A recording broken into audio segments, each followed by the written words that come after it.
genuinely the first in the world, and it kind of defeats China's monopoly on magnets.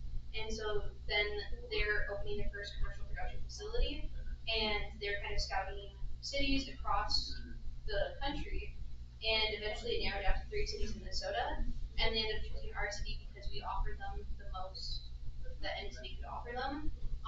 And then this area also provides them with a great opportunity to build a pipeline going straight from high school to the tech college, and then from there going and working for them. Yeah, the Niron Magnetics thing is genuinely the coolest thing I've ever been involved with in the robotics world. Um, it's a company of 170 people, a manufacturing facility with 170 future employees, all high-paying jobs. It's going to be a turning point not only for our team, but also for the whole city and region of St. Cloud. This giant manufacturing company coming in. They're also looking to expand to a 600-person facility, which we're also hoping will be in Sartell. But the coolest part about it is their executive leadership team came in. The kids gave a presentation. Here's who we are. Here's why you should move to Sartell, and a little bit about what our team does in the community. And they, in my head, I'm thinking, well, they're just here. This doesn't actually influence their decision. They're going to go wherever they get the best tax breaks and whatnot. But it came around to the decision, and they chose Sartell, and I still had the same mindset. I'm like, oh well, we gave them the best tax deal and whatever. Then their leadership team reached out to us and specifically shared that it was impactful. The presentation we made was truly impactful for them to move to the city and to basically choose to build in our town, which was very cool. And the reason I think our presentation was effective is we communicated specifically our STEM talent pipeline. They view our team as their future employees, and I think that message hit home with them. Well, it was supposed to be a 15-minute presentation to them, just hitting the biggest points, turned into about an hour to an hour and a half long presentation and walkthrough of our facility. Yeah, we set them back like big time on their tour. They were supposed to be home by like 5, and they got home at like 7 or 8, I think. The other ones on here, recognition and exposure. So we talked a little bit about that. Corporate social responsibility. A lot of the reasons corporate entities will donate money is to try to reach out to their community, to try to enhance their brand and have their brand represented with community outreach, et cetera. So it's a lever we can pull as robotics teams to play on why they're donating money to begin with. So yeah, go ahead. So this is the thing that I include in every email we send out to our sponsors at right before the season starts. We sent our emails around 2 weeks ago, which is a little bit late. Other friends are listening in October, but this essentially states everything that they're kind of getting out of the team, and then also saying, hey, this is what we need. We list out kind of like the cash donation stuff, highlighting why that is important, but we also highlight some of our material needs. So things we might need throughout the build season. Last year when we sent this out, one of our sponsors read through this very thoroughly and ended up giving us around $20,000 in polycarb. So we got very lucky last year. And then just make sure you keep updating this throughout the year to suit your team's needs. And then just include it in one email. And then if you have a sponsor from last year that's coming back again and they don't get back to you, I would highly recommend sending a follow-up. There's a fairly big chance they probably didn't. Yeah, that's been really common recently too, especially if you're reaching out to them around this time of the year, Thanksgiving, Christmas, all the holidays.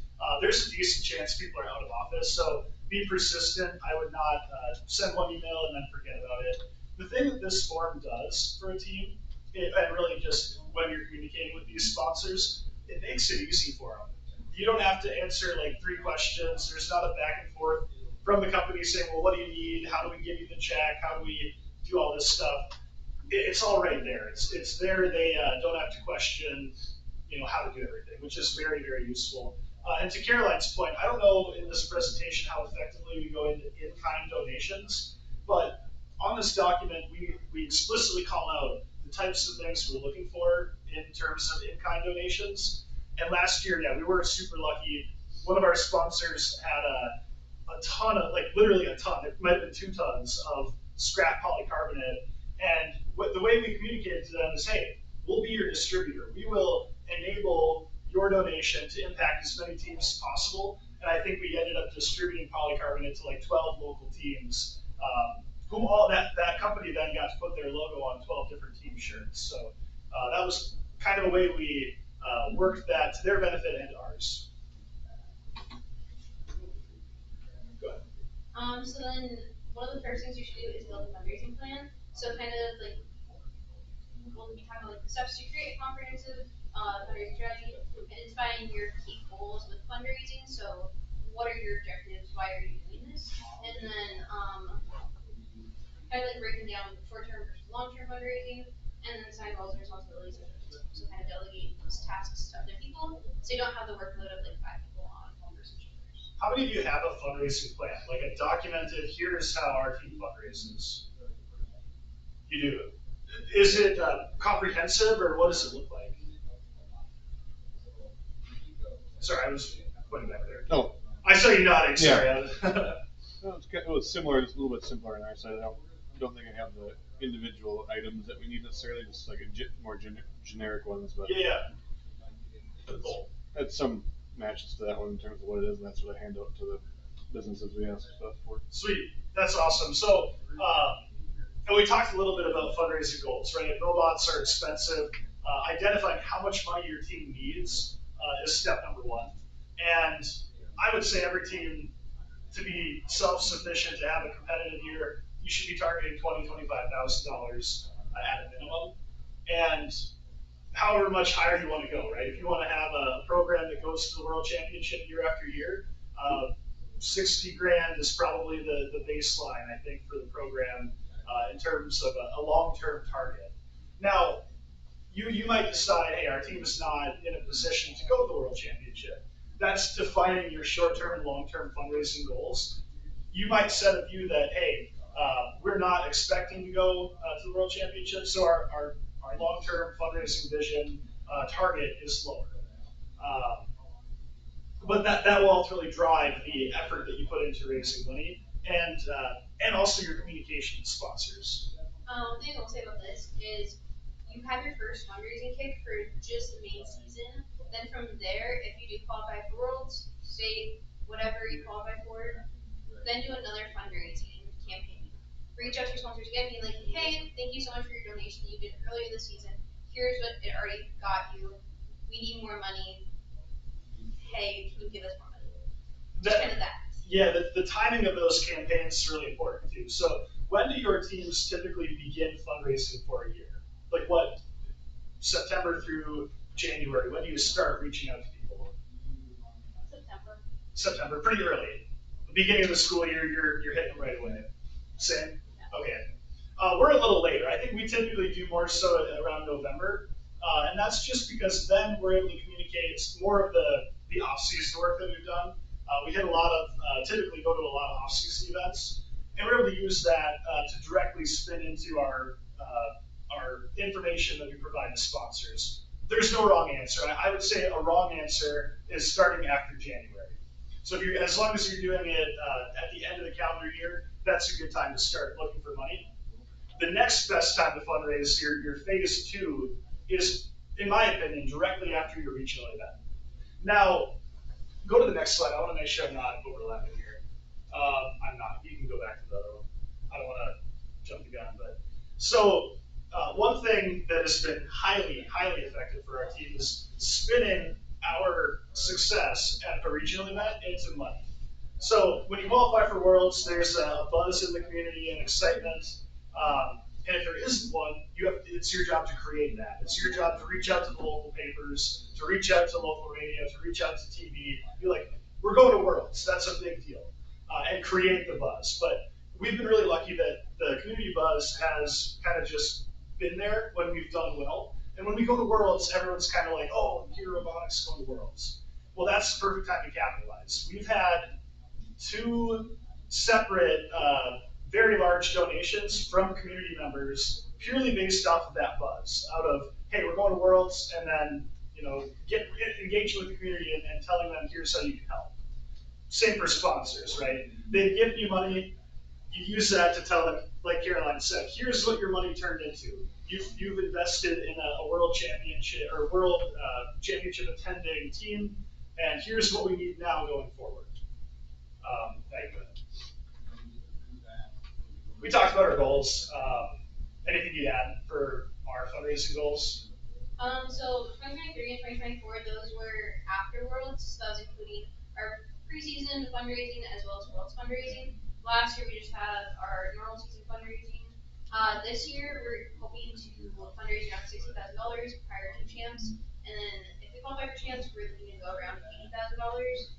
So then just kind of setting those goals, knowing what you're trying to get to, so they can make your workload more manageable, be like you're more motivated to get to that goal, and then if you make it well known throughout your team, kind of fall to your expectations. In 2023 and 2024, correct me if I'm wrong, but I think roughly about half of our money we raised prior to our regional events. The other half of our money came after our regional events during that phase 2 engagement with our sponsors. So about 40 grand before, about 40 grand after. Last year was about 40 grand before. We didn't qualify for Worlds, so we didn't get 40 grand after. But raising 45 grand is still awesome in a year. I think our goal this year is reasonable, but the caveat there, the economy is not great right now. A lot of companies are having their worst year in their last decade. And so because of that, they might be less inclined to donate. That makes it that much more important that we give them a reason to give us their money. Make us, our robotics teams, the priority for their smaller pool of donations that they're going to have this year. I'm happy to answer questions about that too, but yeah, anything else? One thing we're specifically focusing on this year is highlighting why you still need money. Saying, hey, here's kind of highlighting even more, this is what you're getting out of this. We need your money still. Otherwise, if our finances deplete significantly over this specific period of time, that will be catastrophic almost for our team, and we will not get to the point where we need it. So. All right, so we've talked a lot about sponsorships from corporate donors, but it's important to define the different tiers, the different levels of types of sponsors. So corporate is large companies. Typically, they have predefined like outreach budgets. They've got a pool of money that they set at the beginning of the year, and that's what they're giving out. They have a structured process. Some of them have grants that you can apply for. Medtronic, I think 3M, they have like formal application processes. But also you've got the potential for larger donations. They have more money, therefore potentially you can get more money. Then you've got smaller local businesses. Typically I would say those, you're not gonna, we're in Sartell, we're not gonna go into Buffalo and get a local business, a small business in Buffalo to give us money. We're more likely to do so in St. Cloud or Sartell. These are the types of sponsors that you leverage the ones that are close to you. And like you network based on your community ties to that company. And then finally you've got, a lot of those typically have like less formal processes for donations. And yeah, go ahead. One thing I will say about that is make sure you capitalize on your connections. On our flight down to the Worlds in 2024, we got really lucky and I sat next to a small little business owner in our city. And it actually happened to be my classmates' parents. And turns out they owned like their own little small manufacturing company. Then he handed me his business card. I established that connection with them. Then when we were doing our this season's main fundraising kick, in his response email to us, he said, "Oh yeah, I'll get the check over to you right away." And then afterwards, he listed out a bunch of different connections that he has that he's offering to give us, so then we can also connect with more local companies. So just kind of make sure you have that personal connection with your sponsors if it is there, or if it's not there, try building it, because as you continue building a relationship with them, they'll be more open to giving you those even more connections and building your network further. All right, and then finally individuals. So there are really two types of individual donations you'd have.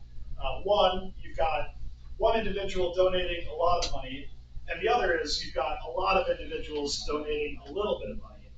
We'll talk about a way to do crowdsourcing fundraising. I think that's later in this presentation. In regard to like finding that wealthy individual who's looking to make a donation, I don't know that there's a trick to it as much as just getting out there, getting your team exposed to as many people as possible, so that that type of person is more likely to come across your program, become aware of it, and become a fan of it.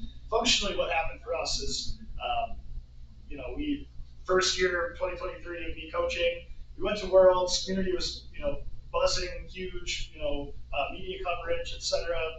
And because of that, one of the people, neighbors of one of our students, caught wind of our program and started following it. And they reached out to the school and said, "Hey, we would like to write a check to the robotics team," and it was a $10,000 check. So that was just out of nowhere. Received $10,000 from somebody who just was inspired by what we were doing. So that can happen. I don't know if there's a trick to it, other than generally just getting your team out there. I would say it's important for a team that you've got a good mix of where your money is coming from. Corporate, small business, individuals via crowdsourcing, or that lucky wealthy individual. It's important that you diversify where you get your money, and that's because when the economy is bad, some people entities might be more likely to donate than others. Factors at play, right? Just like when you're investing your money, you want to diversify. When you're talking about fundraising, you want to diversify where you get your money. Same principle. Anything to add to that? The sponsorship tiers thing, do you want to maybe speak to that portion? Bottom line. Oh yeah. We don't necessarily have a huge thing about this, but we kind of treat all of our sponsors equally on our team. We don't want to make sure like one sponsor is like put over everybody else, like for the amount that they donate, and then also kind of making that known to other sponsors is, hey, like, we do this thing where you get more benefits for being a sponsor. We kind of treat all our sponsors equally. Other than that, we kind of just like when we're doing like certain things with like our merchandise, we do put sponsorship donates a certain amount of money. So last year, sponsorship donated around $1,000. They had their logos put on our T-shirts, and then everybody else who donated less than $1,000, they just had like their name put onto the T-shirts. So that was just more of a thing to entice them to you more. Yeah, this is an area we could improve. I know a lot of teams have a very well-defined structure. You're a gold, you're a silver, you're a bronze level donor, and you've got well-defined benefits for each level. That can be a good thing, and it can be a bad thing. It can be a good thing that companies often will want something like that, a guide for what they're getting, and how much money they need to give you to get a certain level. It can also be a bad thing in that you're capping yourself, right? If you don't set them up properly, you're potentially capping yourself with a company who maybe would have given you $5,000. If they see your brochure and they see the benefits of a $2,500 donation, and there's not enough for them to do $5,000, you might miss out on money. And I've seen that happen before. Really, what I would speak to that is those brochures, those sponsor tiers are helpful, but it's important to set them up appropriately and also to use that sponsorship handout appropriately. And maybe you don't give it to every sponsor. Maybe you've got a history with a company that gives you a certain amount of money, and maybe you tailor that document to them. Maybe you don't hand that to them, and you get what you've historically gotten out of them, basically. There are pros and cons to the approach. It is a proven method for fundraising in general. So go ahead. Crafting compelling sponsorship proposals. So do you want to speak to the emails we just sent out? Yeah. So with our emails, we kind of say, hey, thank you for donating this past season. Then you kind of lay out everything we accomplished in chronological order. So saying, hey, this was our first regional, here's how we did. Our second regional, same thing. And then from there, also talking about the stuff that we've done in our off season and other events, and kind of highlighting everything that we've done to help support and grow our team.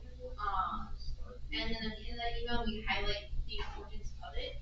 So we say, hey, you want to continue on with success, we kind of need to keep our partnership going, and then just in trying to highlight the importance of it. I know I said that a lot today, but it truly is the most important things about email, is saying why you need money. Why is this important to you and your team? Here is how this is going to help our team. Yeah, and like I think the 4 bullet points up here are pretty good. But basically, what we try to do is incorporate. The one I highlight is storytelling. We try to craft a narrative around why they should give us money. We again repeated that a few times, but it is super important. Why are they going to give you money, especially in a down economy? Why are they? Why is that dollar going to go to you and not to a different potential nonprofit? Building long-term sponsor relationships. So um, this is something that is critical to it's the backbone of a robotics team. Your recurring sponsors, the people who donate to your team year after year. For us, we've got Zurich, we've got, going forward, we have Niron Magnetics. Our school is a big backer of our team. They pay for our registration fees. They are, a sponsor in that sense. Who are some of the other ones you highlight that are big, long-term, corporate, or potentially just recurring donors to our team? Aspen Automation. Yeah, my company, the one I work for, Aspen. And then two of the big ones that we apply for are PMI and GMOS, and those are usually very reliable. So I recommend you do not apply to those. Raise your hand if you've never heard of the Gene Haas Foundation grant. They give you, I think it's what, 20, is it 2750? 3 this year. 3 this year? Wow, we haven't received our check yet. We're getting it in mid-December. But so they historically gave 2,500. Last year was 2,750. Now they're donating $3,000 to each team that applies for it. No trick to it. You apply, you get the money. It's the automatic, every team needs to do it kind of thing. So PMI and Aspen are a good example. They donate a regular amount every year. Zurich donates a regular amount every year. The things that we do to encourage them to continue that relationship, that donation, is sponsor tours. These are the companies that we're most likely to take our students to. We get into their plant, they talk to our kids see what they do, and because of that, we've got a very good relationship with these sponsors. We are top of mind when it comes to their donations. They are top of mind when we're communicating to our students. Hey, internship opportunities when we're talking about our alumni, the companies that they go work for, our recurring long-term sponsors and the partnerships that we have. That's where the pipeline, the talent pipeline, really comes into play. Anything else? Kind of like the big thing is make sure you're constantly engaged with them.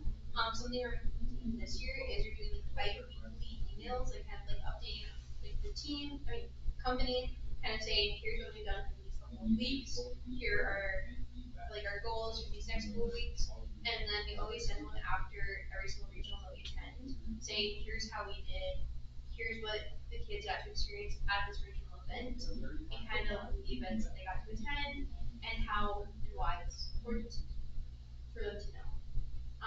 And then if we have something really big happen on our team, we always send them like an update email being like, hey, here's this huge thing that just happened. And then we always send an off-season like email update, kind of saying, hey, we're not slacking on what we're doing.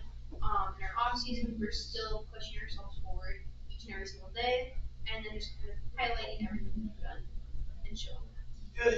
You almost want to make like a friendship with the person on the other end of the line, whether it's HR person, engineering manager, whoever is answering those emails that you're, with that long-term donor. You almost want to make them a friend of the team and keep them in the loop. You want to message them when you do something cool.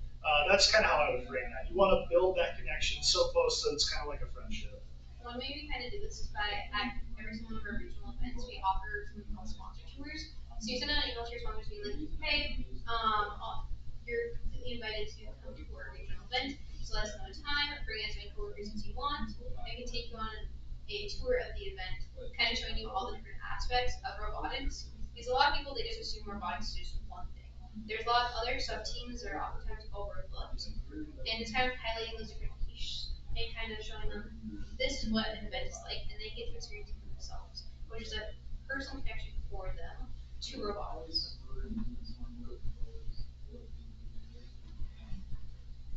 All right, so we talked a lot about corporate donors, sponsorships, etc.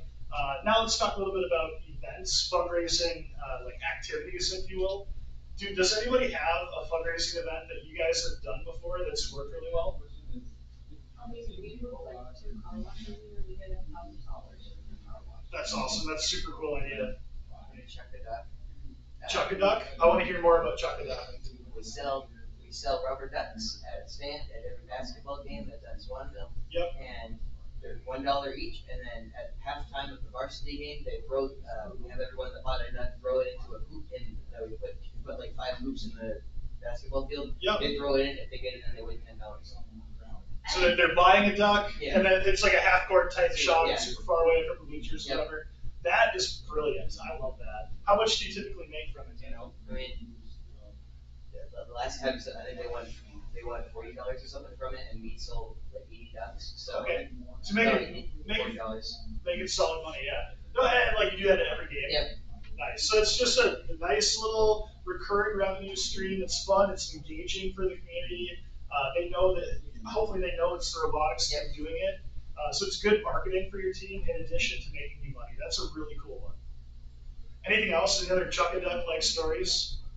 We don't have anything cool like Chuck a Duck, but doing creative fundraising events is, in my opinion, it's twofold. You're marketing your team, but you're also getting money. You build that community buzz we talked about that can lead to more donations. Yeah. We worked with like a local butchery shop, and we did like meat boxes. So we came up with a name and chose what was in them. Yeah. And we split the profit with them. That's cool. Like just a meat processing, and then you can buy. What'd you name the box? I don't remember, but they're all goofy on names. This is a 3058. Yeah. I love that. That's cool. Yeah, I mean, one thing, a super common thing is doing with pull tabs. If you can get connected with a pull tab place, a lot of those are, well, I think pull tabs in general are all for community donations, right? And entities like your local Lions Club, Rotary Club, whoever it is that's running it, sometimes they can be competitive to get into, but if you can get into them and you can have that donation be attributed to your team, it can be very, very lucrative for not that much work. Another one is meat raffles. If you can go into a local restaurant, bar, grill, whatever, and do a meat raffle in honor, like for your team. Meat raffles, you can make $1,000 at a meat raffle. And you have people there who, whether you're helping to organize it or tagging on with one that's a recurring meat raffle, huge opportunity there that I think probably goes underutilized for robotics teams. Anybody done a meat raffle or, yeah, it's super, how much did you make off it, do you know? We do it through a different 501c3, Dollars for Scholars, so they pay us to run it more or less. We just get $100 a week. Yeah, I mean that's Yeah. 100. That's a lot. $5,000 a year. That's insane. Yeah, $5,000 a year just locked in. Don't have to worry about the economy. Don't have to worry about anything. You just $5,000 a year. Very cool. Anything to add on that? Good. All right. One thing that we did, and we talked about individual donors and kind of crowdsourcing donations. We did a thing called School Funder. There are different types of things like this out there. School Funder basically is one that Sartell High School has kind of adopted. It's very similar to what I'm blanking on the normal not GoFundMe. Help me out. What do we do before School Funder? GoFundMe. What's GoFundMe? Yeah. Yes. Okay. Anyway, GoFundMe. GoFundMe. They do like I think it's a 3.5% fee, something like that. School Funder doesn't have an equivalent fee. So when you get your money, it's your money basically. So and they're also tailored and set up for schools. In 2024, was this 23 or 24? I think this is 2024. Yeah, the robot. We raised 18 grand with School Funder. And now the way we did that and the way it kind of works, if you go to the next slide, I want you to just show the dashboard better. Yeah, cool, perfect. So every student will set up their own School Funder account. And so when the donations come in, they are donated to a student, not to the whole organization. Every student, they craft their own narrative. Hi, my name is Caroline, and I'm a whatever, I'm a junior on the team. Maybe you tell your story. What did you put for School Funder? They kind of make the email for you. They have like a template set up, and then you just put in your own information, and then they plug in that information for you. So it's like certain grade levels and stuff. You can also tailor this more because when you're first doing School Funder, you're given a representative of the company, and you have like a 30-minute meeting with them over Zoom, Google Meet. This is when you're setting up School Funder. Yep. Yeah. And then you just kind of say here are our objectives for fundraising. They also give like their expert advice on how you run it, and then they kind of just base it off of your wants, your needs, and how you want it to be set up.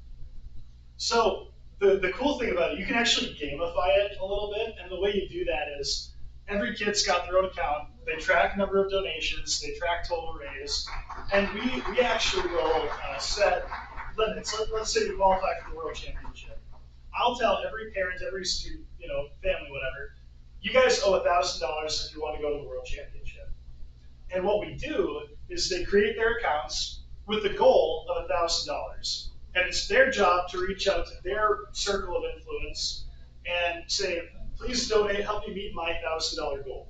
Each individual student does that, and you can see every student here met that goal.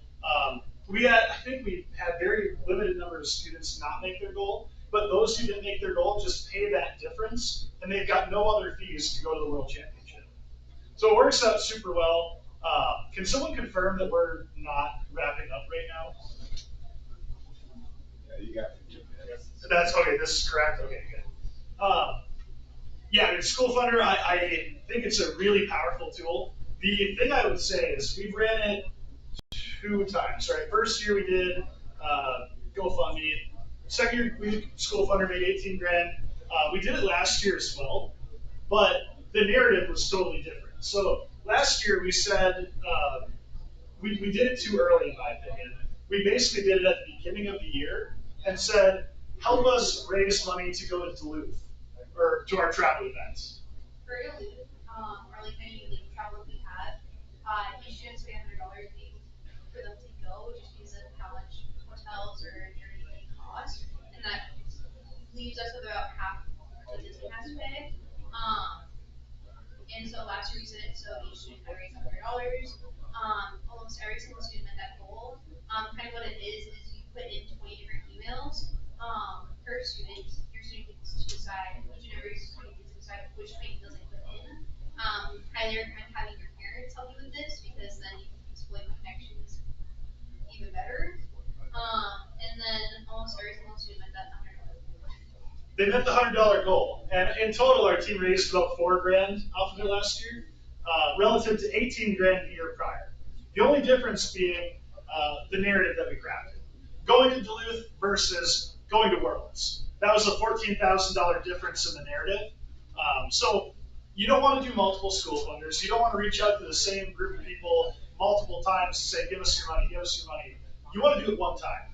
And in my opinion, you kind of got to predict the trajectory of your team. If you're going to qualify for Worlds, do it right when you qualify for Worlds. If you're not going to qualify for Worlds, I think do what we did and use any event, a target to leverage and use School Funder to make money. I think every team should do it once a year, but picking that time is going to dictate how much you get out of it. Social media for fundraising, I think it kind of just speaks to getting your team out there, making your team known. If you have anything to add, I mean, it's just creating that community buzz we talked about. Yeah, and then also make sure you market yourself in a very specific way. So kind of set, this is what we want to have on certain social media platforms. For example, our TikTok is a lot more unserious than our Instagram. Our Instagram, because it gets reposted by our school and also our school district. So like our high school sports account, they have it, and then also our actual school district has an Instagram account, so it's posted between thousands and thousands of people in our community, and so we have a much more professional output on that certain platform. Same with our Facebook, and then kind of making sure every community knows who we are and what we're doing. Yep. Community outreach and engagement. So, how many of your teams do something for community outreach and engagement? Do something in the community? I would hope everyone does something. Not everyone has to be an impact award team. In my opinion, every team should be doing things that relate to the impact award because it'll benefit your team and community. The impact award, and maybe you want to speak to the types of events that we do that contribute to outreach and engagement in our community. One of the big things we do that's more consistent is we go and mentor our junior varsity team. They're also an FRC team, but they're at the middle school level. Then also there are other programs and pipelines, we kind of just go and help out with them. Then we also participate in any school event that we're given the opportunity to go to. So for example, we have an activity fair at the first day of class for every single ninth grader in our school, and we kind of have like a robot and everything else on display. Do you mind if I hijack the presentation for a second? So we got notice that there is designated parking, so campus security will ticket anyone who isn't in designated parking, so just so that you're aware. Where is designated parking? There's one parking ramp somewhere. If you're worried about it, you can talk to Charlie at the front desk, so Okay. she'll probably have more information on that. Lighters work great on parking tickets, especially if you don't go to SCSU. Just cool. All right, thank you. I mean, I've definitely parked illegally, but I'm also thinking I'll just ignore the ticket. What are they gonna do? Huh? I won't pay. I'm not gonna pay the tickets. It just won't. I come here once a year. I'm fine. We'll fundraise money. We'll team pay the tickets. Anybody need to go and deal with that? Otherwise, if not, we'll go after this. We'll move cars. All right, community outreach and engagement. Another thing, so what Caroline mentions, all the basic stuff. Do the things in your school, do all the opportunities within your school, outreach, etc. In addition to that, we also do some events at our community center. And basically, it's do the extra things too. Try to get out there, try to get your team visibility, have people see what you're doing, so that when you do something cool, they're like, oh yeah, I met and I talked to Caroline from that team, and they have a vested interest in how you do, and they want you to succeed because you've either helped them or done something good in the community for them. One thing I will say is a lot of the time you're the one that has to take the initiative here. Oftentimes people won't reach out to me like, hey, can you come to this event? You're the one that has to take the initiative and reach out to these different organizations. So reaching out to the local community center, reaching out to the local 501c3s, saying, hey, we want to have an event, or hey, we want to help out with an event. Do you have your Your network is everything. So from school funder to corporate donations to individual donations, your team's network and all of your team members' network is how you bring in money. It's everything. So you should also, as an individual and as a team, be looking to grow, expand, curate your network so that when you need something, you've got people to reach out to. In-kind donations, I forget we did have this. So last year, super cool, we had, how many, it was like 150 sheets of polycarbonate. It was all 0.18, Adam, do you remember? Anyway, 0.17 inch polycarbonate. Now, I would have preferred quarter-inch polycarbonate or eighth-inch polycarbonate, but we got, call it 3/16 polycarbonate. That's super useful, highly useful within the FRC program. And we got 150 sheets of it roughly. 2 pallets, or it was 3 pallets, each of them, 2 feet high. And it all happened because of our network. It all happened because within our network was a company called Opright, who they do, the amount they gave us was virtually nothing to them. It was their scrap. It was stuff that they couldn't do anything with because their professional companies didn't have a use for it. But their scrap ended up being over $20,000 of value to our team. So finding opportunities like that, finding these larger enterprises that create waste products that are useful for your team is potentially really valuable. We talked about that, crowdfunding, online campaigns. I recommend School Funder. I know there are others out there too. that are comparable, but School Funder was great. Leveraging achievements for crowdfunding, we talked about this. Basically, whether you're selling that you're going to Duluth or selling that you're going to Worlds, pick your achievement. The other thing I'll add to this too is you don't have to go to Worlds to have something to leverage, to have something to point to. For example, last year we didn't go to Worlds. What we pointed to instead was we had 2 students both win the Dean's List Award. So in our narrative, when we're talking to our sponsors, we talked about 2 of our students going to the World Championship. We talked about how we won awards at our event, how we got picked for the playoffs. The things that you leverage don't necessarily need to be that you're the winner. It could be that that your kids had an incredible time, and basically pick something, find a way to market it, to leverage that they want to give you money. Tracking and reporting donors and sponsors. So I think we can maybe skip this. It's less relevant. Challenges and solutions. So this is typically where I throw it to the crowd and say, what issues have you had with fundraising? What are your goals? What are you trying to get out of this?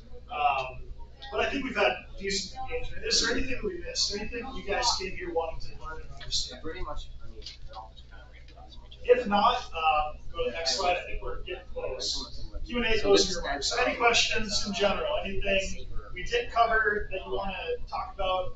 Anything non-fundraising related that you have a question about? I can pretty much answer any question. Yeah. Yeah. No, 1,300. What's your graduating class? 300? 350? Yeah. How did you get such a big brand deal like that? Big what deal? Brand deal with that Because I do contract work for Rev, and I know the CEO of Rev really well. That's a part of it. Other parts are that we applied for the Team Rev program, and we've served them well. We provided product feedback. We've done beta testing for them. So we have a relationship because of my network. We maintain and curate that relationship because of the work we put in to try to keep them happy with them giving us money. Any other questions? All right. Well, I think we did okay for time. Thank you guys so much for coming. And if you have anything, and again, if you're interested in summer camps at all, if you're a junior or a senior, let me know. I'd love to share more information with you about that. Otherwise, thank you very much. Appreciate it.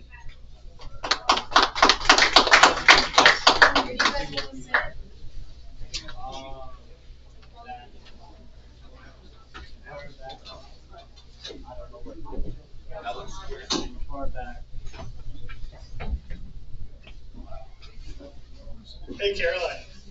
You gonna go move your car? Yeah, Do you want to move mine? sure.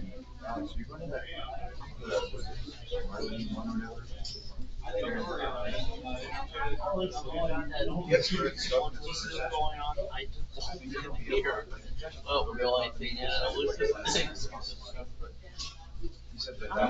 there a big Don't lie about that. Anyway. Are you actually? I'm in the AA parking lot.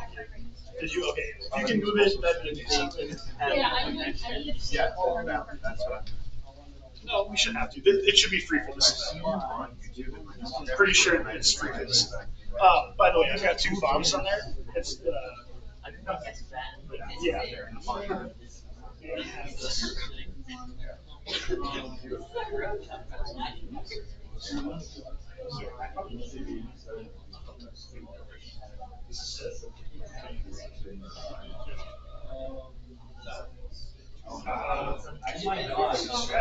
I'll stand over there and I'll run through here. So what's the class? Is there any other one you want to listen to?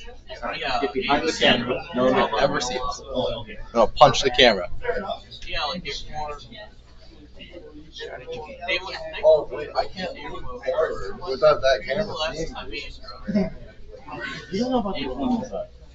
Hello. Oh, wait, yeah. I felt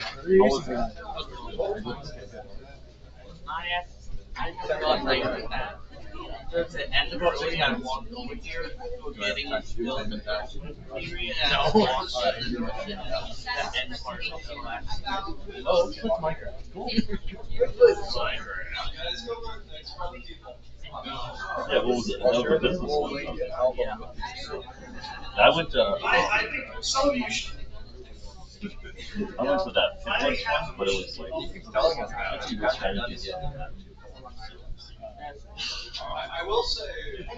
You guys are still having fun.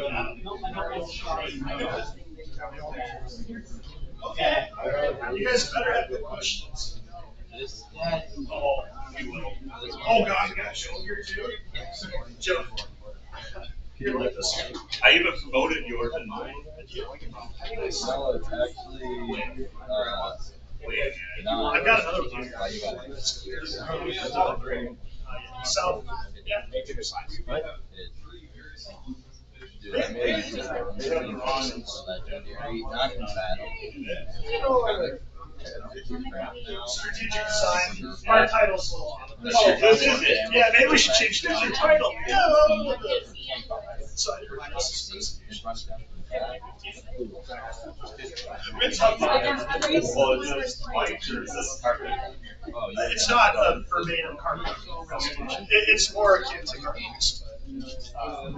But it's also. Okay. My FRC drive trade presentation is really fun. It's an older robot. I know yours is because I have it. All right, everybody, we've got a few minutes before we start, but I'm going to be honest with you. This presentation is going to be a lot less fun, a lot less informative and helpful if there's not engagement. This is a way more fun environment if you guys ask a lot of questions. If we stay on this slide the entire time and all we do is talk through questions and go through that, I would be completely content, and I think the ultimate outcome would be very good. So, want a lot of questions, and yeah, that's very open format. Throw any questions at us, we can answer anything. I don't know, should we get started? Are other groups starting, you think? We're a little ahead of time still. They're doing stuff. Okay, let's go. Go ahead and start it off. Hey everybody, my name is Ryan Swanson. I'm an alumni from Team 4607. I was also a mentor for the team through 2022. In 2023, I became the lead mentor, the head coach for Team 6045, Saber Robotics out of Sartell.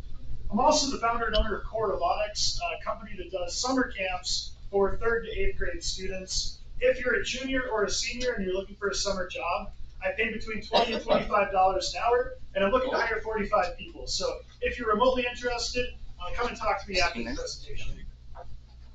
Hi, Adam. I'm a senior on Team 6045. I've been doing this presentation with Ryan for like 3 years now, or at least this set of presentations that we're doing today for like 3 years now. I lead strategy and design at 6045, and yeah. He's also our driver, and I'm trying to convince him to trade over to drive coach, but we'll see how that goes. All right, you gonna take this? Sure. So, I guess very basically, the foundation of your strategy going into a given season is very important. And I mean, that starts on kickoff and ends with your last match.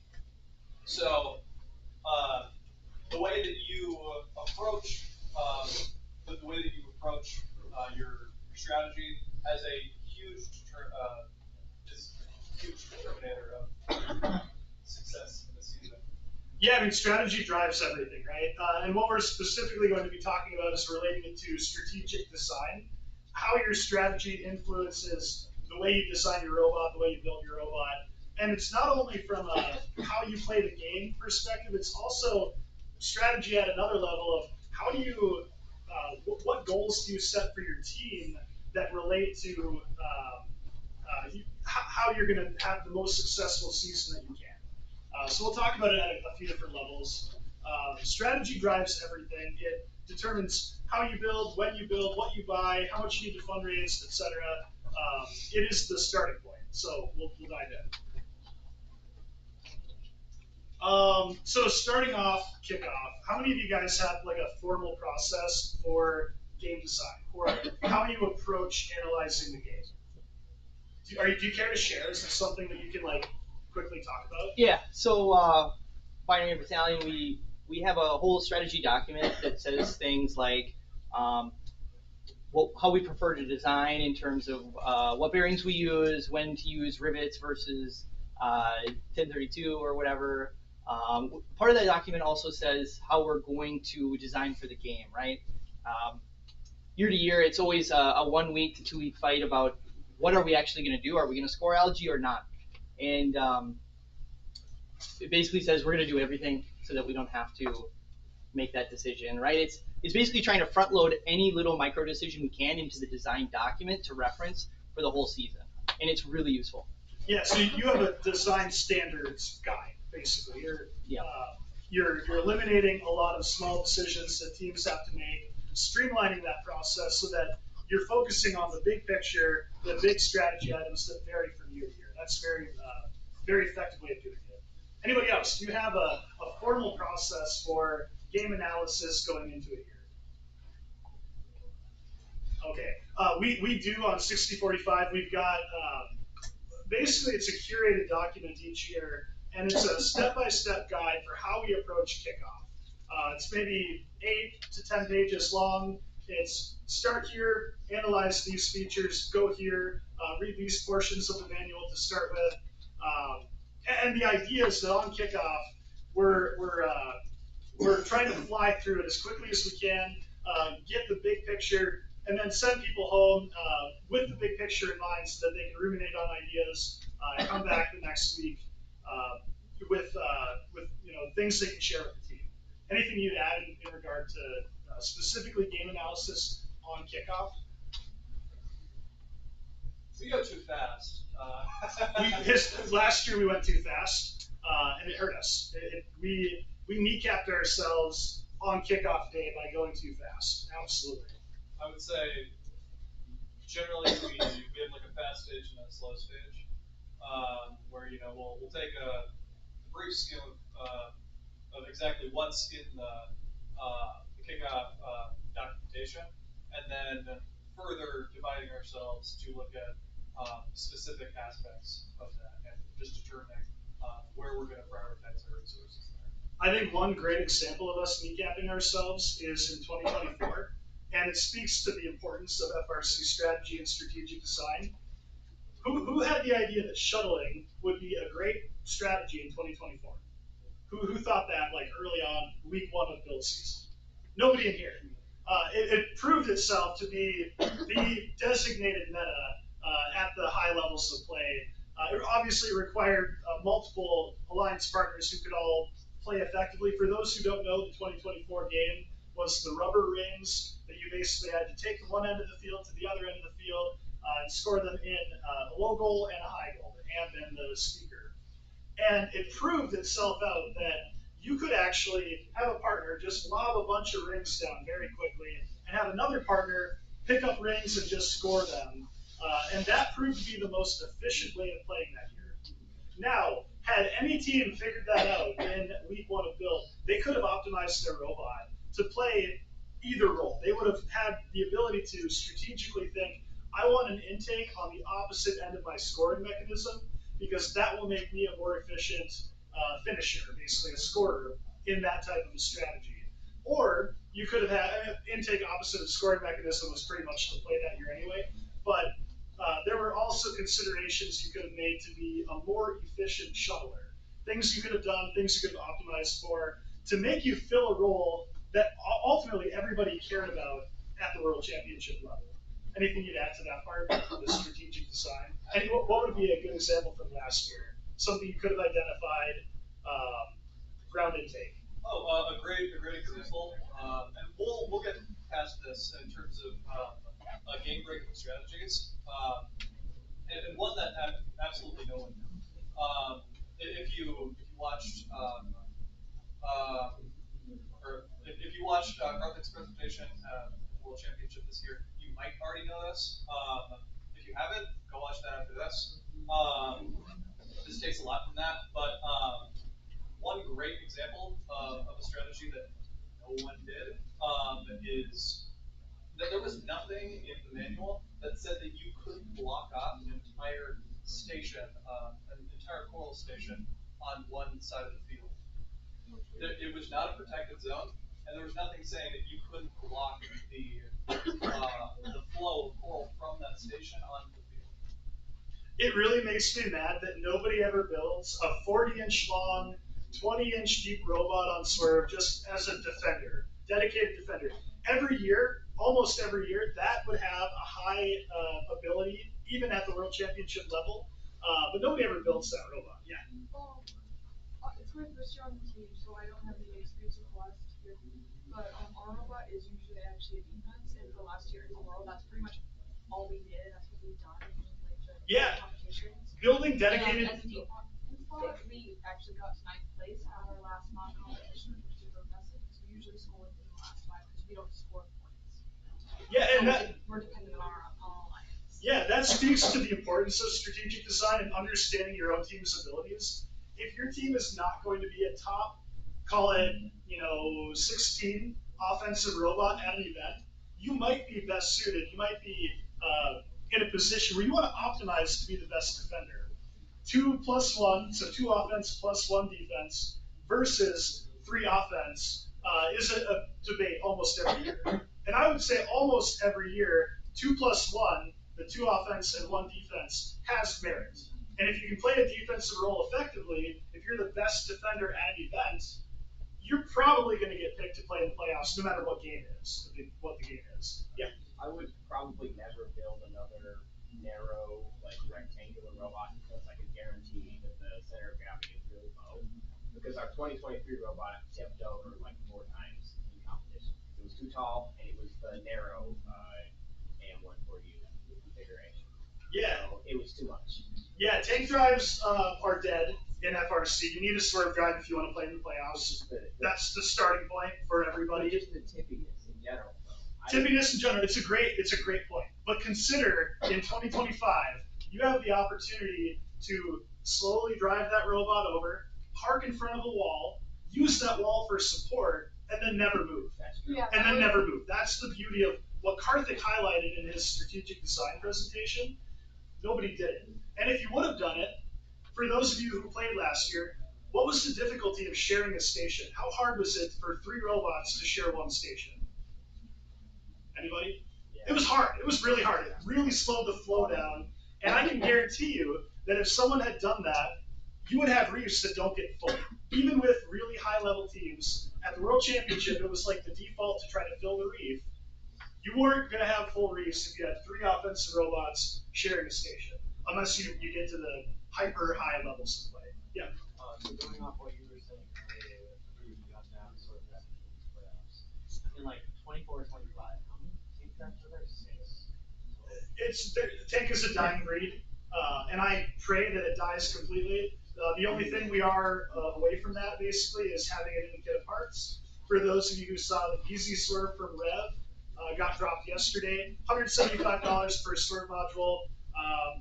That is going to be a contributing factor for Swerve ultimately taking over. Highly recommend checking it out if you're a tank drive team who hasn't done Swerve before. $175 per module. They've cut the cost of Swerve by over $500. Please look into it. Yeah.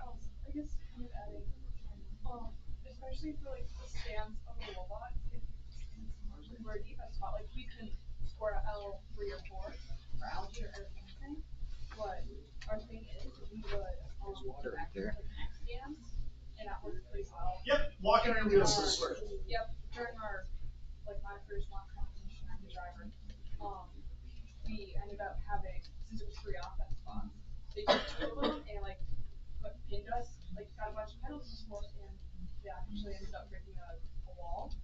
So. Oh wow. Yeah, and that's a great example for another high utility portion of Swerve. Anything you'd add, or otherwise we can move to the next slide. Love the engagement, by the way. Let's keep it going. Go ahead. Oh yeah. So we already talked about game breaking strategies a little bit. A great But not my favorite example. You can. Okay. So if you're unfamiliar with the early days of FRC, it was a lot different. And a great example of that was how in 2002, Team 71 had a game-breaking strategy in which at the beginning of the match, they would stand straight up, and at the beginning of the match, they would fall down. And not going into too much detail, there was 3 goals, 180 pounds apiece, and to score points, you needed to move those goals into a certain area. You could only get points if the goals were on your opponent's side of the field.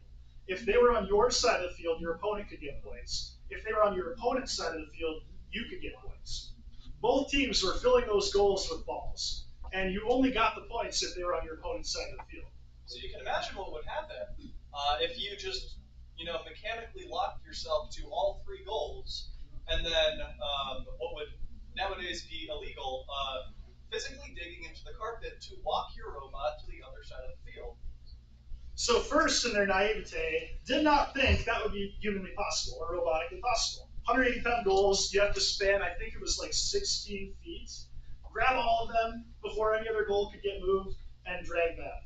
Now, Team Beatty or Team Hammond, Bill Beatty is their mentor, I believe, they did that. And because of that, they lost, I believe, 1 match all year, and it was a fluke where something had happened to their robot. And they won the world championship because they came up with a design, a strategic design, that if they accomplished what they were set out to accomplish, there was no possible way they could lose. Now, FRC, first, has gotten a lot better at preventing game-breaking strategies. I would say there's very, very unlikely to be a true game-breaking strategy in any game going forward. There's too many great minds who are contributing to game design. It's not going to happen. However, while digging, you should always be looking for these things. While digging for game-breaking strategies, you're going to find little advantages that you can use, that you can put into your design, and it will make your robot better. We talked about 2024 passing. Do you want to speak to the other ones? Yeah, so we already talked about wings. 2023, another really interesting strategy is how you could force the co-op bonus to back in that game. There was a co-op bonus that once achieved would lower the threshold to the rating point, a lot like 2025. And in that game, a really interesting strategy is that you could have your human player whip a cube over the alliance wall and have it land in the co-op area. Not a lot of teams did that, but that's an obscure manual rulebook thing that if you identified that, you could do that and use it to your advantage. Sorry.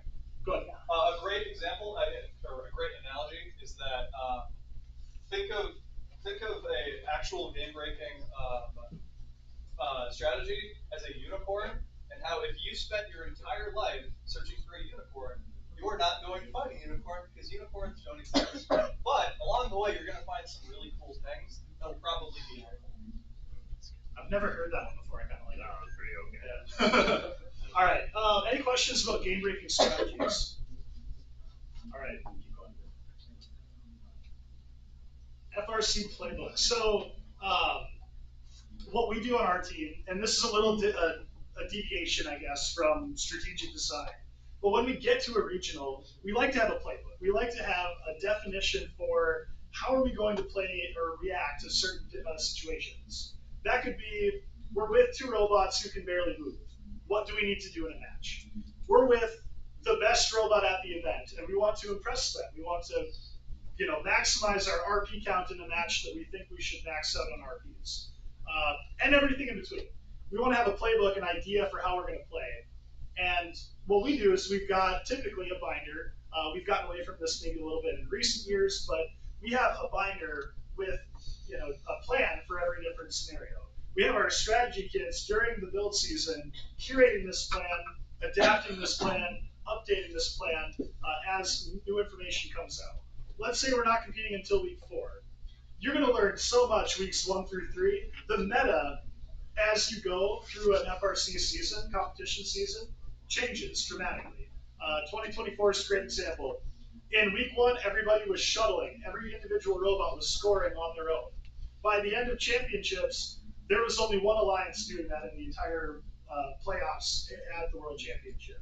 They happened to be the one who ended up winning it, but everybody else was shuttling. Everybody else effectively was shuttling, and that was not a thing week 1.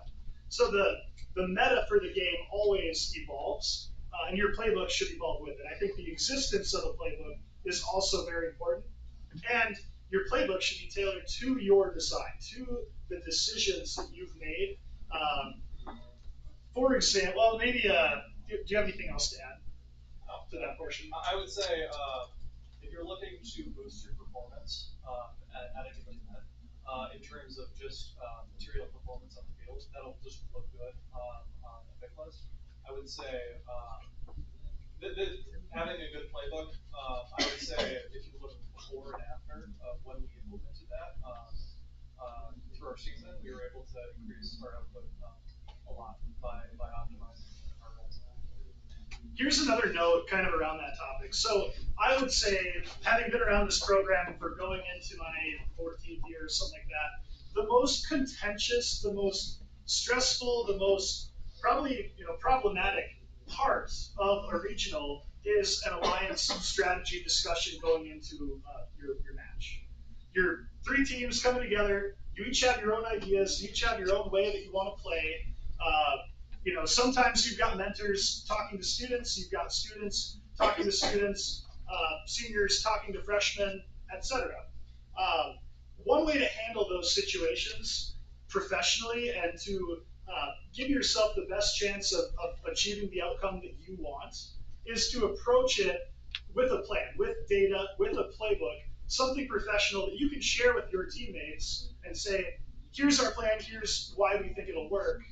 Having that resource, I think, is very impactful for those situations and can make them go a little bit better. Data always wins when you have stuff to back up what you're trying to say that your robot can do, or that what you want your partner robots to do. This can make that whole process a lot better, in my opinion. Any questions on that or things to add? Yeah. That was something we noticed at our second regional last year. Is after a lot of the top robots, there was a big drop in like points that were scored. So when we were looking for our team, we chose 2 events. That was what the 2 finalists were. It was 2 offense robots and a defense. And when we chose, they had shown that they were driving pretty well, and we noticed that they climbed successfully every single time except for the time they didn't track. Sure. And talking to teams and finding out that one failure is important too. Cool. Anything else?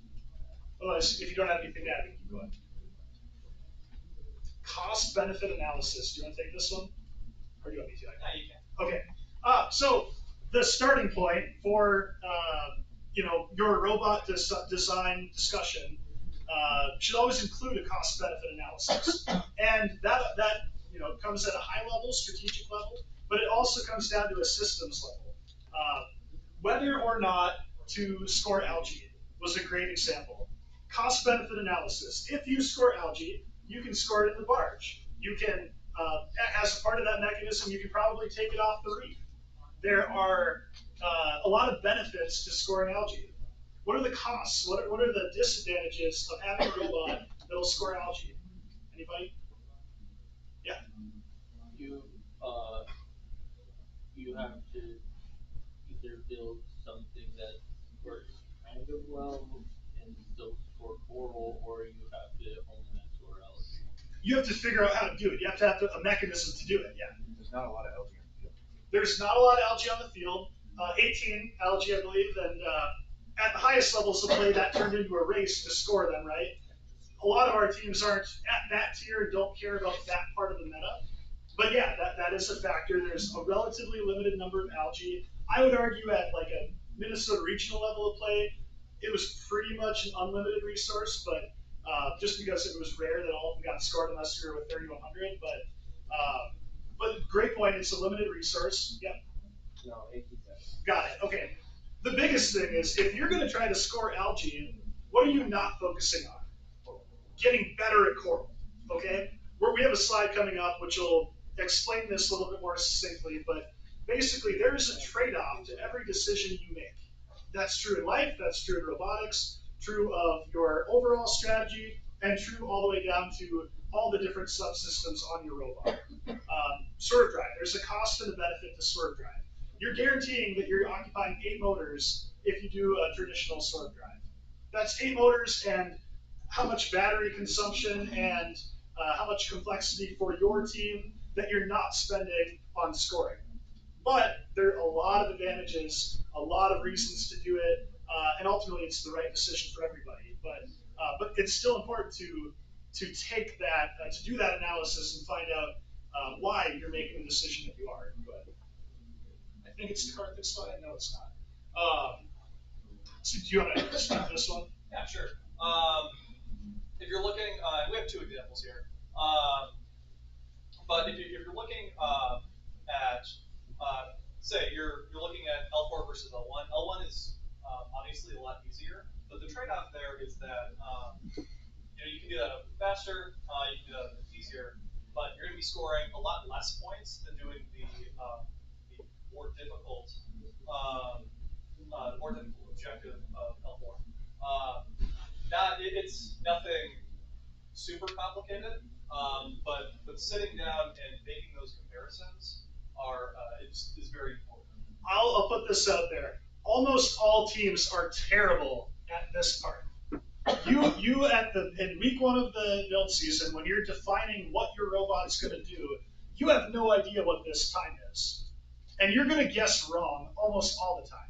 You're probably going to think you're able to do a lot more than your robot will actually be able to do.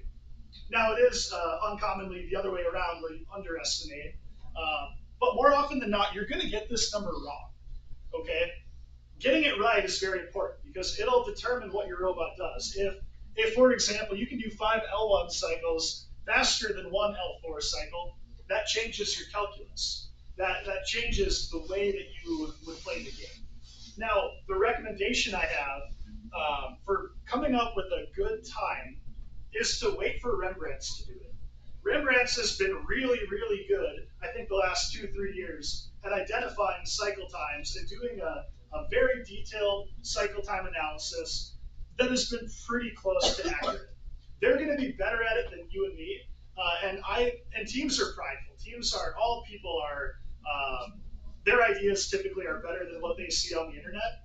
I'm telling you, you're wrong in the case of Rembrandt's and cycle time analysis. Their data is great.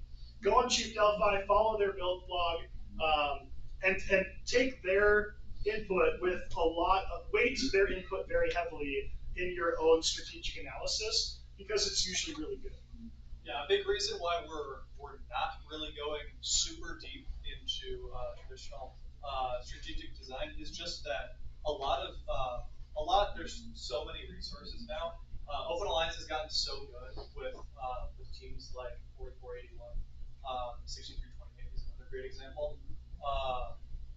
So they're live blogging what you should be doing, and 95% of FRC never reads it.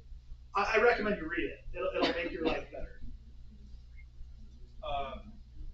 In terms of other cost benefit analysis, this is the one that we messed up, as you can tell, when determining what ranking points to go for. I'm going to pause really quick. Okay. Ranking points, I'm not going to dive into the details of ranking points. You want them. You want ranking points. Historically, or the last few years, there's a teleop and an endgame ranking point. And then other bonus rank points. You rank points for winning a match, tying a match, losing a match, etc. You want them. That's how you rank high. Now, in your strategic design, you could choose, or I guess how you choose to approach the ranking points will determine your season. You can say, I want to be the highest scoring robot, and I don't care to play the ranking point game. You are making a conscious decision to be the first pick at a regional, not the first captain. Now, what have we learned about captain versus pick in regard to your ability to control your fate and advance to the World Championship? Being able to control your fate is very important.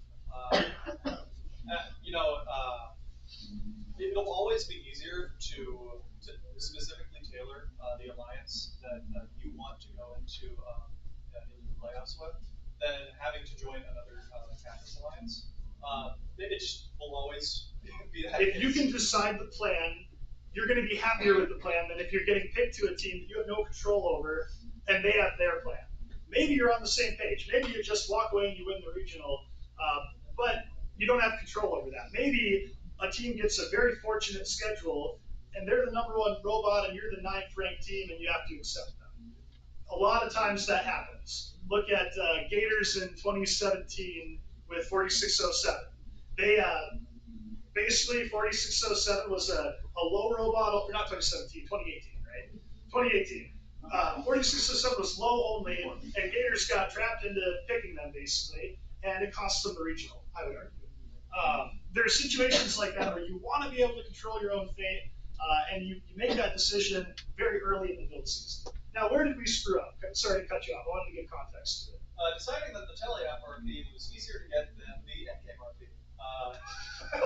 Or that the endgame RP would be so easy that we would be able to just piggyback off of others to get it, which is kind of part of the calculus. But that was wrong. We were wrong about that. And what did it do for us? Really, really hurt our rankings. Yeah, I mean, it was the reason we weren't picked at state, not being able to climb. Because statistically, offensively, we made the decision that if you were so good offensively, your end game was less important.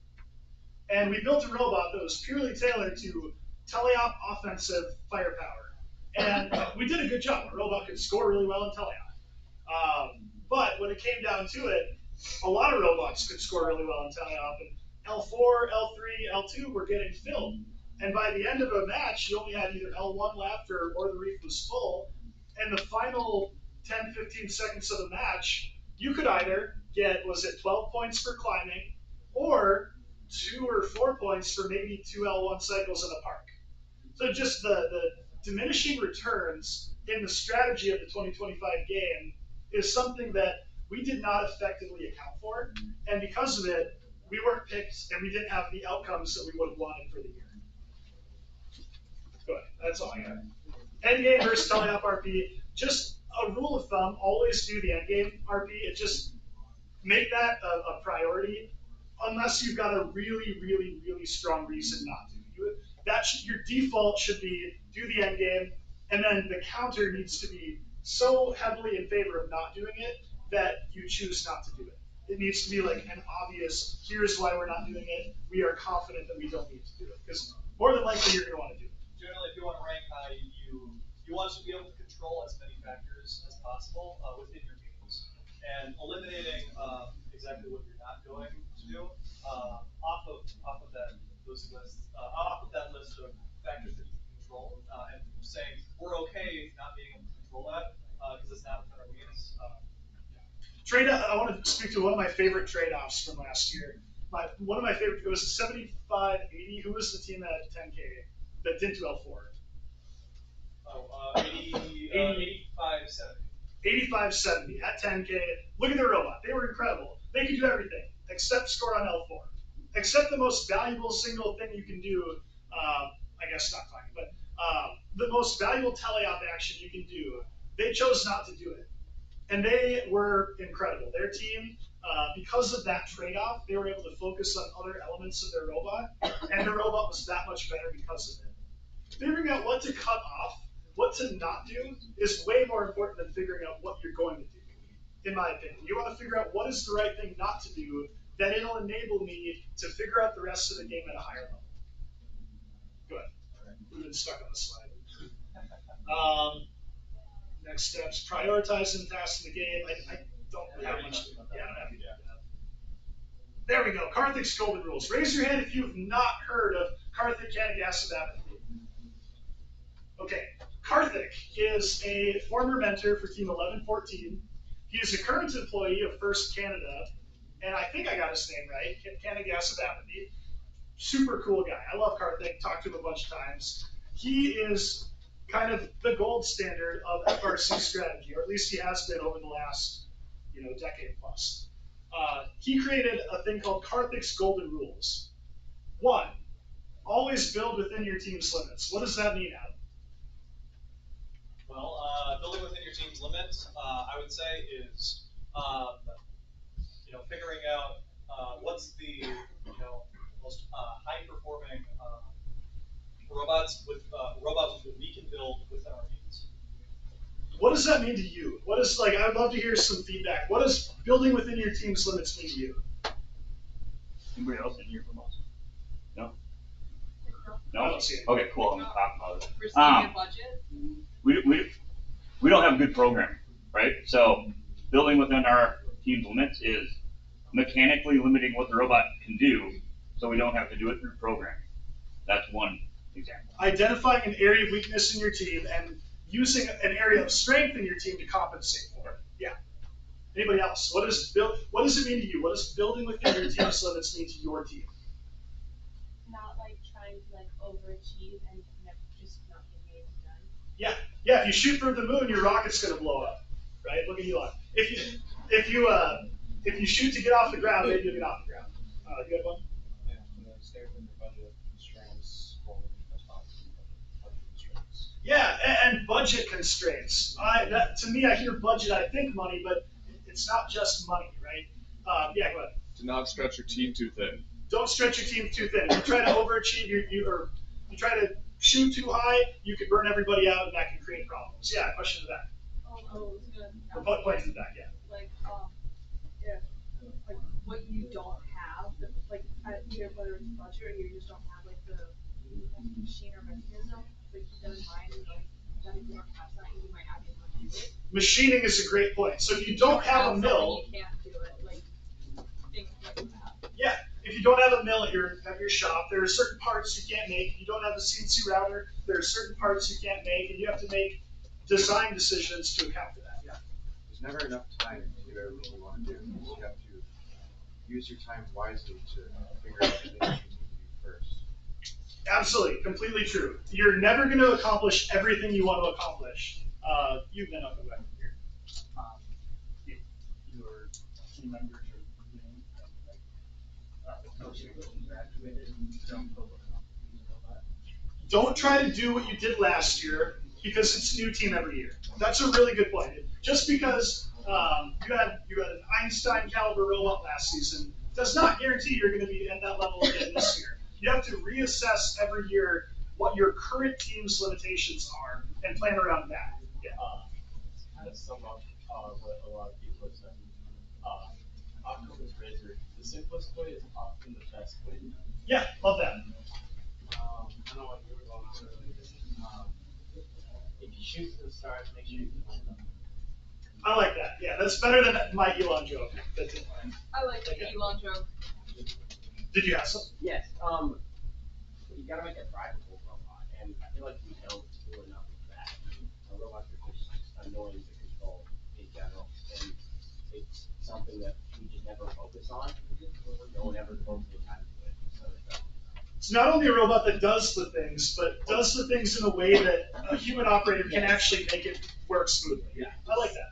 All right, I'm gonna go back to the budget comment because it's about a budget, not only financially, but a budget of your team's capabilities. And Karthik's second rule, do you want to speak to it?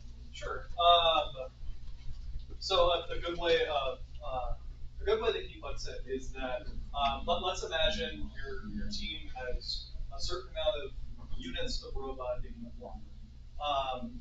And functions have a maximum of 10 units that you can spend in those areas. Do you think it would be better to have 3 functions that are performing at 10 units or 5 that are performing at 6? Anybody have thoughts on that? Let's put context to it. So you've got 5 subsystems. You've got a drivetrain, you've got your teleop scoring mechanism, you've got an endgame mechanism, you've got your autonomous mode, and you've got another 5th thing.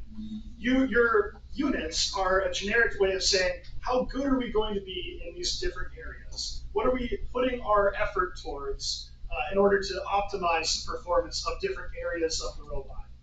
So that is, do we want to be incredible at auton, teleop scoring, and endgame, and for that, are we going to trade to be worse at something else? That's what Karthik is fundamentally saying. And the answer is always, you want to be great at something. You want to have a reason for someone to pick you. If you're just okay at everything, you climb 3/4 of the time, you score mid-pack of the teams, what are the odds to get picked as the #1 overall robot? Pretty low. Let's say you climb every single time, and you're even lower in the rankings for teleop scoring. What are the odds you get picked? They're high. They're high. You're going to get picked because you're a reliable climber. Now, depending on the game and what climbing actually means in the game, pick a thing and be good at that thing. Yeah. Yeah, that was kind of one of the struggles we had last year. We made a priority list, and we were like, yeah, we want to score L4 coral, and then we want to climb, but we had a not amazing climber, and we also had an LG mechanism to score in the processor. You had 6 functions, or you're at 6 out of 10 on 5 different but it gets functions. Worse, because then we're like, this LG processor is not getting the results we want. Mm-hmm. And when we got to World Championship, we're like, we're going to make an L1 coral score. The Yeah. problem is we almost never used it because we weren't very good with it. Sure, and you had practice it. Inconsistencies with that state. It was like, that Yep. was where we were most inconsistent. My favorite example from last year is 3100. They said, we can't be the team that does coral, algae, endgame, and get picked and do well. They said, we're going to be the best dang algae robot in the world, and they set out to do that, and I think they accomplished that. They're the best, arguably, algae dedicated robot in the entire world. That is a great example for, using your resources, spending them in the right areas. That all goes back to strategic design. You need to know what areas are the right areas to spend them. And I would go a step further than Karthik. I would say I would split it further. You've got a programming team, a build team, a business team. Business team, they're dealing with financials. Your programming team, they have to get your robot functioning with autos. They each have their own robot points that they're going to spend. Are they going to spend their points with your programming team optimizing and automating your teleop functions, or are they going to spend more of their time creating a better autonomous mode? Right? They've got their own pool of points, and they've got to choose wisely on how to spend them. And now that happens across every level of the team. And I will always say, Karthik will always say, be great at something. Don't have 30 auto modes. Have one that works really well every time. Yeah, I mean, just the jack of all trades, master of none. But the auto mode thing I want to emphasize, because I'll go into a strategy conversation with teams. They're like, oh, well, we've got like 14, 15 auto modes. I'm like, well, how many have you run? And they're like, well, we've run all of them in our shop. Okay, well, I don't trust it to work on a field. Show me the ones that have worked on a field. Oh, well, none of them have actually worked yet. Who's had that conversation before, like 30 times? I have it at every regional. It feels like every match. Be the team that has ideally 2 auto modes from different locations that both work every time, and you've got video proof, and it's just bulletproof. That's my recommendation in regard to programming. Mechanically, Karthik's golden rules, if you follow them, your team will do better than if you don't follow them. Yeah. Doesn't matter, context, right? It's different game by game, but for sure have 2 different ways of handling auto. Only reason why it's 2 is just so you're not completely incompatible if you're with another team. Here's a great example. We had 1 auto mode. We could grab an algae, score an L4 coral and throw 2 algae in the barge. In the competition season, it worked pretty well. 70-ish% of the game objects scored. It was passable. Well, if we're ever on an alliance with 3276, well, they can score an L4 and throw 3 algae in the barge. Well, we've got no plan B. We had no plan B all of last year. We can drive forward. Cool, we get 3 points. That was what the box we put ourselves in. We did not follow Karthik's golden rules. We didn't win a regional. We didn't go to Worlds. All of that can be traced back to our decisions. Yeah.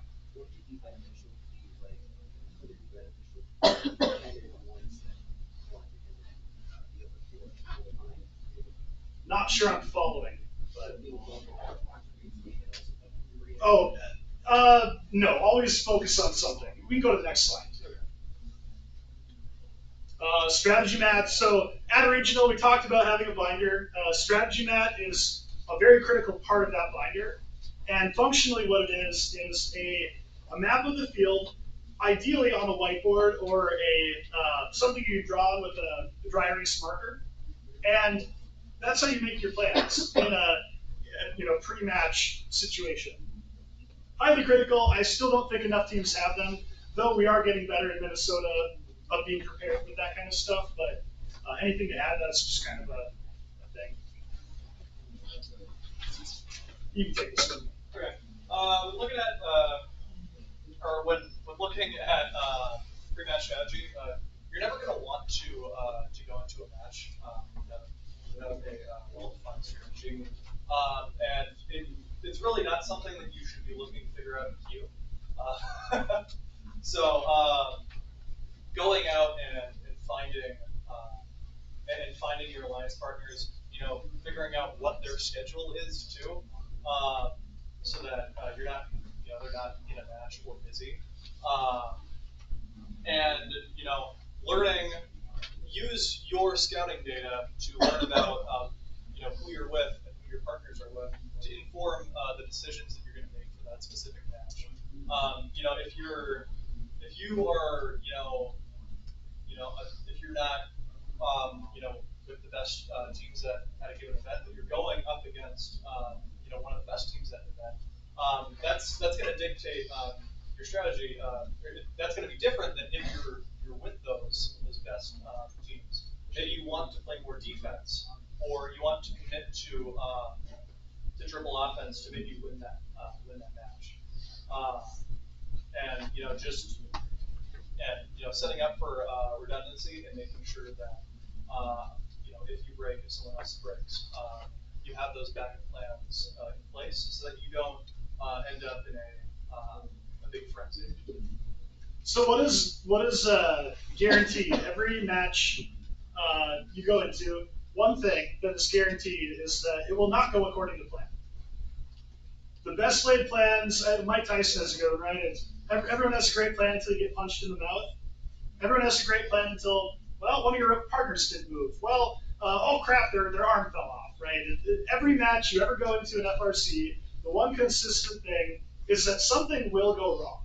Having a backup plan and talking through during pre-match, figuring out your strategies, and having at least a contingency plan for when things go wrong is very important. And the best teams have plan A, plan B going into a match. Anybody have anecdote or a story about pre-match strategy or a match that you adapted to really well? I'd love to engage a little bit further. Yeah.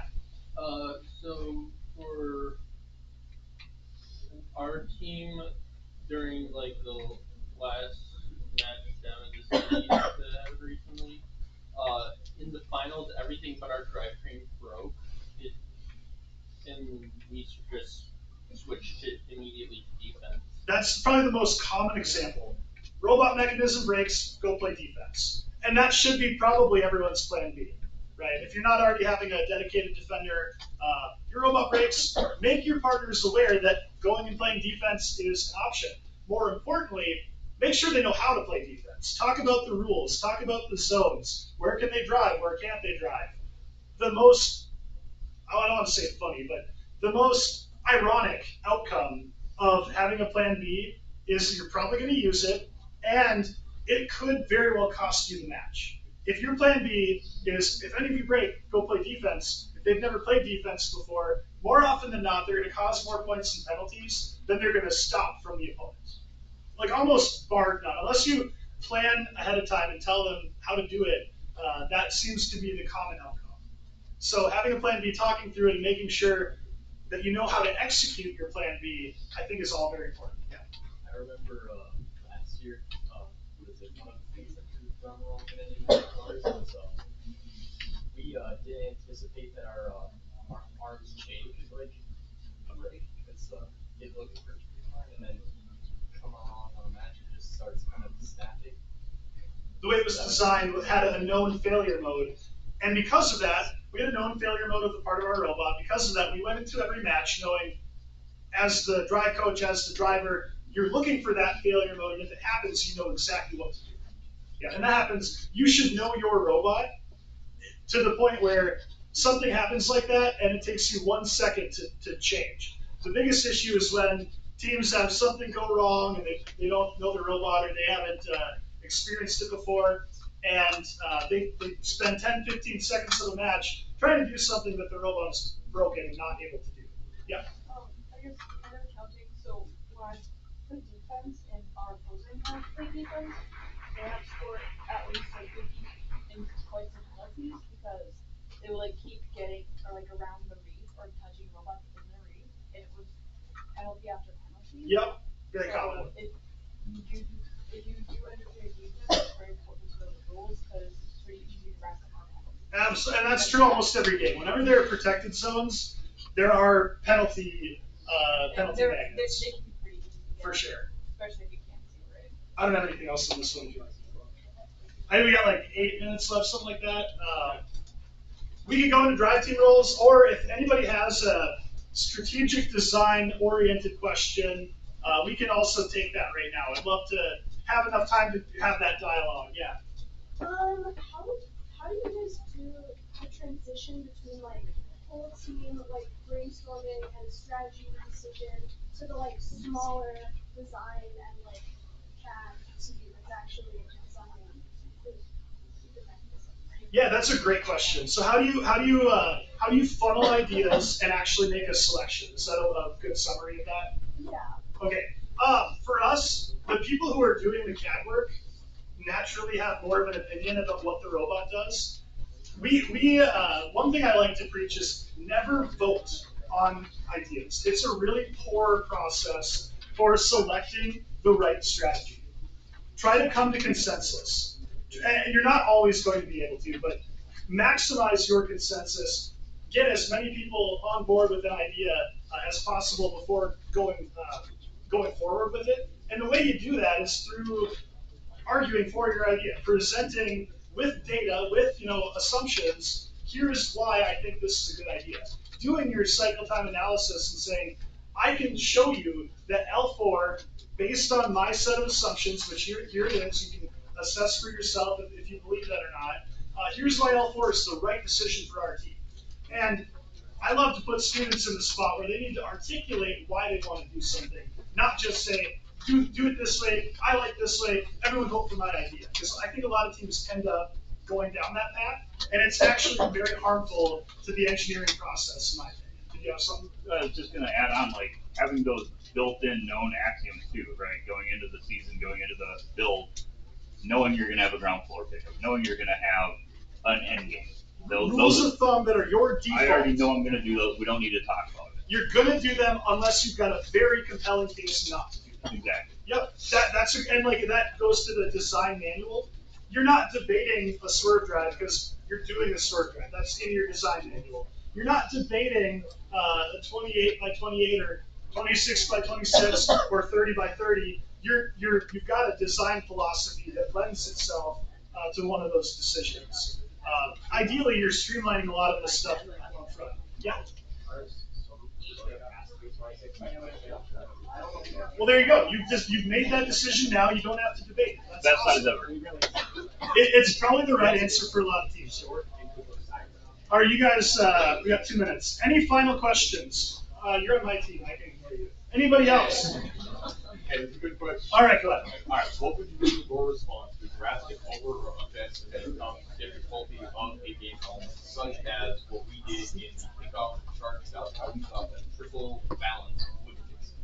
I would say every team does that every year, all the time. And the best thing you can do is prove it with prototyping. Prove it with testing. Prove it with empirical or real data, right?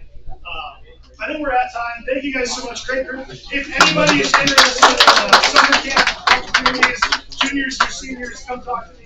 $20, $25 now. So, thank you.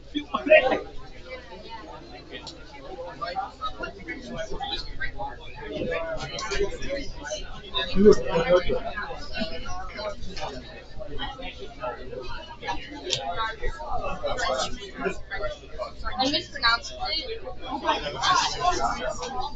I just wanted to know what's strategy for a while. Yeah, I do actually a strategy. You've been in this room every.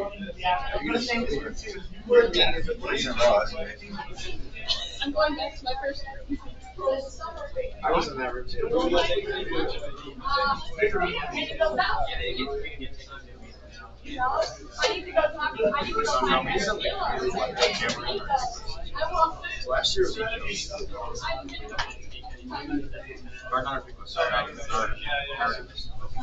Keep making it easier. We need to be better with better with our scouting, and we haven't been getting better with how we're getting like analytics.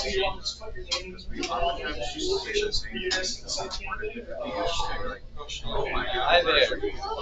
I will. Me too. So it's like summer, like whatever. Why is the other side? All over the state. Like literally, where are you from? Clearwater? So I got 35 camps within a 20-minute drive. You're a cool guy. You're my best friend. Appreciate Hello, that. best friend. What's your name? Ryan. I'm Justin. Chris, nice to meet you. Nice to meet you too. It's like team ability. My bad. Yeah, just budgeting at each different, like, your capability. Yeah, so like, add the systems of your programming team before you get to the season. If your programming team makes you like, all these things, right? You make an assessment of what you can accomplish, and That one I was and you base your plans around not it. So, thank you so much. the only one I tried to get to mess around with was a bacon pit, and that's what I think you've done. That one, you played Yeah. Yes, absolutely. If you have good enough vision, it's great. Come to the hub meetings, get as much help as you can. Like, there's a lot. We better have like absolute cinema. Like we had last year, but like better. That was in the book. I'm thinking not too far time, so we'll see how this goes. Like we had good vision last year, but we realized there were so many things that just like were of good vision that like it just happened to work. Well, also the amount of April tags this year. Oh yeah, there's a lot. There's like 30 songs. So this is gonna be a really heavy vision game. If they have that many like tags, this is gonna rely a lot on vision.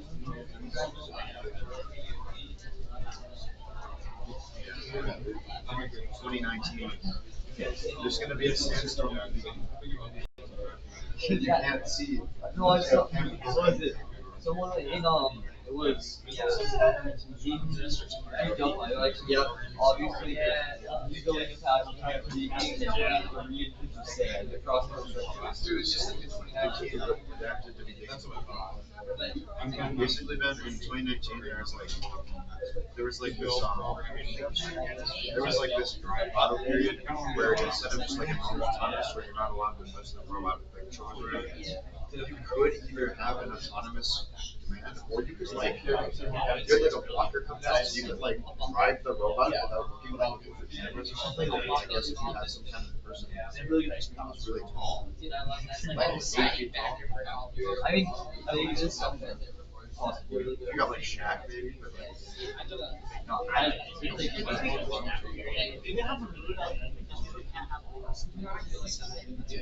well, we got the presentations. I was actually All of that, yeah. I don't know, like, I went to the Michigan Tech one, but we went to the headline and like walk.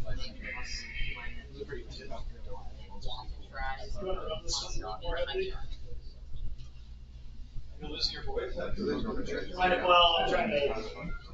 I'm only going to do 4. I'm making Caroline do the fifth one, so I better call her on that. You guys got why? Just keep mixing it up. I guess we are going to make it. All right. Oh, we started. We got this at 11:15. Yeah, we got time. 11:15. Yeah, no, we can start. Come on in. All right, everybody. Go ahead. Oh, okay. So, yeah. So you guys are in the right room. Winning on the field. Ride team strategy for FRC success. focusing around drive team information. I guess before we start, does anyone have any particular questions, anything that they're particularly trying to get out of this presentation? What are your goals in being here? If not, we'll just roll through it. And I love when these are interactive. Please ask questions. You will not offend me. Ask as many as you can. The more we talk, the more we interact, I think, the better. So, hi everybody, my name is Ryan Swanson. I am the current head coach of Team 1645. Where I've been since 2023. Before that, I was a mentor for Team 4607, going back to 2015. And then before that, I was a student on the team, so I'm an alumni from 4607. I'm also the founder and owner of Core Robotics. We run summer camp programs all over the state. I hire 40 to 45 people a year. I'm hiring right now, so if you're interested, come talk to me after the camp. I pay $20 to $25 an hour for instructors. I'm Adam. I'm a senior on Team 645. I'm Ken Design Lead since 2024, and I've also been our team's driver since 2024. So I guess in introduction to drive team strategy. I guess is just. This slide's pretty much just objectives, right? We're going to be here talking about FRC drive team strategy, how you work together, how you select a drive team, how you optimize the performance of your team through your drive team. So I guess to define some terms here, the drive team is your set of students and/or mentors that you send out in the field for each match. You'll have your driver, operator, technician, drive coach, and I guess they consider media part of the drive team. Technician, media, all part of the drive team. And effectively we're going to cover the importance of especially communication. It's a big one. Communication planning. Especially when things can and definitely will go wrong. One starting point for this too, raise your hand if you've been on a drive team before. Okay, so we're talking to a lot of people who are very familiar with this. Raise your hand if you're not even sure what a drive team really is. Okay, and raise your hand if you know what a drive team is, you've been around, you've just never been on the drive team. Cool, all right. Pre-match planning. So members of the drive team are typically heavily involved in the portion of strategy related to pre-match planning. Go ahead. Okay. I would say a big thing to start with is, and this goes back to our previous presentation in defining exactly how you're going to approach the game and what your design looks like. But past that, then how you're going to use your robot is very important. That's something that I don't feel like teams will get to is once designing the robot, how are we going to effectively use the robot? And the way in which you use the robot, especially with the playbook, can really dictate how well you can perform on the field. One big factor there is you're going to build a robot to do a thing. You're going to build a robot to accomplish a certain goal. All right, then you have the robot. Now you're going to play with the robot, and you're going to find out, maybe it's not that good at that thing, or maybe it's great at it. And then you're going to find out, oh, wow, we can actually do this too. Right? You're going to find out little tricks you can do with your robot that enhance your performance, make your team and your robot more competitive, right? And you don't find that stuff out without playing with the robot, practicing a ton. The more hours you put on the robot, the more little tricks your drive team can learn to optimize the performance. If a game object gets stuck in the robot a certain way, there might be a configuration of buttons that you have to hit in a certain order to unjam that game object. Or there might be a certain position on the field that you're way more accurate, way better at than a different position on the field. You have no idea about any of that until you actually play with your robot. You do that through practice. Yeah, Oh, yeah.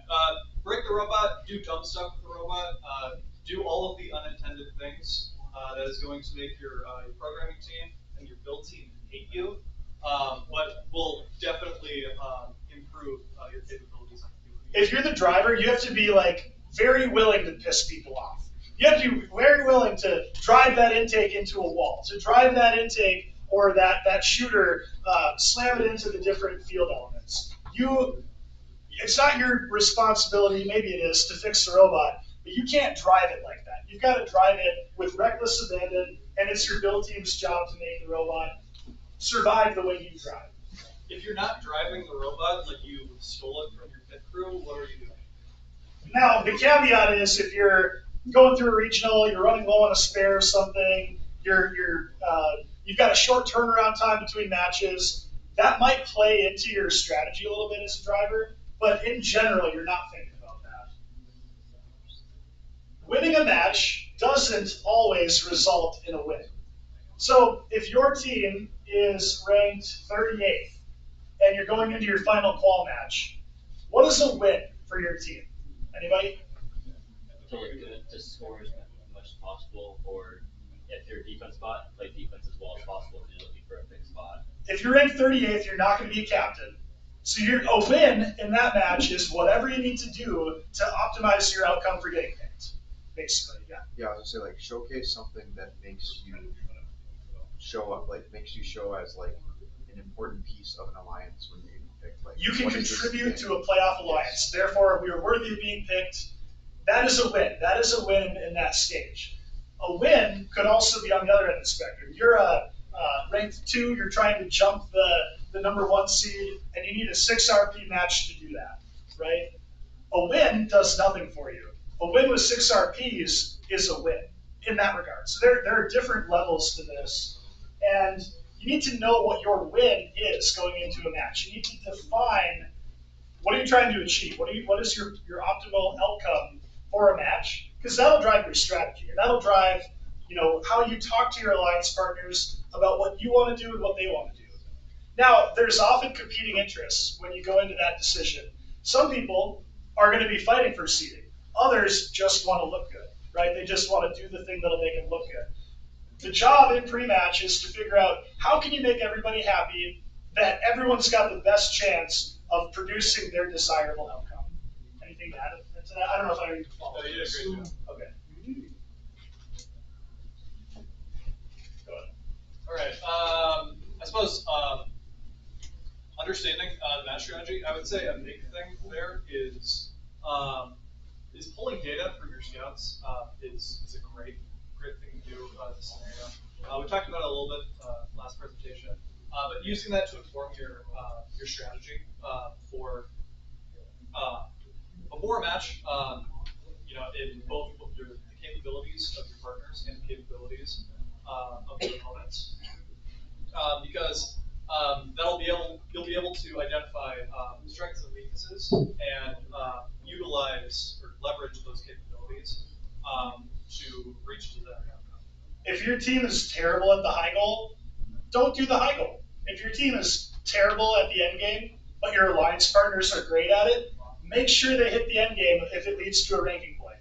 Right? It's understanding what you're good at, what your partners are good at, what your opponents are good at, and using all of that information to figure out the best way to play the game. It's kind of what it comes down to. You have to understand all of the factors. Typically, you understand it through data that you read from your scouting team, which is why the scouting team is so important. And then use that to make your strategy. So while you're analyzing, or what you do to analyze both your alliance and your opponent's alliance, scouting data on how many points do they typically score. If I'm going to look at one individual metric that I want to know is what is the total point contribution from each of my opponents and each of my partners. And if I know that, and let's say everyone on my opponent's alliance, they all put up about 50 points. I put up about 50 points. And my 2 partners both put up 10 points each. Well, what's the most likely outcome for that match? Probably going to lose, right? A great tool for this is Steponics. They have a term called EPA. EPA is Expected points added. It's literally a linear algebra and other math metric for exactly what we're looking for. So if you don't have a deep scouting team, one thing you can do is go to Statbotics and look up, okay, my EPA is 50. My partner's 10 and 10, and my opponent's all have an EPA around 50. They'll tell you right on Statbotics your percentage likelihood of winning. Now, what I would say about that percentage is that we play a very volatile sport. We play in a world where in one match, a robot can put up 70 points, and in the next match, just as easily they can put up 10. Their arm can break and they can put up 10. So don't overanalyze, don't emphasize, I should say, the outcome prediction on Statbotics. If you're 10% likely to win, figure out what that 10% looks like. What needs to happen for you to win? If you're 50-50, it's a wash. If you're 90% likely to win, how many matches have we lost that we've been 90% likely to win? Probably like 20% of them. Too many of them. Way too many of them. We could be projected to win, and frankly, I think you look at that and you get complacent, and you're like, 2 of our robots would have to break to lose this match.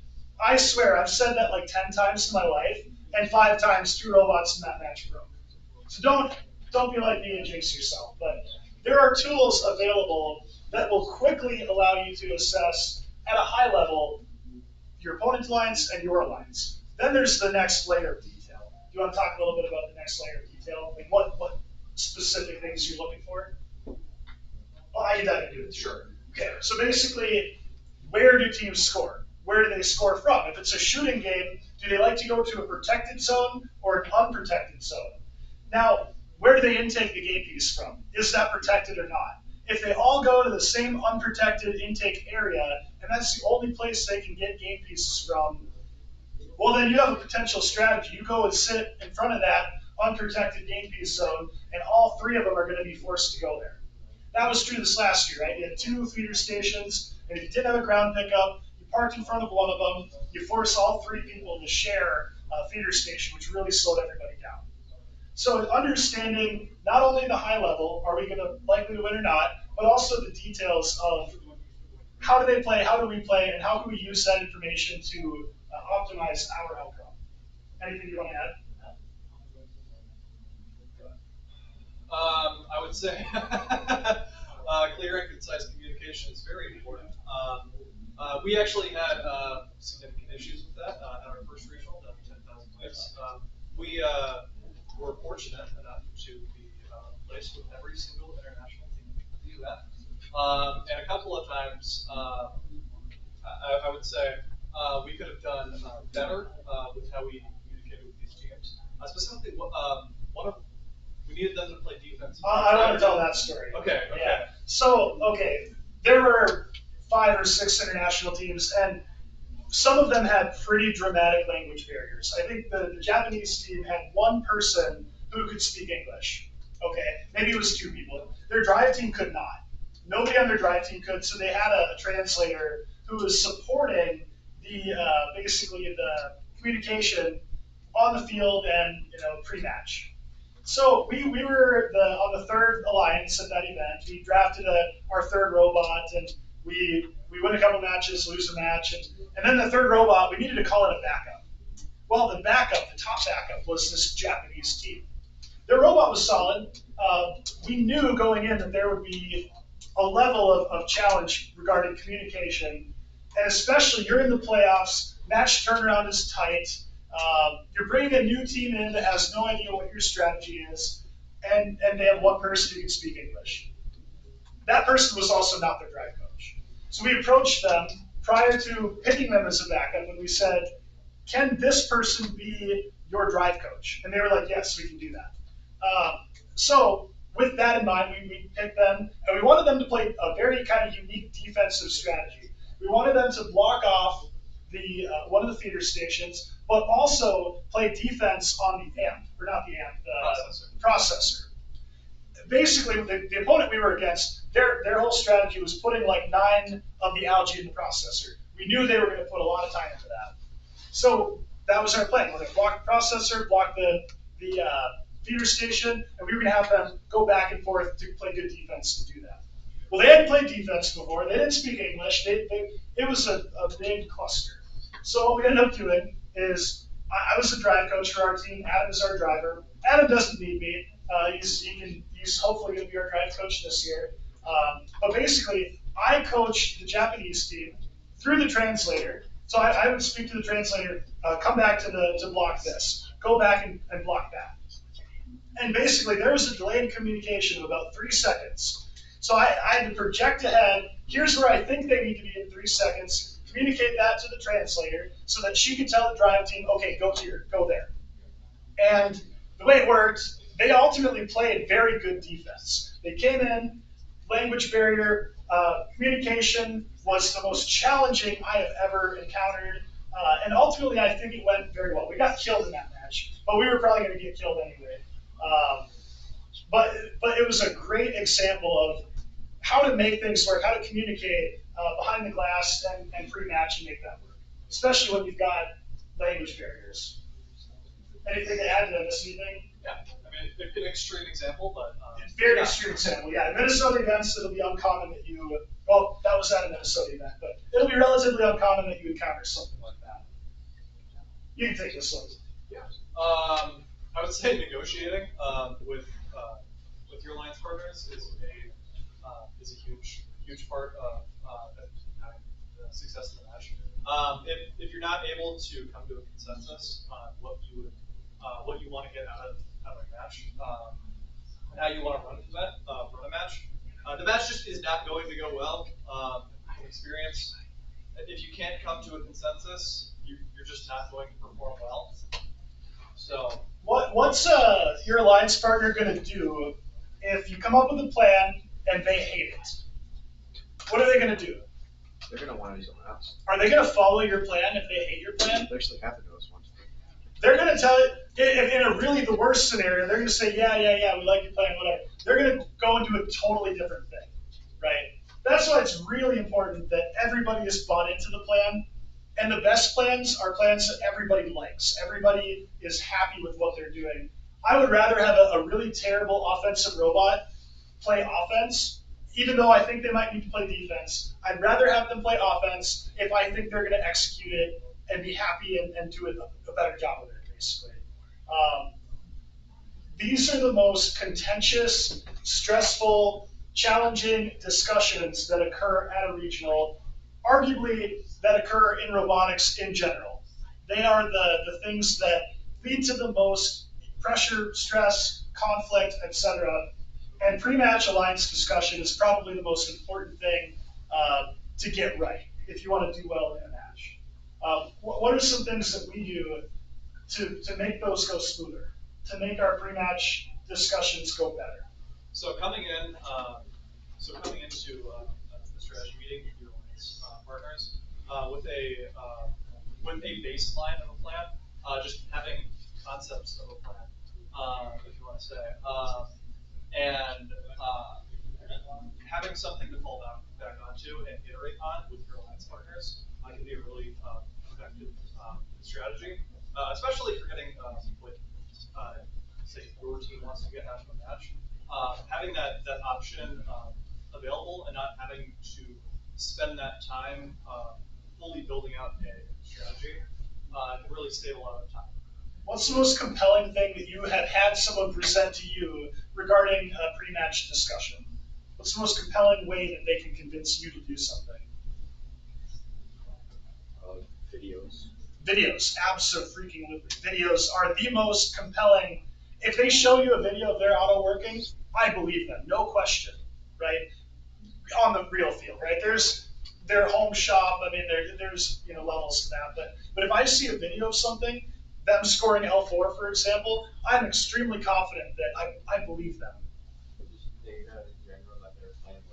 Data. Data's the next. So videos are probably number one. Data's next. If you can come to me with data and show me in this match we did this, in this match we did that, then I believe you, right? That's very compelling.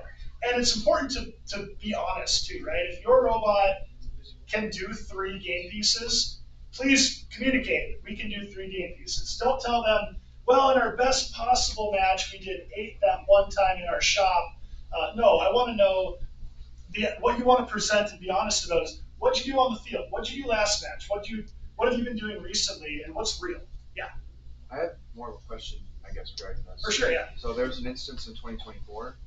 We had like a really good auto where like unless it missed picking up the feast, it would score every time, right? It was a 4-piece auto. We had a team that didn't want us to run our auto because they claimed that theirs would work, but we had the data to back up that it was a little bit more inconsistent, and we had our data to back up that we had not missed a single shot. Yep. So how do you go about trying to negotiate to another team? Because I feel like we didn't handle that negotiation well, and we ended up going, and it didn't work. Amazing question. Thank you for the question. And it happens almost every pre-match meeting, right? Typically there's one like obvious spot for auto. That year was the four ring auto. Everyone wanted the center to do the basic 4-ring auto. And yeah, everyone wanted that. Now, they approach you, they say, we think we're better. You have your data saying you think you're better. That's when you talk about plan Bs, all right? What are you do? What is your alternate? What was your team's alternate if you didn't run that auto? I think we ran like a 3-piece side auto or something like that. And what was their possible alternate? I don't know if we asked. Well, and maybe they didn't have one, right? So there's a world where your optimal outcome is to run the worst four-note auto and have your side auto potentially, even might be worse for you, potentially add 1 or 2 that, the other way around, you don't have that opportunity.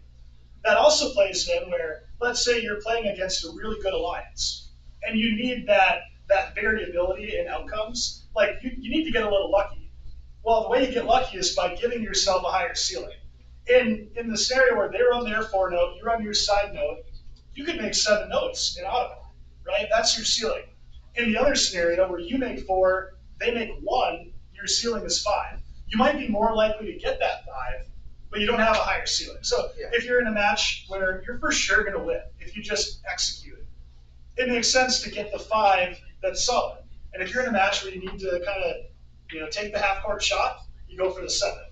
And that's the next layer of that conversation. You give them that part of it. At the end of the day, sometimes the best you can do with certain teams is a coin flip. And you just come down to it and you say, fundamentally, I think we should do this, and you are, despite data, they don't agree with that.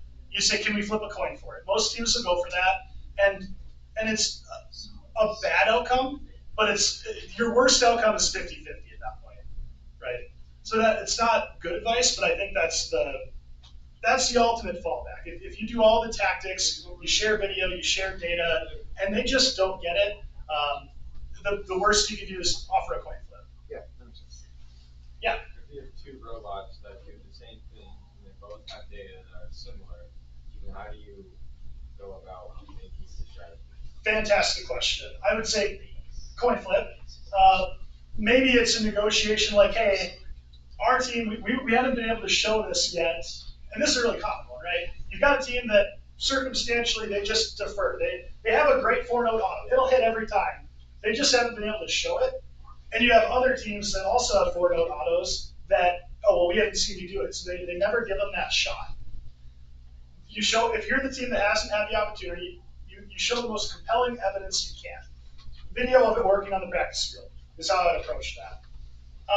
If truly 2 teams are identical and they're both going to work, well, that's a win for your alliance, right? You're going to get this thing, and you're going to get the points, no matter what outcome you have. That's where you hope you're in a position where you have a backup plan and you can at least get a 2-note and add ceiling to your alliance. If you don't have that, flip a coin is an option. Hey guys, for those talking in the back, you're welcome to leave. If you're not paying attention, you're welcome to leave. Noted? Okay. So I would say in addition to that, there's a world where you really need to show something to get picked, right? You need to show that 4-note. You need to show maybe it's a new and untested auto to have a shot to get picked, and another team already has that auto. Those are difficult conversations. Those are things where in my world, you just be honest with them, and you tell them your reasoning for wanting it. You say, guys, we think this is our best opportunity for getting picked. It might not work. We think it'll work. Here's the odds. Be honest about that. Are you comfortable with us doing that? Maybe they will be, maybe they won't be. You just be honest and have that conversation with people. Any questions? Hopefully that answered your question. Oh, that was really great, good question. All right, in-match communication and execution. We talked about a crazy example of this with the from our team last year with the Japanese team, but there's a lot of very normal, tactics you can use for in-match communication. Do you want to kind of dive into it? Yeah, I would say generally you want to be in a position where your drive team itself, the driver and operator, are relatively self-sufficient. That way you free yourself up to be able to, you free up your drive coach to be able to coordinate on an alliance level, and then that can really, to be able to manage the alliance. Manage the alliance. Yeah. So yeah. What are your guys' thoughts on driver operator versus just a driver? You guys can pull that off because you've got fantastic programming. I think in a lot of cases, the amount of automation and programming required for that to be the logical choice for a team is a pretty high bar. From a personnel standpoint, I prefer to have an operator as well. They don't always allow you to have two human players. And sometimes the human players are located remotely and you can't add people down there. So it's game dependent, robot dependent. If you can pull it off, it's an advantage, right? If you've got a driver who can be equally good as a driver plus an operator because your automation's great, do that. Which you did, and you had two human players. That was a big advantage because then you had people that knew how to feed your robot. You could go to either station. A lot of teams can't do that, but that was the correct decision for 70-28 last year. It's hard to pull off. I think if you can do it, you do it. Other communication priorities, to Adam's point, the skills gained from your driver and operator, and not only like physical, like operating, driving the robot, but also understanding situational context. Driver can look and they know where to look for the time, and they see 20 seconds left, and they've got the awareness of like, or the drive coach, even better, is shouting the time at them. They have the situational awareness that they know it takes them 13 seconds to do one more cycle, and they know it takes them 8 seconds to climb. Well, with 20 seconds left, they don't have time to do a cycle and climb. Time to go climb. Even better, you've got designated times throughout a match where you cut off scoring and you go do the end game. Right? That's a plan for your team and your robot going into a match. Shouldn't even need to be communicated during the match. You do anyway. That's your fail-safe. You're communicating during the match. Your drive coach is shouting out times, but the driver already knows. What I love is when Adam does something as driver that I was like, oh, I didn't think of that. Good idea. And that comes from practice, comes from being a 3-year driver in addition to that. But yeah, it's having that ability for me to step away from my team to go coach another team to help them with defense is a huge advantage for our alliance. Anything you'd add? Yeah, micromanaging is probably the worst.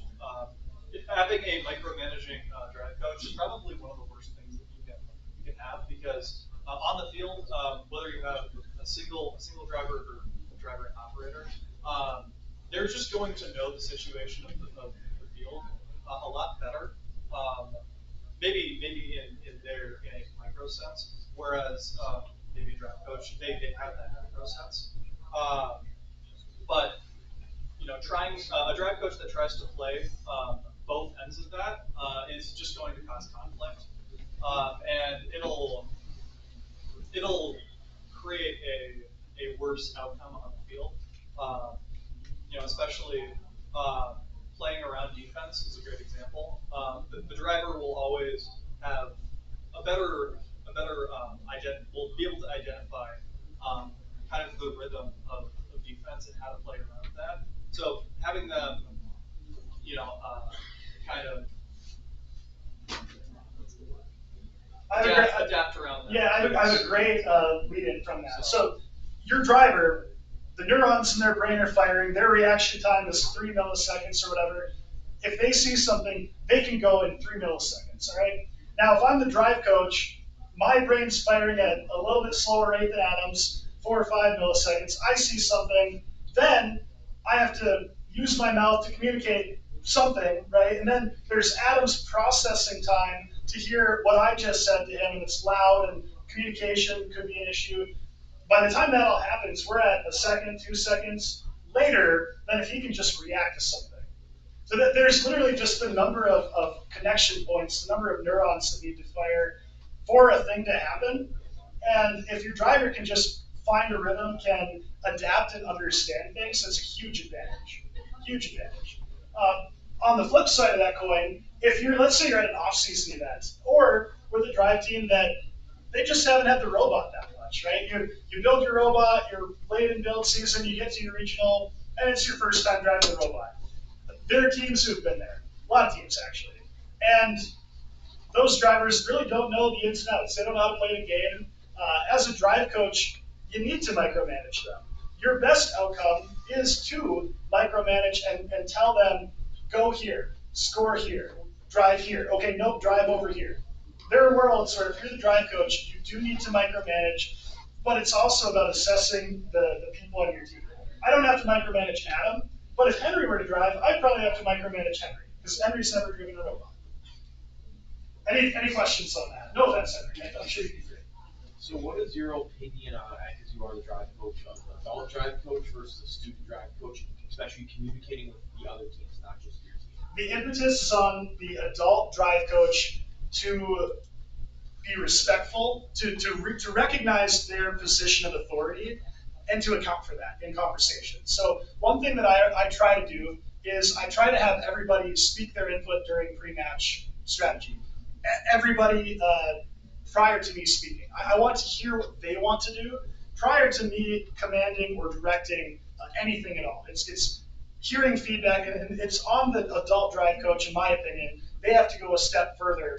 I would say the same for Adam as a senior, tall male senior, if you were talking to a shorter female freshman. There are power dynamics, natural power dynamics that you need to be aware of and account for. In my opinion, adult drive coaches have a fully developed frontal cortex, and I think handle pressure situations better than students do. Not all of them, but I think on the whole, adults have the ability, or should have the ability, to handle those situations better than a student would. And the reason we have an adult drive coach currently is, and we might not next year, but to be determined, the reason we have an adult drive coach is for those high pressure situations that your driver screws up. Your driver, I'll list an example. The 254 driver failed to put something in the processor last year, and it cost them a trip to Einstein. Okay, that happened. That was a thing. Now, if there's a bunch of students, and it's student drive coach, student driver, those students are all going to be in a horrible emotional state. Now, if there's an adult drive coach in that situation, I don't know what they run, but if that happened to my team, and I'm the adult drive coach, I can bear the full brunt of that mistake. I would tell Adam, I messed up. I would use different language in that situation, but I messed up. That's on me. I would tell him that, and it'd be my job to take the pressure off of the students. And I think that's the biggest reason to have an adult drive coach. People will say that it's better to have a student drive coach to give another student an opportunity. I say that's a trade-off between risking the social, emotional well-being of the students on the drive team versus giving another kid an opportunity. So, great question. Did I answer it? Yeah. Any questions about that? I'd love to go further into that. It's a common topic, and I think every team needs to make their own decision. I don't think there's a right or a wrong answer. You have to identify for your needs, your team, your situation. If you pick a student drive coach, I think it's a great idea to have a mentor tag along with the conversations, to be there, to be that support figure. So I think there are ways everybody can kind of address that. In-match communication, talk about this a little bit. Real-time decision-making, importance of verbal and nonverbal cues. What's a nonverbal cue that you and Quinn do? What's we've had the same driver and operator for two full years now. What are things you just know something is, see either something with the robot or with Quinn that you adapt to. He leaves the arm up. What do you do? I don't know. It's hard to say because like it's not really something you think about. It's just it's natural. Yeah. One example is like operator leaves the arm up. What does the driver do? They drive slower. They know to adapt the way they play based on the way the operator is playing, so they don't tip the robot over. That's one example. Establishing calm and clear voice. So particularly true of the drive coach. Also important for the driver and operator talking to each other. Active communication between driver and operator is critical, and I think that if you're screaming, Adam, do this, Adam, do that, it's a lot worse than, Adam, we need you to go here, do this, and you've got a communication you establish. Go to G2, go to H1. The reef, in particular, if you had a code to speak to where to go and a map of the code that all of you just knew, go to G4, go to G2, whatever. I did a terrible job of that last year, but a lot of teams did a great job on it, where they just had an internal code and they knew where on the field to go based on that code. This goes for any game. Whether it's something, whether it's official materials or honestly, when you're referring to things in a match, generally try and default to official terms. Then it's universal. Yeah, that is universal. And then defining certain points of interest on the field, whether it's positions in the pick and place game, or say it's certain priority positions on the field, like more like a shooting game. Having those well defined, so that you can just say in an instant and everyone knows what's going on is very important, and it's something that should be done very early. Yeah. Any questions about anything so far? We've got about 10 minutes left. 15, 10 minutes left. We'll keep rolling, but if you have questions, yeah. As a rookie team, we have the value that everybody gets to drive the robot. But correct me if I'm wrong, if you want to be competitive, you end up with a drive team that's well practiced, and we're lopsided in that. We have 2-3 people they drive. The way I would approach that, from a team head coach perspective, I'm the head coach of our team. Everyone gets to drive the robot during tryouts. Everyone gets to try to be the driver. Give them all opportunities. But then I do think it'd be in the best interest of your team to pick a drive team, to specialize in your roles. Every good team has a drive team. They have a B team in case someone gets sick, but they have a designated drive team that they're living and breathing their role and getting good at it. I would recommend that very heavily. Yeah. I have a great example of that. I'm with 24/7. We've been a team since 2006, but we only really got to do it before after Crescendo. Yep. Before that, we had the structure that they had where everyone had a chance. Each match, each driver, there's a new set of drivers. But during Crescendo, our drive coach chose me and one other kid, and we were the first actual drive team that played every competition in the history of our team. And since then, we've made it to every playoff position we've gone. We've qualified for Worlds, and we've gone to state this year. What team were you on? 6147. Okay, Talkabots, yeah. So yeah, Talkabots are the best example for that because their turnaround is like incredible. They're a top 5 team in the state, and I didn't realize that was an inflection point in when you got good. But that's an awesome example. Thank you for sharing it. Back here now. Yeah, that was something with our team is we have, like, he's our driver. We had him last year. It's his first time driving, but through the 4 competitions he went through, him and the operator, they get really, like, the chemistry is what you need for that. And when we had our operator graduate, we went to EMCC over the fall, and I was the operator for that. So what we did is we would switch out drivers and operators a little bit and see what people would, how they were comfortable driving and operating. But because like we got a lot of matches, so that's a big thing for like off season is when we usually figure out, okay, is this person good at driving? And then you also weigh in the investment of, well, this person's a little better than this person, but like this person has 3 years left on the team, whereas this person was there last year. It's kind of like if you're a football coach and you've got a pretty good, freshman quarterback or a pretty good senior quarterback. From a program standpoint, I'm inclined to pick the freshman quarterback, so I have 4 years to develop them. Like that's how our operator was. He started in 2023 and he graduated last year. Yeah, and like from a head coach perspective, you gotta walk a line, right? You gotta give the right kids the right opportunity, and it's as the coach, it's your job to identify Yeah, that. and you have world level experience in Yeah. education, so it's like you pick the one with experience versus the one with prospect. The place you give them experience, though, to your point, is at off-season events. Cycle drivers, that's where everyone gets an opportunity. The stakes are lower. They are made for that. Also, week zero events too.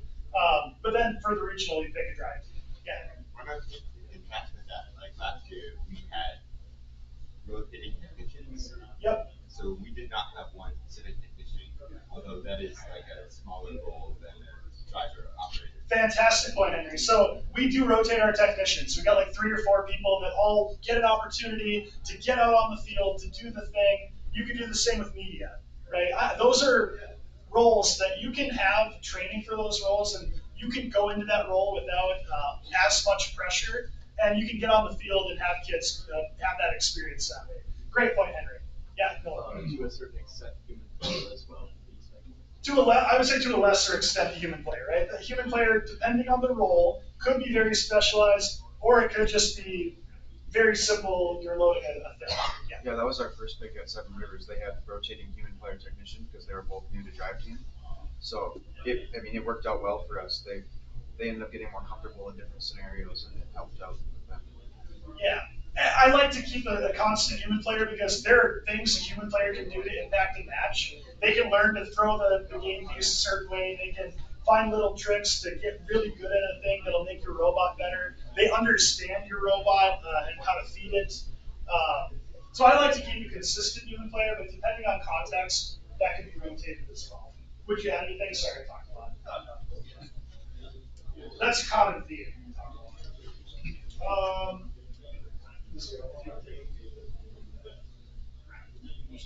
We never actually, we did this repetition last year. We actually never got this. Yeah, it was a lot of questions last year. All of this is very true. Drive team is a privileged position. You earn being on the drive team through hard work, through dedication, through your time. You're not just granted a position on a drive team. You earn it, at least on our team. And it can also be very isolating. Drive team can be a challenging position for a student. Goes back to what I said about the adult drive coach and what I think the benefits are for that. Regardless of your decision for that, your students who are on the drive team are under pressure every match. They've got all their families, all their teammates watching 2 people control the robot. And it's important to understand that dynamic so that as a coach, you can manage it, navigate it. As a teammate, you can understand not to go scream at your driver for screwing up, or your human player for dropping a thing, or understanding that they are doing their best and that they're under pressure, and they're kids. Kids make mistakes. Right? Anything you'd add? Adapting to opponents. Do you want to take this one? We've talked. Kind of covered it. Yeah, we have. Yeah, question. I have a quick question. I'm kind of curious about like how does your team see like team bonding stuff? You know, like for example,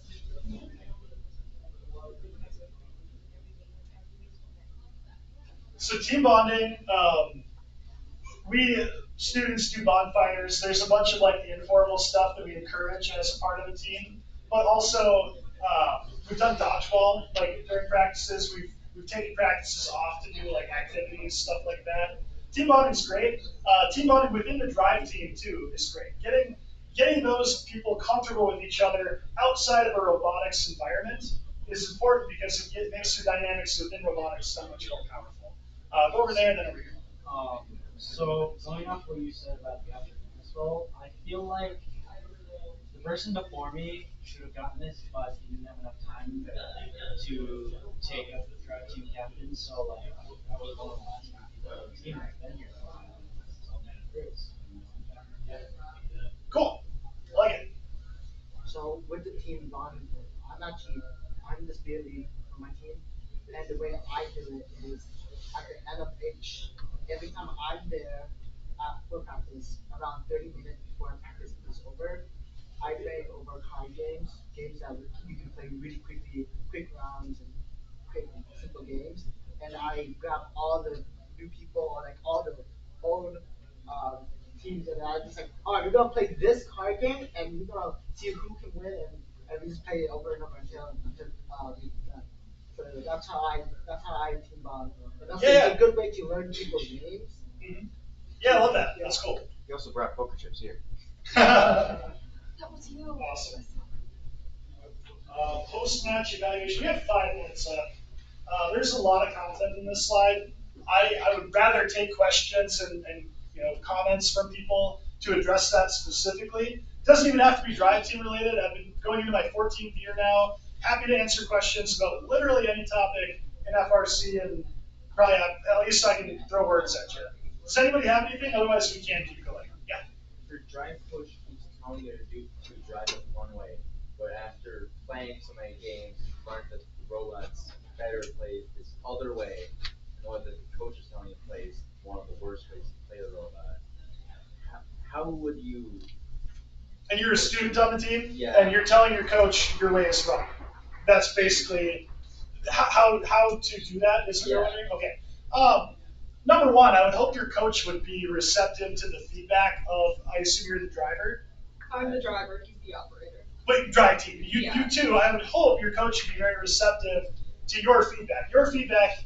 If I were to hear something from Adam about an Adam's driver, I'm drive coach. Adam's telling me, Brian, we're doing this wrong. I put full faith and confidence in that perspective and opinion. This actually happens all the time. Literally, Adam tells me I'm wrong on a daily basis. So, give an example. How would you approach me in that scenario?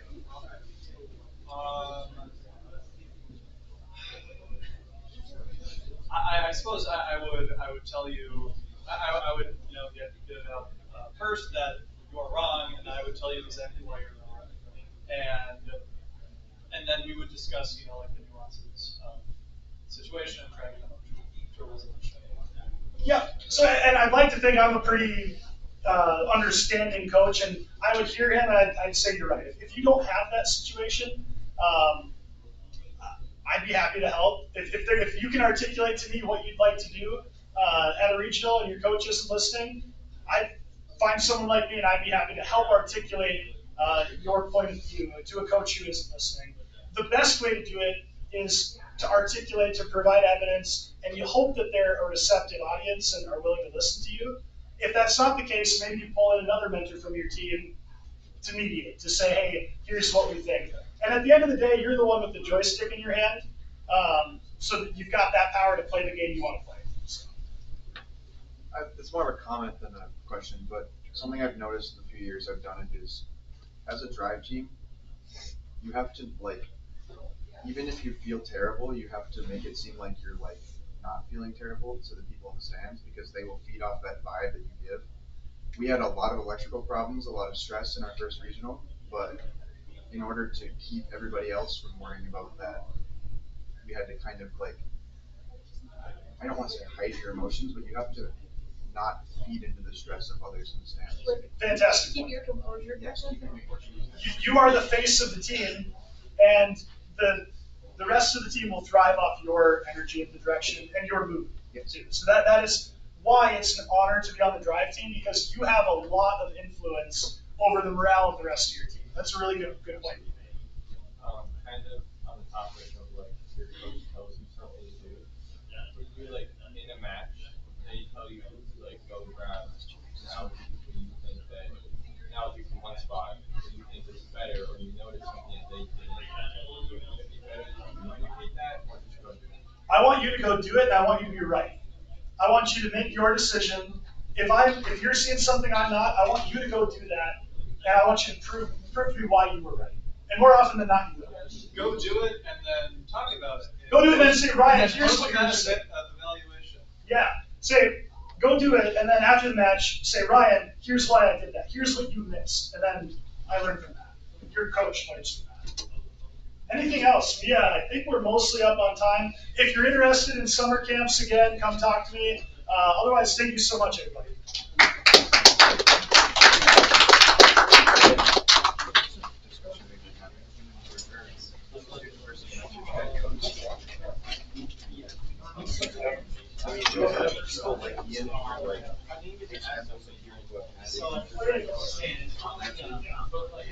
Gives us very good insight on the benefits he also knows that that's not always what you want to do.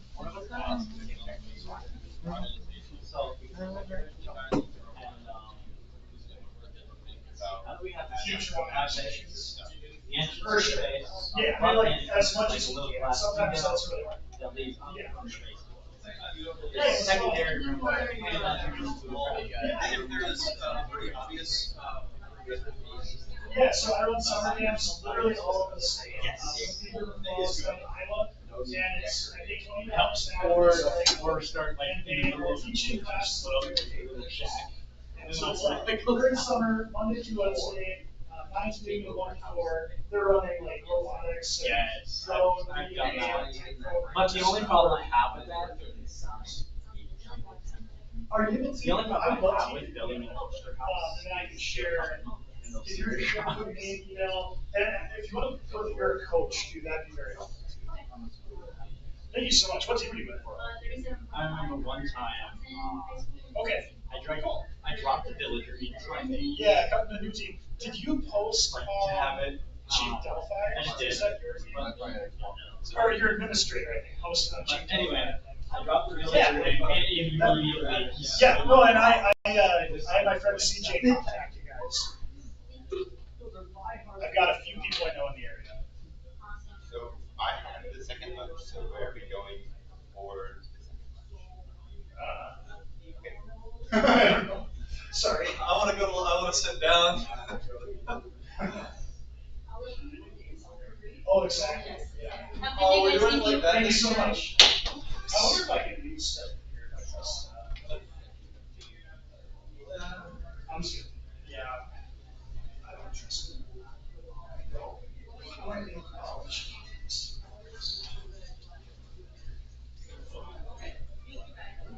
No, I don't know.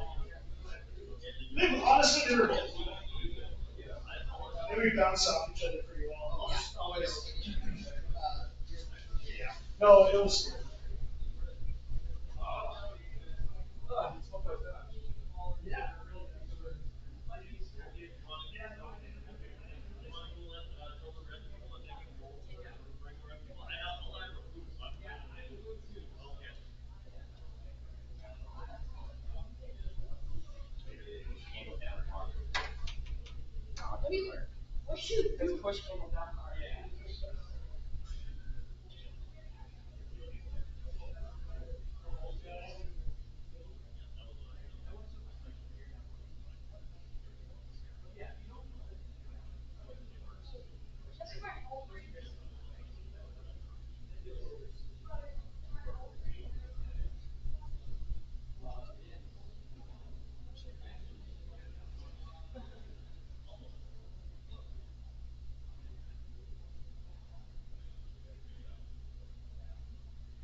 convenient.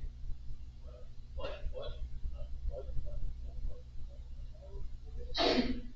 Bless you.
as like, as the emergency backup.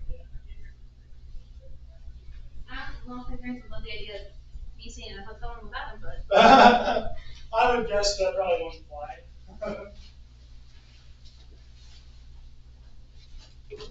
That would be really bad. Me paying for a hotel room for two students. Just like looking in that context, that'd be pretty messed up.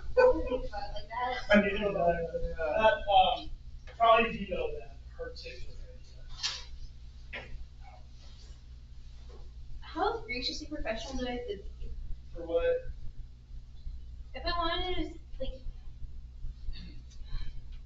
theoretically, if the coach brought up an instance from 8 years ago about you, I was talking about for 35 minutes, for like 15 minutes. For what?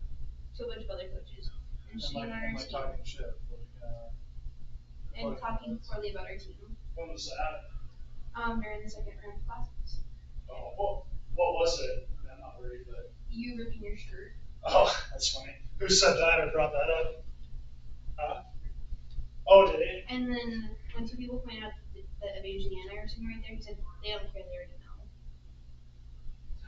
And then it continued. It continued by saying that. Hey, what you doing? And then. What session was that? Session. It was just in the hallway. They just stood around for 45 minutes, just talking about us, you and our team, and how quote, our team will take you after getting fired so many times that we'll just take anything at that point. Oh, well, I'm not too worried. Can I? If that happens again, can I get a little bit sassy? No. Remember our leadership meeting. I know. They're then taking energy on like work I do too. I think that would be pretty unfair to extrapolate something that happened in 2018 to apply that to you. I'm not stressed about it. I know, but I don't like my work being categorized as invalid. Yeah. I think we can do a lot of work this year to revitalize our team's reputation. Yeah. Which I think we just need to be the bigger person in all situations and do our best to really hit that home, right? Well, it'd be nice to sit back and watch a presentation. Grant, what? You just take your name off. That would be funny to me watching Adam do a presentation. I don't want to see that happen. Oh, no, we don't do that. Do you have certain points you want to talk about in this one? Do you want to like go through right now and tell me like where you want to talk?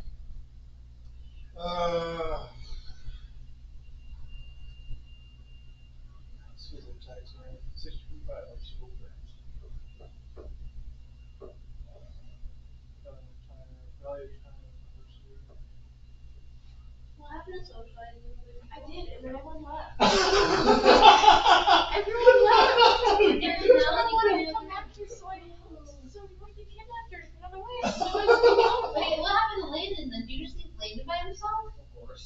Landon's fine. But he was also later, so Yeah. he gets more tired. I wasn't, and they all I left. tried That to. was so funny. I was Really? socializing with Allison for a little bit, and then she was gonna stay, and Dora wanted to go, so I'm like, I wanna go too. That reaction. Also, by the way, my wallet's so Anybody know where the gallery is? It was the first floor thing we walked by when we came up. What do you think? Is it at a location? Is it? I thought it was just like a hangout area. That's good. Henry, did you get anything out of the presentation so you were here with me? I was hoping to learn about the technician role also. So it's not up there. I didn't dive into the technician role, but Oh, that's a yeah. I'm not sure. I'm not sure how to offer you the technician role that you don't know. Like, what questions do you have about it? What do I do? I mean, like, after this kind of stood around, is there anything else other divisions do on other teams besides stand around? A lot of times the technician is a mechanical person, and they are double checking features on the robot. They are tightening bolts, doing systems checks in the queue. which you could be trained to do, right? Like you're a very smart person. You could be trained to do certain checks mechanically in addition to your programming stuff, which I think would be a really good thing for our team if you want to do that. I would be interested in that. Because like we would give you a tool belt, you would be you'd be trained. I mean, you're going to be involved in building the robot, obviously, but like you would understand the robot inside and out, and you'd be trained to check for certain things to prevent them from failing. That would be a way we can make our technician more effective, I think. But otherwise, it is making sure you set up the correct auto, calibrate it on the field, stuff like that. So we have half of it, and I think if we trained you and Kent and whoever else wants to on the other half, then it'd be pretty powerful. If we do that, I almost think there'd be a world where we have a dedicated technician, like whoever is like appropriately trained could be in the role, but if you're not trained, then you're not eligible. We're not going to rotate random programmers in to do it. Yeah. So that's kind of a thought. I don't know how we should handle the media team this year. What do you mean? The media role, the person going on the field. Like, Well, Carter told me that I'm the only media person on the media team, according to him. Carter has a lot of influence on that. So like, Well, right. I'm currently setting up a social media campaign not like that. I mean like literally the camera person. to find a photographer. But even if we have someone like that, I think we would almost want somebody who's geared towards helping the drive team, right? That could be you, right? It could be you, right? It doesn't. But they would just be dedicated to taking match video and stuff like that. I can find somebody to do that in the social media campaign. But do we want somebody, or do we want like one of our core members who puts a lot of work in? I like taking photos and stuff. But that's different than taking a match video. Well, you did it last year, right? You took match video while taking. It was kind of hard and it hurt my arm, but I mean, I did it. We should get like a phone tripod. I need like a headband or like a. With a phone. Yeah. Yeah, you can't see what you're pointing at. But you can see what you can see. I almost think we should get a phone tripod. Then you can kind of tilt it at the robot movie goes at a few. I think when you just get there to the media area on practice day, you find a spot where your tripod is allowed to be, you zoom out, you got like a wide field view, and then you repeat that. And then you can still take photos. Yeah, right. What time does lunch end? I don't know. That would be the plan, is to get a tripod, 125. figure out a spot where you can put it that will guarantee visibility, and yeah, I think it's a good idea. Oh. I'm surprised everyone did a pretty good job of wearing Sartell stuff. That's something. Like without any communication about that. I kind of just assumed people would know. I need a bed. And then the people who didn't were like Aiden and Derek. I need a bed that I go to like In general, it's Why do we need to do that? In your opinion? Wear team apparel, Yes. so that you're identifiable as part of the team. Ah. Team identity. It's team we identity. have 10 minutes till people come to help. Yeah. I mean,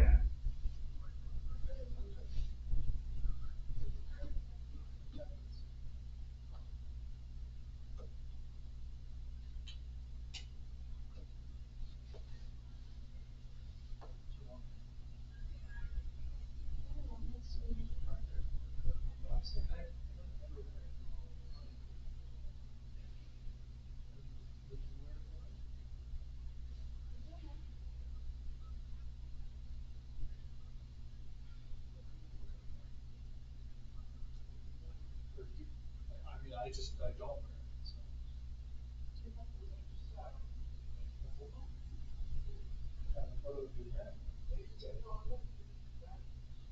Is it the one in the dark? Oh, no.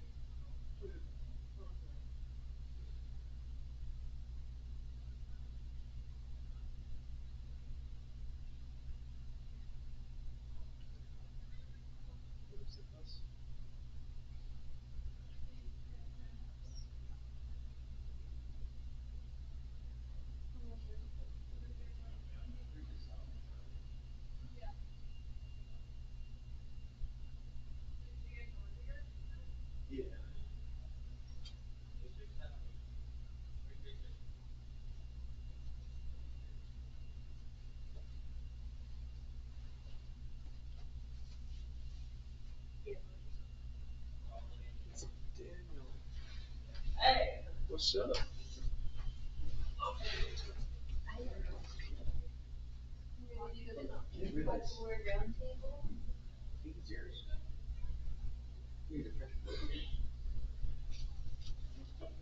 I wonder if we would have put my name on presentations, if it would have impacted.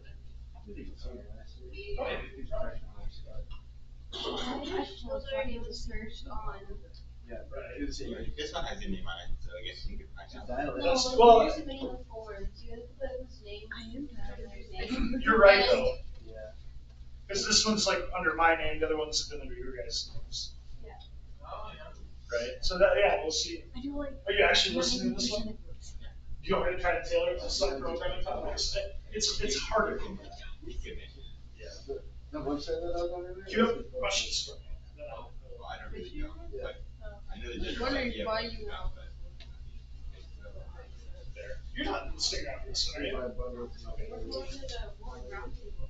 Good, yeah. Because we're running this year. It's a good goal. It's December 6th. If we walk in right now, we're in pretty good We're shape. starting next Tuesday. That'd be good. So we're waiting either March 7th or what's the other We got like a few months. Wait, no, it's not. That's like April 11th. Yeah, that's on the news. Are we doing week 1 or week? Later. How funny would it be if this summit showed up? I Well, think- then we're gonna go fast, I'll tell you that. We'll get through this real fast. What team are you guys with? Can't see. Monty Pythons, 4632. Cool. How you guys feeling about the year? Good. We've We're done good. a lot of We're off-season stuff.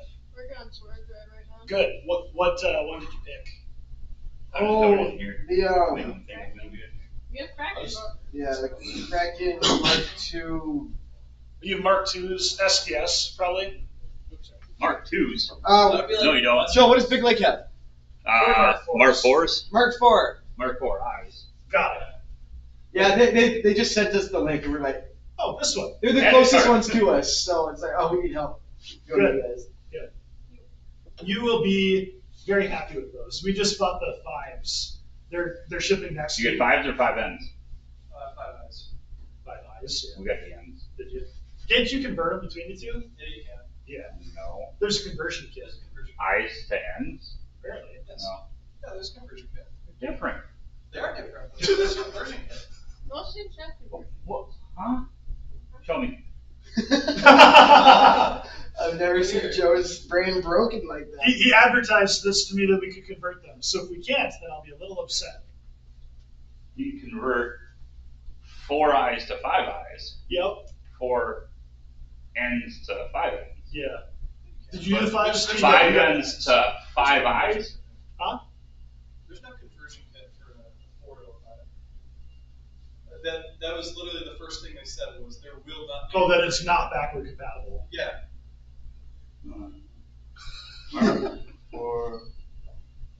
So anyway, you got sort of going. That's really good. Yeah. Is it like driving and stuff, or are you getting close? Our programmer said we're this close. Good. So If you're this close right now, you're gonna get it before competition. We're exactly. saying like originally 2 hours because we have like normally like that was like 2 hours.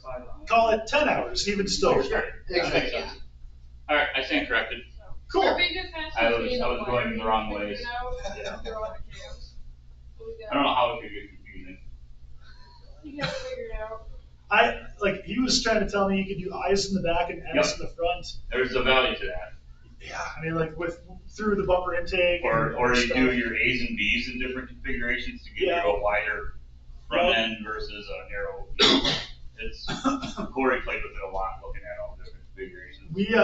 We were not selected for Team Rev, and we're like, okay, that's easy decision. Go with the 5 eyes, buy those, go SDS. They're also just better, more competitive. Like they're a reason that teams would pick you versus not. Yeah. And then Greg Nidell texted me last night. He's like, hey, we had a team drop out. You were the first backup. I'm like, okay, we're back on Team Rev, but we're still doing SDS. Wow. Right. There's no, what you call it, non-compete agreement or Right. anything, like. Right. I mean, if you look it up, like over 70% of Team Rep teams use this. if we actually get our team West Coast, I'm not buying their swerve bar. Are you applied for that? Yeah. Decent chance you get it. Unless RC associates me with you. Well, you might, but. You should have said Ryan Swanson's not on the team. That would give you a better chance. I'll do it next year. I don't like RC. He doesn't like me. Well, I'm sure there's reasons for both things. No, but, not really. I mean, he's probably a pretty strong. He's a person. Strong opinions, right? Sure, and you also have a strong opinion. So I mean, that's a water and water mixture. When I talk, I don't have a bad relationship with him. I just think he's kind of which is accurate. But he basically, I would be too. Yeah, it's really good. They're really good. He doesn't like it. That's basically what he's like. Why do you talk to me? Why do you like? Ever since the great Spark Max module of 2023. The Vortex. No, Spark Max. What happened with the Maxes? That was our Einstein run where we had the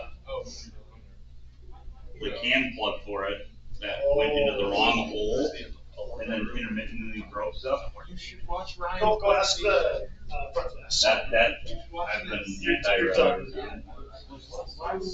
Hey, why would you have to be? Also, all their stuff requires so many different connections. Yeah, every connection is a motor on it are 5X. Yep. And I like that about the CTR world where I can go from motor straight to my PDA. Yep. I have 0 connections. Everything's done. Objective. Yep. Yeah. Do they have more power? Are they more efficient? It honestly doesn't. It doesn't work. It's 0. Yeah. Yeah, and it honestly doesn't matter for our level. We're not at the 16, 19, 13, 23. You guys are closer, but even still, there's a game. Get in here. Good to see you, Joe. Yeah. You gonna go to the next one? No. Nothing good happens at those. I like witnessing it though.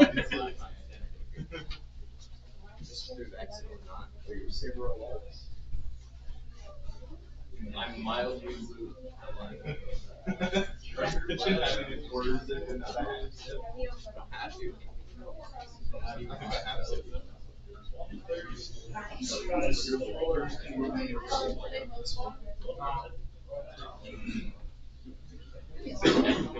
Well, not quite. Almost here. That's like. There were no other sessions you guys wanted to go to? I'm talking to the front row. All the front row is all my team. No, you guys are all welcome. The front row is. The front row is welcome. You guys can hear me talk anytime. Because short of filling the front row. We have most of the team here. No, I'm not going to present. You have to scoot your chair up. We stand up as a team and help us. Yes. Still quite a few people moving around, but let's do a soft start, and then as people come in, we'll dive into it.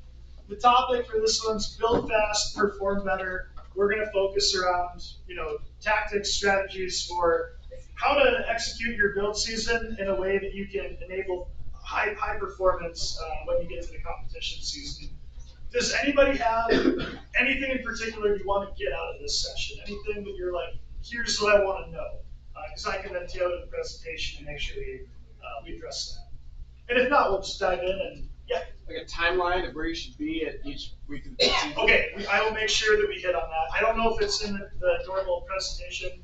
I'll attempt to nail that. Yeah. How to prototype quickly and then make a decision for what you're doing moving forward so that you can start building the actual robot.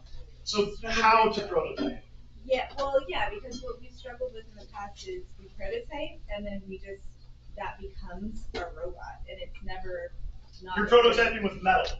you're prototyping with like semi-real things. Yeah, okay. Yeah. I think that's in the native PowerPoint. I'll emphasize those portions of the conversation. How to actually make good prototypes that are quick and fast and dirty, that you learn from them and you throw them away. Exactly. Yep. Cool. Anything else? Otherwise, we'll dive in. Good deal. All right. Hey everybody, my name is Ryan Swanson. I've seen a bunch of you at the other presentations so far. I'm an alumni from 4607 back in 2013 and 2014. I was the mentor for that team up until 2022, and now I'm the head coach for Team 6045 in Sartell. I'm also the founder and owner of Core Robotics. I'm hiring about 45 people for this summer to do summer camps for 3rd to 8th graders. Run all over the state. I pay $20 to $25 per hour. If you're interested, let me know after this presentation. I'd love to share more information with you. Hi, I'm Adam. I'm a senior on Team 635. I'm the CAD design lead since 2024. I've been a programmer since 2024. All right, so the agenda, the rough agenda for this is we're going to talk about time constraints in FRC, strategies for fast robot construction with an emphasis on how to do prototyping so you can do it quickly, throw it away, learn from it, move on. The power of practice and iteration, how early competition leads to, or early completion leads to competitive success, and then a Q&A open discussion. And to emphasize that point, the more we're back and forth, the more we're collaborating, and you guys ask a million questions, the better this presentation will be. So please, anytime, raise your hand, and we'll stop what we're doing and call on you. I'll start. And we're not going to load, but. Oh, they're not loading? That's unfortunate. Hit it again. Hit it again. Shoot. Anyway, okay. All right. This is what we had 7 days after kickoff in 2023. We had essentially a CAD model of a close approximation of what our robot should look like. And it actually ended up being very similar to our final robot. 33 days after kickoff in 2023, we had, I believe that was the comp bot, playing the game, right? 33 days puts you week 4, week 5 range of build season. Yep, early February in a typical build season. And if you're driving your robot in early February and practicing, I guarantee you're going to make playoffs at every event you attend. Put it that way. If you get it done early, you are going to make playoffs because you're going to learn, and we'll go through why that is. I think if you go to the next slide, we cover 2024 as well. We cover all. Nice. Cool. 3 days after kickoff in 2024, we were using a prototype, a wooden prototype with drills, and actually that time I think we did hook up motors to it. We have a little motor test board. You can accomplish more with actual motors than you can with drills. Drills are great for super quick and dirty. When you need a little more power, for example, with a shooter with flywheels, hooking up a motor and having a motor board pre-configured is super powerful. It's something I recommend for every team to do. Get a full control system wired up, get multiple motors wired up so that on kickoff day, if you want to plug a motor in, I would even put it in a max planetary gearbox, have 3 or 4 of them all configured, plug that in, have your programmers turn motor on, turn motor off. It's a simple program and very, very powerful. But 3 days after kickoff, we were launching notes into the speaker. 23 days after kickoff, we had our alpha robot playing the game. So we were very aggressive in 2024. And frankly, if we would have used that robot, we would have been very good in 2024. Our mistake that year is we built a second robot that didn't get completed until much later, and that hurt our performance. There's also yeah. Did you have this? 2025? It's going to load. Yeah, it's not. Cool. Anyway, you get the point. We like to build fast, and that has contributed to our ability to build robots that have been competitively successful depending on the year.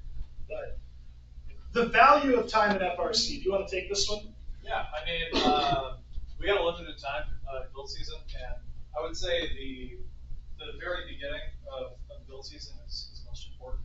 That's when you really want to get most things done, so that you can spend that extra time getting that refinement. Otherwise, you're going to be getting that refinement build season. Because the process of working through a build season is like anything. There's diminishing returns as you go on, and you want to be reaching those. You want to be reaching a further point faster. That's a really good way to frame this, the way I would put it. Basically, a prototype on day one is way more valuable than a prototype the day before your competition. The prototype on day one, you can react to that, and you have a lot of time to use that information that you learn and do something with it, to inform your strategy, to check it off the list. Hey, this prototype was terrible, we can't use it on a real robot. So that there is a very critical, especially the first week of the build season, value of time within this program. And each day that goes by during the build season, your actions are, the value of your prototypes, I should say, are diminished. So go ahead. Yeah. Goal setting for efficiency. So when do you guys typically build, have your, what we call first sign of life? What week in the build season are you typically, when I say sign of life, I mean you have your robot, you're driving it, and it scores its first points. When is that typically for your teams? Anybody want to share? Not the front row, because we've kind of covered that for us a little bit, but anybody else? When are you typically getting your robot done? Yeah. I'd say we pause in a robot 5 and score like around week 4 or 5. So week 0, well, yeah, go ahead. Our regional. And yeah, and how did you do at the regional? Well, this year we got Captain of Alliance 6. Yep. How was your robot performing at the regional? 100% consistency. Good. That's an abnormal outcome for finishing it that late. Typically, a good goal for teams is to try to have your robot driving and scoring by week 0. Week 0 is this year 2 weeks before week 1 of the competition season. And if your robot is driving, scoring, and you have first sign of life the week leading up to week 0, that is a good timeline. So you asked about timeline. That should be a baseline target for when you have first sign of life for your robot. Now, on 6045, we try to push it a week ahead of that. We want to be done basically beginning of February. We want our first sign of life. And the reason for that is the value of time. We're able to break our robot. How many times do we break our robot when we're practicing with it? Tons of times. How many, like, I can't even quantify it, right? Yeah. Hundreds of thousands of little tiny breaks that when you see a break, what do? When you have your robot break during practice, what does your team do? Fix and improve. Fix it. Improve is the important part. So what we do is we identify what broke, and then we ask questions. What caused it to break? What action led to it breaking? Are we going to encounter that action on a real field? You ask a bunch of questions. You dig into the root cause of the issue. And after you do that, you find a solution to prevent it, right? So if Adam, our driver, is driving into the intake zone and every third time our intake breaks or a belt falls off or whatever, and we're experiencing that during practice, we're going to fix the fundamental cause of that break so that when we're practicing, we can go for what's a good practice run for us. When we've got our robot dialed in, mechanically, programmatically, how long can we typically practice with our robot before we've got to take a break? Probably like 4 sets. 8 minutes, right? So you're doing 2-minute matches, 2-minute like cycles, simulating games. You can go 8, maybe 10 minutes on a battery. You want your battery to be your limiting factor for practice. You want the motors overheating to be your limiting factor for practice. When your limiting factor is, oh crap, the intake arm fell off again. Oh crap, this bearing popped out. You've got a fundamental problem that you need to address. That's why we practice, to identify those things so that we can avoid them in the future. And more importantly, we avoid them when we get to the regional. We don't have that happen to us. I don't even know if I'm remotely following the slide, but I'm going to try to answer your question in a little more detail. So game strategy completion, in terms of the calendar that we wanted to talk about. We like to kind of define our game objectives 1 week after kickoff. We want to know our direction. And really, I'm kind of greedy. I want to know on Sunday the rough direction. They got Saturday, and then we meet on Sunday. Sunday night, I want to know the direction of our robot. Granted, I think that's probably a little quick. That has burned us a couple times in the past years. We, for example, last year said, oh, we don't need to do algae. Well, it turned out we probably wanted to do algae with the way our robot worked. But if you set a goal 1 week after kickoff, you have your strategic design figured out. You know the direction for your robot. That's a good target. I would say at the very least, wait until RI3D is done. Gather feedback from RI3D. If anybody is familiar with RI3D, a bunch of colleges, university programs have robotics, and they build robots. They build an FRC robot in 72 hours. Some of them are great, some of them are terrible, but there's a lot of content now. I would say digest that content. Digest that content, see what you like, see what you don't like, what works well, how to start prototyping, help to inform you, and use it to make your own decisions. That is also a massive advantage for teams that struggle to prototype. They save some of that effort. You can use their content to short circuit your cycle when it comes to prototyping. You can see, oh, they just did something that we had an idea of. How did it work? Maybe it's awesome, maybe it's terrible. If it's terrible, check it off the list. Focus your energy on a different prototype. So yeah, using RI3D, very good point, is super important. Robot design, CAD completion. For our team, we target 2 to 3 weeks after kickoff. 2 weeks if we're being aggressive, 3 weeks if we're a little bit behind. And really I would define that as like 80 to 90% CAD completion. You're gonna have little tweaks. We're gonna turn the CAD over to the build team, and the build team's gonna say, you're missing a hole here. We need more detail. But 2 to 3 weeks after kickoff, I want the majority of the architecture of the CAD complete. Completed fabrication, 3 to 4 weeks, depending on when strategy and CAD hands over to build. We like to have it mechanically fabricated. All of our parts created, essentially. Mechanical assembly, 4 to 5 weeks after kickoff. That's taking all the manufactured parts, putting them together, wiring it up around week 5. That week 5 puts you about the week 0 time frame. So after you have it wired up, you can have your first sign of life. You can drive, you can score, etc. And if you're on that timeline, you're probably going to have a pretty good year. Anything you want to add to that? Okay.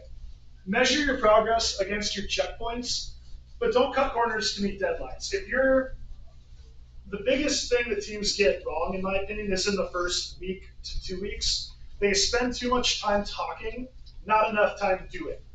Too much time talking, I think we really need a shooter. I think we really need an elevator. And not enough time proving it with prototypes. Not enough time actually building a 30-minute quick prototype shooter to say, wow, shooting cones is a bad idea in 2023. Anybody from St. Michael in here? Too bad.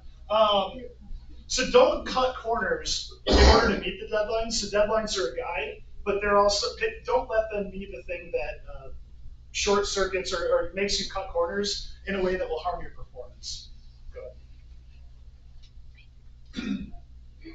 Simple design for flexibility and speed. So we had a presentation related to strategic design earlier. That heavily informs this. Do you want to speak to Karthik's, just briefly on Karthik's golden rule, how it informs going quickly?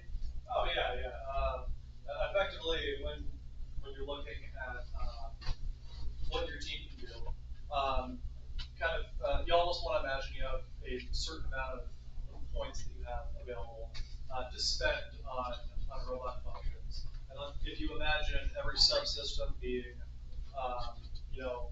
being a max of 10 out of 10, it would be better, than given that system, you would probably want 3 subsystems working at a rate of 10 out of 10 rather than 5 working out of 6 out of 10. And to enhance that, for those of you who are here and heard about Karthik's golden rules, to enhance that and apply it to building fast, one metric I really like to keep track of is robot axes. Basically, the number of moving things on your robot. In 2023, and I don't count the drivetrain, Drivetrain, I assume, is baked in. Everyone's going to have a swerve drive, hopefully, and that's your base. I don't count that.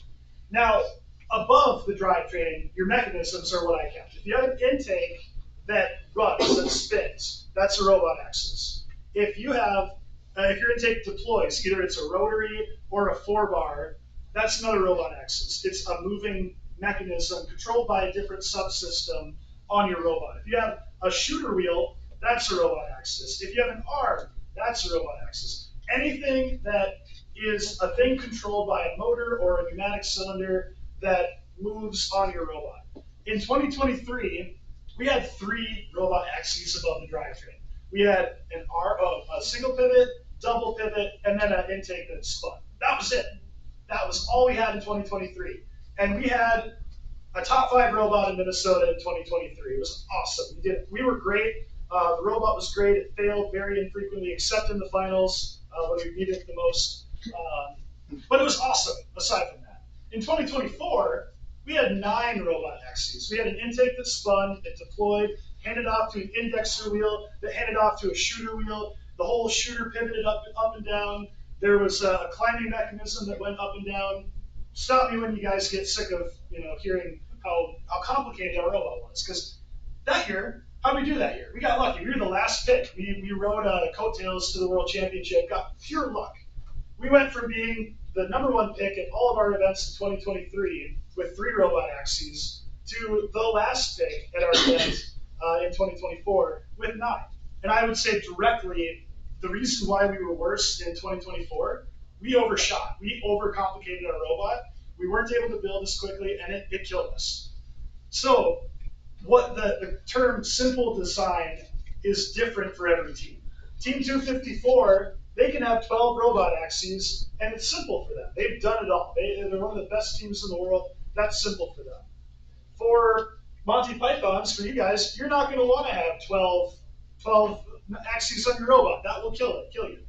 9 killed us. We would want more than probably 6 would be a good limit for us. So it's something to keep in mind when you're designing your robot, how complicated it is and how that'll impact when you're able to get it done. Did I miss anything? Yeah, I mean, I would say take the 3 number with a grain of salt. Given that 2023 was just inherently, it was a simple. It was such a simple game. It was simple to any of the games surrounding it. So generally, like a good rule of thumb is like you don't want to go, over like, if you can't count all your subsystems besides your drivetrain, or all of your moving parts on one hand, it might be a little too much. Question yourself if you're adding more than 5. I agree with that. Breaking the robots down into different subsystems, we kind of covered that. Consider where you're competing and when. If you're competing in a week 1 Minnesota event compared to a week 6 California event, how do you think the robots are going to be at the event you're competing?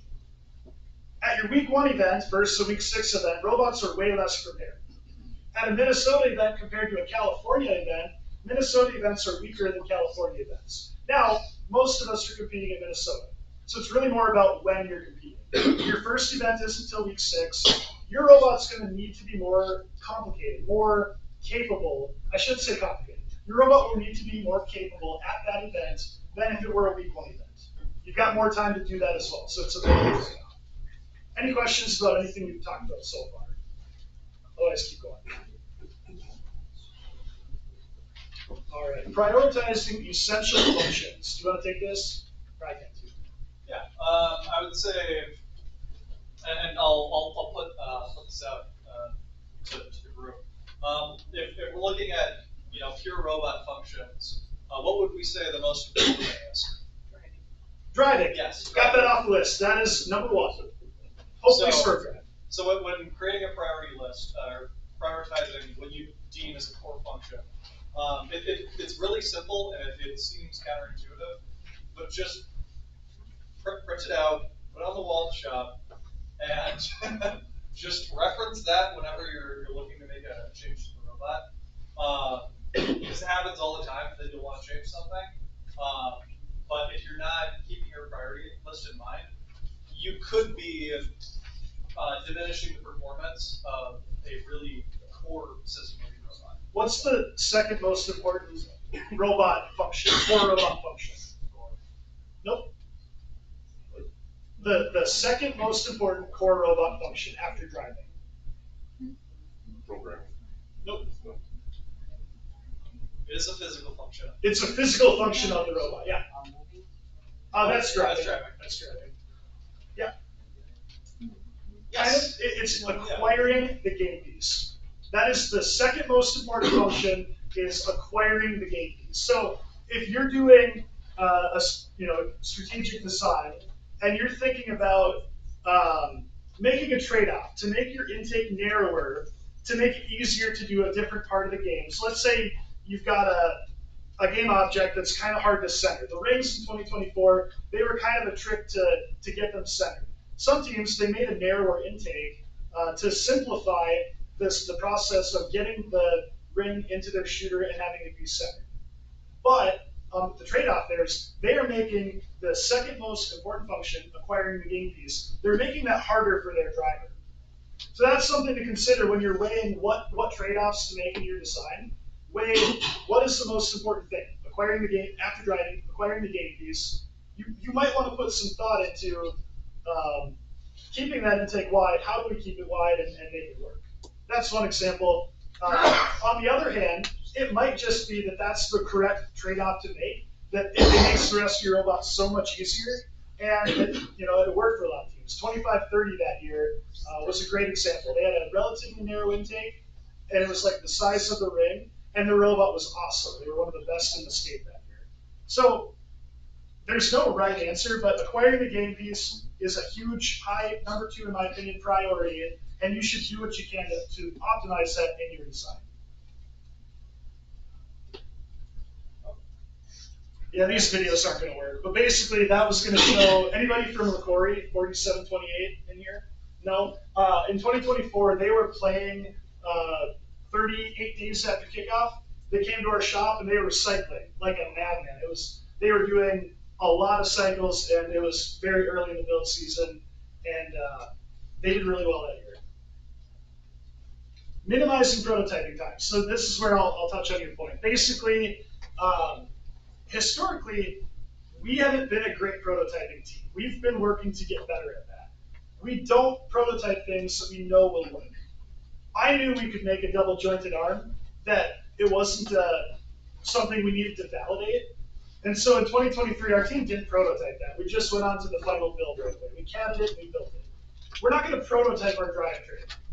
Hopefully, your prototype is you've done it in the off season or you've done it before. You don't prototype a drivetrain. You don't get caster wheels and prove that a swerve drive can work. We know it works, so we don't prototype it.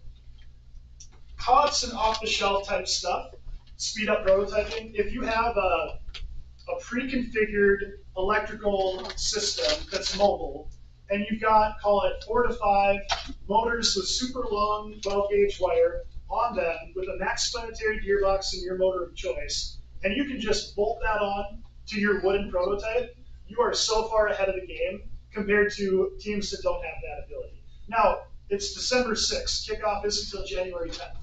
Your teams have a month to go and create this system, and I highly recommend you do so. Take your last year's robot apart. If you only have one control system, get a control system together, configure it with planetary gearboxes, so that on kickoff day, you could plug that into a rough wooden prototype, and you can spin up a flywheel to try to shoot whatever the game object is. That's something we can all do right now, which will enhance and speed up our prototyping during the build season.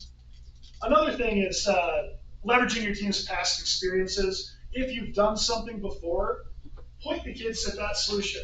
Now, don't assume that they'll know how to do it. If let's say it's something from 2023 and your current team's trying to figure it out, don't just say, hey, we knew this will work. There is value in the prototyping, but find the right balance. Don't have them reinvent the wheel when you've got, let's say CAD resources available from that. Test prototypes with simple iterative changes. Never perfect a prototype. Prototypes are quick and dirty. Prototypes are plywood and bolt-on. drills, plywood drills, bearings. I mean, typically I've got a lot of our build kits here. What do our prototypes look like? We have plywood, and we just drill holes for bearings and hex shaft it, put a half inch on it. Having a solution for drilling bearing holes in plywood is a great, having a hole saw that's 1 1/8 inches that you know you can put in plywood and have a bearing hole ready to go is something I would plan for. Because if you can just quickly slump that together, that's going to be to your advantage. If you have a CNC router and you can do like routed out parts, that's a huge advantage for prototyping. Prototypes are ugly. And if they're pretty, you're doing it wrong. If they're made of metal, you're probably doing it wrong. If you're using it on your robot, you're definitely doing it wrong. You should be doing, I mean, how many intake prototypes do you think we had in 2024? Was it like 4? It was 4. And they were done in 8 hours. 4 on kickoff day. Video. Yeah, it was 4 on kickoff day. And we went through 4 iterations on kickoff day, and they were quick and dirty. They were ugly. By the 4th one, we're like, there's actually kind of something here. This looks pretty good. That's how quickly we should be going. It should be multiple, at least early on, multiple plywood prototypes for practice. Now, you're going to get to a point where you come to the point where plywood prototyping is no longer going to be helpful to you. You're going to need to build a higher fidelity model, right, to see what it looks like in a better, more true to real world configuration. That's when you build your first prototype out of ideally metal. You can still be using polycarbonate, stuff like that. But then don't let that stop you. Don't let the first real build stop you from improving. After we built our first real one, how many times do we change our intake plates? It was numerous after we found our final model. Five. So we did 4 on kickoff day. We built our real thing, and then we changed it 5 more times. Those changes take longer. But we never perfected our. Oh yeah. How realistic is it to just hands-on build it without CAD? For your final robot? Sure. Or prototyping? Or both. Prototyping, yeah, we never CAD our very early prototypes. It's eyeball, drill a bearing hole here, drill a bearing hole there, 2x4 offset, you got your plywood walls, it looks pretty close. That's typically our first iteration. The next iteration, we like to draw out in 2D at the minimum, right? We're, okay, bearing hole here, bearing hole here. We've got a CNC router, so we'll router out kind of a nicer approximation of it. If you don't have access to that, drawing it in 2D, even if it's like a sketch, I think has value. If you don't have any access to CAD, it does not mean you can't prototype and iterate and do all that. I would say you take a little more time to make sure that your dimensions, because a lot of prototyping is figuring out the perfect dimension. It's figuring out if we're shooting a ball, how much compression is needed on the ball to be perfect. 2 inches, 1.5 inches, whatever it is. So making sure you're testing the right thing is important. But beyond that, I think for those early prototypes, you can definitely get away with doing it without CAD. Now, when it comes to your final robot, for things that are sensitive, for things like a shooter, where it requires fairly precise dimensions to be consistent, I think there's something to be said about not pursuing sensitive designs if you don't have a way to hold tight tolerances.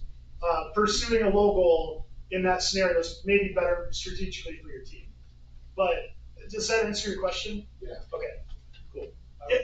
I would say just in general, the easiest way to make a robot without the use of CAD, I would say, would probably, I would personally recommend using more fast components. And just in general, if you want to build a lot faster, not having to go through that machining time in-house, that is very, very convenient. But if you don't have like access to really can't get like CAD out or whatnot, I would personally highly recommend using robotics where I have backslide systems. That works really, really well like systems. So to put it, that is a brilliant point. Use COTS components, including pre-drilled aluminum tubing. the way the rev tubing works, you've got a hole every half inch. So you can prototype with rev tubing super easily. You just bolt it into a hole. Oh, I wanted a half inch difference. Bolt it into the next hole over. It's effectively like an erector set for FRC. Having it in-house is really good. Trying to buy a configuration of, or a variety of different rev components. That's a great point. I wish I would have touched on that. It's an erector set for FRC. So you can guess and check with that type of equipment. There's like a trade-off in cost, and versus making something like in-house versus purchasing it from You're paying for it. retail money. Yeah. I would say in terms of like speed and ease of use, it's definitely worth it. I agree. But even like on a final robot design, I'd recommend 9 times out of 10 finding a cost component that'll work for a certain function rather than I'd rather figure out a way to do that 9 times out of 10 rather than defaulting to something. If you have the option to buy it to solve a problem, and you have the money, then for sure, I agree with that. We were just kind of talking about this. Using CAD for faster build. How many of you have no hope of using CAD? So you don't have the resources for your team. I mean, and it's completely fine if that's the case. You just have to know that, and you have to work around it basically and plan for how are we going to solve it without CAD, which we kind of just talked about. If you have access to CAD, there are a lot of benefits. There's a lot of things you can do with CAD to help prototyping go quicker. I mean, you're our CAD lead. Do you want to speak to that? I would say, in terms of things that I would recommend with full CAD, I mean, this isn't really a CAD-focused presentation, but who here uses Onshape? Okay, so much to group. So, has anyone in here not heard of FRC design? No. Has anyone? FRCdesign.org. You probably want to write that down if you have. Specifically, I really love their design library. They have a library of every single CAD component out there. And it's even something that we use. We don't even use Onshape, but we've pulled a lot of that to make our own CAD library. And if you are doing that, I highly recommend making your own CAD library, because that'll actually speed up your CAD process. It'll speed up prototyping. It'll speed up everything. Having access to just a giant library of COTS components you can drag into your model, play with in 3D. You don't even really need to know CAD in order to do that. It's very basic. Download model, drag it into the environment. You can do a lot of stuff just with no formal CAD training or knowledge. Super valuable stuff.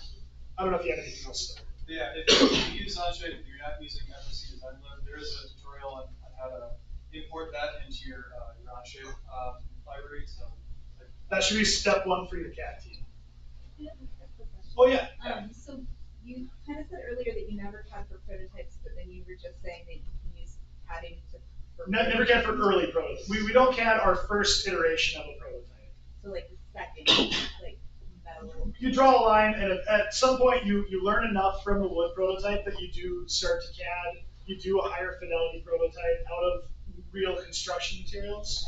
So get as far as you can, as quick as you can, with wood and with roughing it together. Learn what you need to learn. The important thing is you're not prototyping just to prototype. You're prototyping to make a decision, to learn something from it.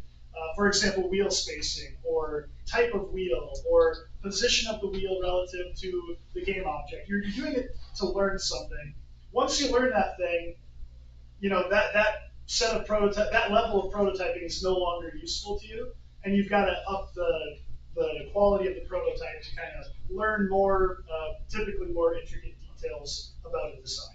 That kind of cover it? Or go ahead. I would say the high fidelity prototype, depending on what you're prototyping, it's not a necessary step. It's a step that if you're very confident, and if you've seen all that you need to see from your previous prototypes, I mean, that's just a step you can skip altogether and move straight on to your final robot, and then from there you can iterate there. That's a great point. You don't have to do the high fidelity prototypes. Thanks for that is a really big time suck. So if you can remove that, you can just then finish refining it on final robot. That's what I would recommend. How detailed is your final CAD for your final robot? Adam's great at the first 80% of the CAD. Yeah. Hardware newer is. kids to it, so like you can CAD probably the basics, but like how much time do you spend on trying to get it right? It's a trade-off. It depends on where the strengths of your team are. If you're really strong in CAD, I want my CAD team doing as much detail as they can down to the nuts and bolts. If you're a little bit weaker on CAD, I get the overall geometry that you're not gonna have a motor sticking in where you think you have a bar, right? Get it so that it's at the level that you're confident there's no big interferences, and then ship it. Let your build team figure out where the holes go.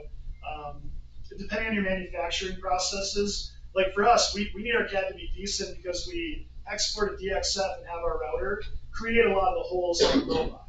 So for us, it's a little more important that we do that detail because it saves time in manufacturing. If you've got different manufacturing processes, that'll be different, but does that cover it? Yeah. Cool. Organizing the build process. This is kind of one of our bugaboos. I would say if we're terrible at any one thing, and we're not talking about breaking in finals, our biggest issue or weakness is organization. This is an area that we could improve greatly on. And we're working to do that. It comes all the way back to the way your pit is organized, the way you lay out your shop, right? If you are trying to prototype quickly and you don't know where your wheels are, well, then you're going to spend 20 minutes digging for the right wheel, and that's going to add time to your prototyping cycle, your iteration cycle. This whole thing is about condensing the iteration cycles so we can do more of them and make it better. And we spend lots of time looking for, not wheels, we have a wheel bit, but bearings and bolts and all the little detail stuff. We spend a lot of time looking for wheels because it's just it's a big wheel bit. It's in there. We just got to figure out which one it is. The wheels aren't the problem. The hardware is the problem. All right, good. Importance of testing early. If you're testing at your regional, I'm not going to say you're doomed, but you're hurting. If you're testing at week 0, that's better. If you're testing the day after kickoff on a wooden prototype, that's the best. And the number of times you iterate, you test, and the number of times you fail and modify and change the engineering design process, the number of times you go through that, the bigger that number is, the better your robot will be. So test early, test often is step 1. Allocating time for debugging and troubleshooting. Basically, it's if your first sign of life is at your regional, you don't have any time to debug. And if your first sign of life is at week 0, you got a week and a half to debug. If your first sign of life is 3 weeks earlier, well, then you've got a lot of time to find those, to do those learning cycles, etc. I think we covered the rest of it. Iterative testing is the overarching theme. If you want to build quickly, you need to do it in an iterative process. Go ahead. I mean, I'm surprised we haven't brought it up yet, but I mean, I would say the biggest benefit of not having your first sign of life at a week 0 event, it is just the fact that you can get work, you can really start getting real work done on autonomous paths on a that's a great point. Real field. For a lot of teams, the best approximation of a field they will ever be on before their first event is at week 0. So if you're spending your time at week 0 figuring out if your intake even works, well, then you're not building an autonomous routine on the best field you're going to have exposure to. So that's a great point. Having something that you know works gives you the ability to go and do an autonomous mode on the closest thing to real life that you're going to get. So that's a great point. I think we covered it. The power of practice. So I love driver practice. It is probably just selfishly one of my favorite parts of the entire program. I love having students drive the robot. I love yelling at Aiden to fix the robot after Adam breaks it. That process is maybe the most educational that we get in this program. We try to run our practices like we have a regional. When we're driving it like it's a match. We're always timing. We're always doing 2 minutes and 15 seconds. We're trying to, we work on drills. We do things like just do this one thing. But a lot of times we're playing our practice like it were a real match. And I think that's very powerful. It gets the drive team in a mindset of you only have 2 minutes and 15 seconds. How do you use it the most effectively? And when we're practicing, I tell my driver, drive with reckless abandon. Drive like you stole it. Drive. I'm not telling him to intentionally break the robot, but I'm never upset when we break the robot during practice. Our build team, on the other hand, maybe get a little sick of it, but that's a different conversation. We work through that. It keeps them busy, gives them a purpose and a job. But practice is not only important for the drive team, it's incredibly important for the build team, for the pit crew. And when we're doing practice repairs, we try to treat it like a pit crew. When we're not driving, I want to be driving. It's the best thing we can be doing. So when the robot's broken, our pit crew, they work with pace. It's not a lackadaisical thing. It's get the robot working so that we can practice more. We can break the robot again. That's condensing the iteration cycle. Anything you want to add to that?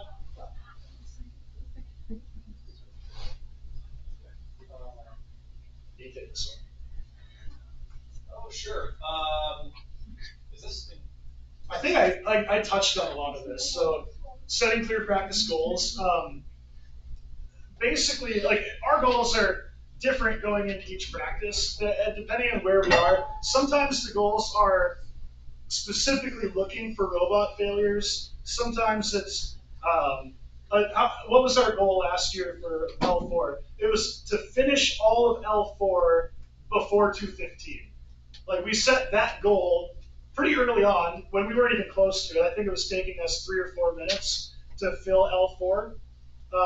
And eventually we did successfully fill all of L4 in 2:15. So it's timing everything, but setting goals that are, you want to set an achievable goal and a stretch goal. You never want to set a goal that's going to limit your performance, but I like to have a goal that I think we can hit that practice, and then a goal that I think we can hit long term that we're working toward. Who was here for the winning on the field?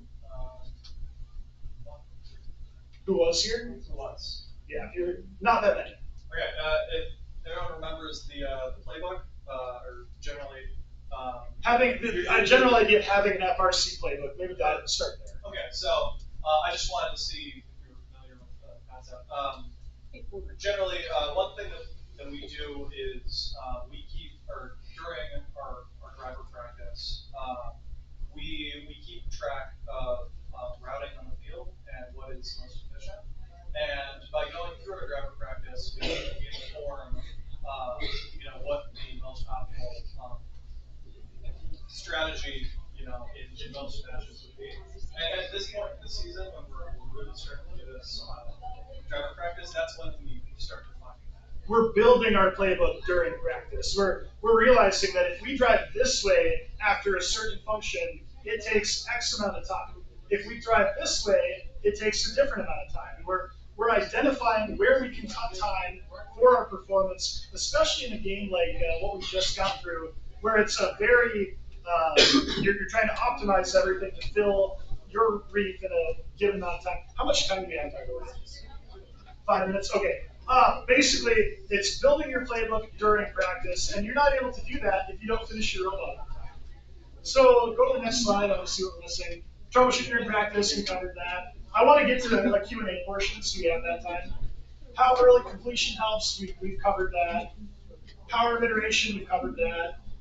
Summary, okay, cool. I want to dive into questions. Do you guys have any questions about what we've talked about? Or if not, I'll go through this slide and kind of recap it. Would love to address, yeah. What are good places to find COGS parts or pre-constructed parts? Rev Robotics, West Coast Products, McMaster Car, Andy Mark, I mean, it's all the FRC vendors are going to have a lot of that stuff. drifting on. Anything else? Yeah. I didn't hit that for you, I'm sorry. When you're talking about, all of this directly applies to programming as well. Now, one thing I would throw out there, and I'm not an expert, but we've got a mentor who is kind of it's what he does for his day job. He's a programmer. And programmers today, what they do, their first iteration is built by AI. They're vibe coding. If you haven't heard the term vibe coding, it's basically you're prompting AI to write the first iteration of code, and then you're iterating on that to make it better. It's the same basic, this whole presentation can be boiled down to the engineering design process, which can easily be applied to programming. Your first iteration, quick and dirty. Your second iteration, more refined. And you're refining it with each iteration until it's competition ready. So I think the overarching theme is directly applicable to programming. Anything else? Anything? Yeah. During like the timeline you gave us earlier, you usually have programmers like working alongside. Can they like work still?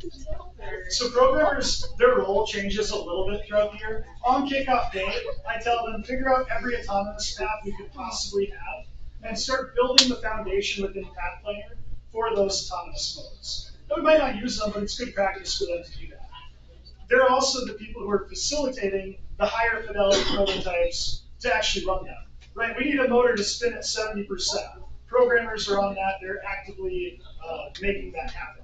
Oh, wait, I kind of want to see what it looks like at 55%. Oh, spin the other wheel at 70. They're actively basically enabling the prototypes to occur. As you get further on and you've actually got a platform that you're kind of working, you know what your robot's going to look like. We have them building the code base for that robot so that they're ready. The moment we're mechanically ready, they're deploying code and we're testing something that we're pretty sure will work. And actually, simulation is a huge part of that too. Advantage scope, I think, is a thing now. The new Rev beta has that baked into it. So programmers working in a simulated environment is going to be a massive improvement for how they're able to engage in the program long term. Yeah. Generally, reason you can't just use last year's robot and put longer wires that run those to the next. You totally could. Just leave it like that. Totally could. And you're ready to go. Absolutely. Yeah, it's already there. You unbolt your motor from your robot. You just got it on a long wire to plug it in. You can add, that's a great way to do it. I think the long wire thing and having a free planetary gearbox you can plug in, that's an important part of it. But yes, that's probably what you should do. It's great work. Cool. Anything else? How much time we got? Like a minute? Cool. Thank you so much. Again, if you're interested in the summer camp thing, come talk to me. Otherwise, thank you for being here. No, they're not.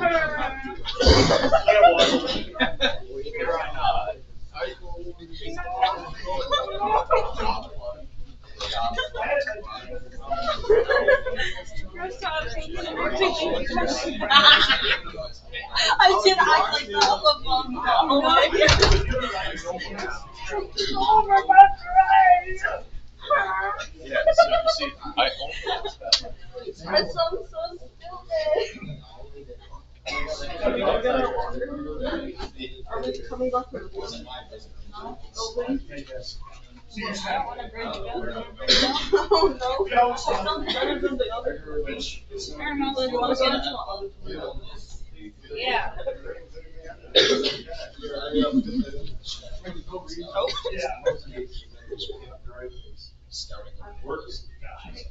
Run this. Well, good seeing how I do. Decent. Appreciate it. You're great. Thank you. Quick question. Yeah. Yeah.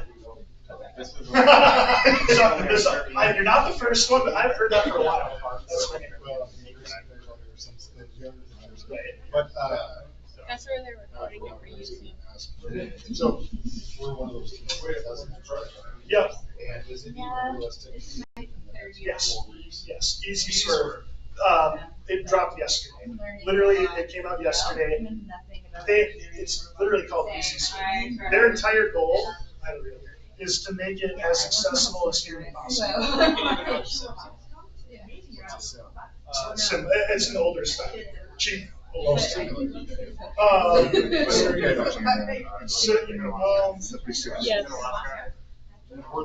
I absolutely think it's worth investing in. Just because if you have a tank drive, you can't make it. It's just the way it is. So, are you saying most robots are like the rectangular square ones? Yeah. So you're thinking this square big one with 4 wheels on it. It's got sort of like you were ready to use it. Yep. Whatever. If I'm being honest with you, I would start. I'd buy these today. I'd go. I'd fit this the module. They're $175 each. I would buy it today. Yeah, I can message you the easy sort of. Here, just put your number in. Good. I have a funny picture if you've got. Yeah, from yesterday. Just scowling at me, and it's kind of funny. Yeah. Then just copy paste the link. I can do that for you. I was taking a look at Yeah. So and also reach out to me. Reach out to our team. We'd love to help. You guys are close, so it's not that far away. We're over. I literally work in Alexandria. Next. Yeah. I'm sure there's one there. Yep. No, literally, like, please reach out to me. Reach out to our team. We'll come up to your shop, or you can come down to ours, and we'll help you get sorted. I'm trying to get Pretty close. It's like 3/4 of like just like we get like a big The things like that. the things that you could come down and drive it back. So I literally wrote you a little bill. good. Caroline, you got this. I'm gonna go and do the. Are you going to the? Uninterested people. I said this is your contact phone. Yes, that is.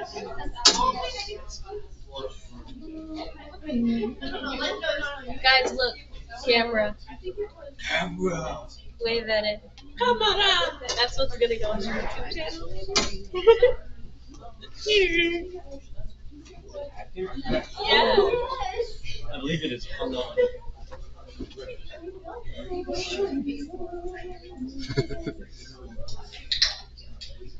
What'd you do? You take a picture?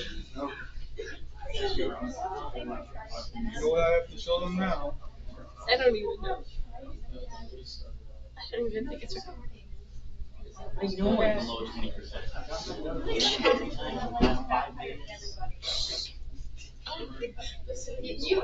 You'll learn.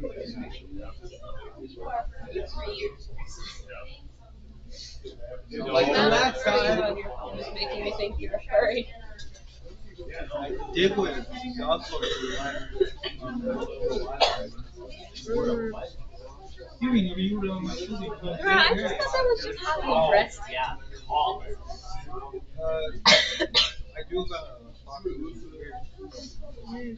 And the fact that you're ordering a fursuit for Christmas. You're getting a fursuit for Christmas. This is crazier than I thought. Not really.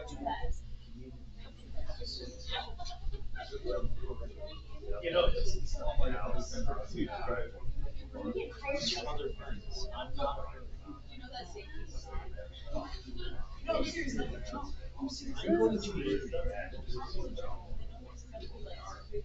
Bro.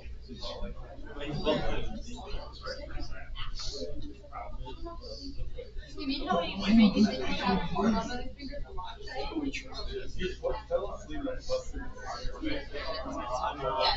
Camera.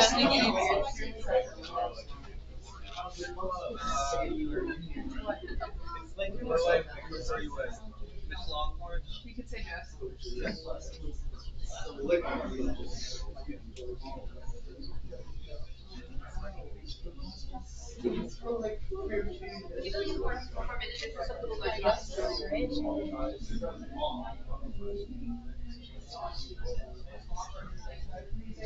No, I'm here by myself. So we all split up. What team are you from? 64. Circuit breakers. I do STC.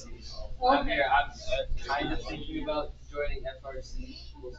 We'll see. I'm part of an organization called Northwest Metro Robotics. We're thinking about either like kind of taking over our high school. Eric Carter, nice to meet you. Easy name to remember. Let's see. What's that one today? Will, Wait, no, I needed to give her You have ever seen Kobe?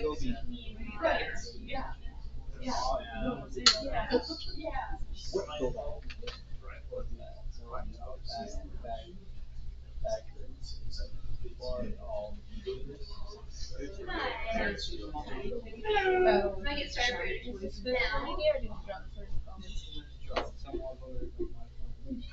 Today we're doing a presentation on building bridges, gaining school and community support for your FRC program, and also strategies for engagement and growth. My name is Caroline Dio. I'm the business captain of 645. I've been in FRC for 3 years now.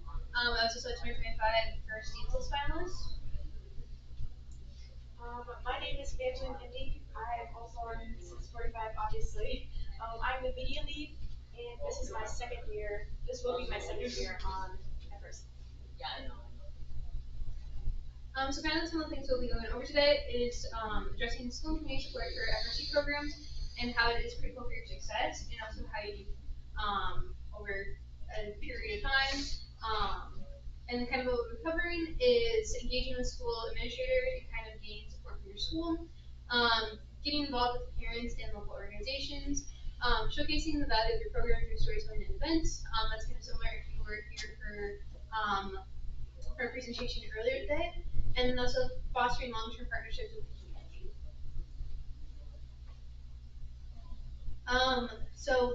First we'll be talking about why support is critical for FRC teams. A strong support network for FRC programs makes it easier for finding resources. So this can go from fundraising, trying to get new members for your team, and then also kind of just finding new community events to join. When we extended our school district's robotics pipeline over the past 2 years, when we found our middle school JV coach, she actually was like, "Oh, this could be something fun for my son who's a freshman in high school." And so then she was passed along the message to him, and he came after about a week after kickoff. And with him came a couple of his friends, and that kind of just helped grow our team a little bit. And then also recruiting with more mentors and volunteers. As we get more involved in our school district, there's a lot of people who get interested in mentoring and helping out with our programs. Our newest program, I believe it's for 3rd through 5th grade, and an FLL adjacent program. It's not the FLL, but we ended up having a teacher, actually a gym teacher from our elementary school, come, and he was very interested in being a coach for that, and so currently he's beginning the curriculum for that. And then our JV coach, she's also a teacher at our middle school, and so it's just kind of as you get more involved in your school and spread what your team's about and what your goals are, and also kind of what your season looks like, you will find more people who are interested in your program and kind of growing that. And then also, a lot of mentors have a lot of connections. So if your team doesn't have a lot of connections right now, building your network is a huge opportunity for you to not only get more fundraising for your team, but also just kind of growing it over the years. Do you have that? No, but our parents, so our JV coach is also a parent, obviously. Like you said, they help us a lot with things, not necessarily the coach, but parents are great to help with us for like meals and practices and events, and they can help connect with other parents in the program to let the others know what's going on, and so that everyone is involved and knows how our team is doing and what we need from them. This year we began introducing something called parent liaisons. Kind of what they do is we take 2 parents who felt very passionate about robotics, and they said that they wanted to help out more with their team. And then this year they'll be handling things like finding meals, helping out with event logistics, and also helping out with like gaining more team spirit in the stands, and also getting more parents involved in our program. And I think that'll be a huge step forward, because a lot of parents right now, they're just kind of like, okay, my kid's in robotics. I don't really know what they do. I don't know what the importance of it is, and so kind of stating, hey, here's what we do, here's what our season looks like from a week-to-week basis.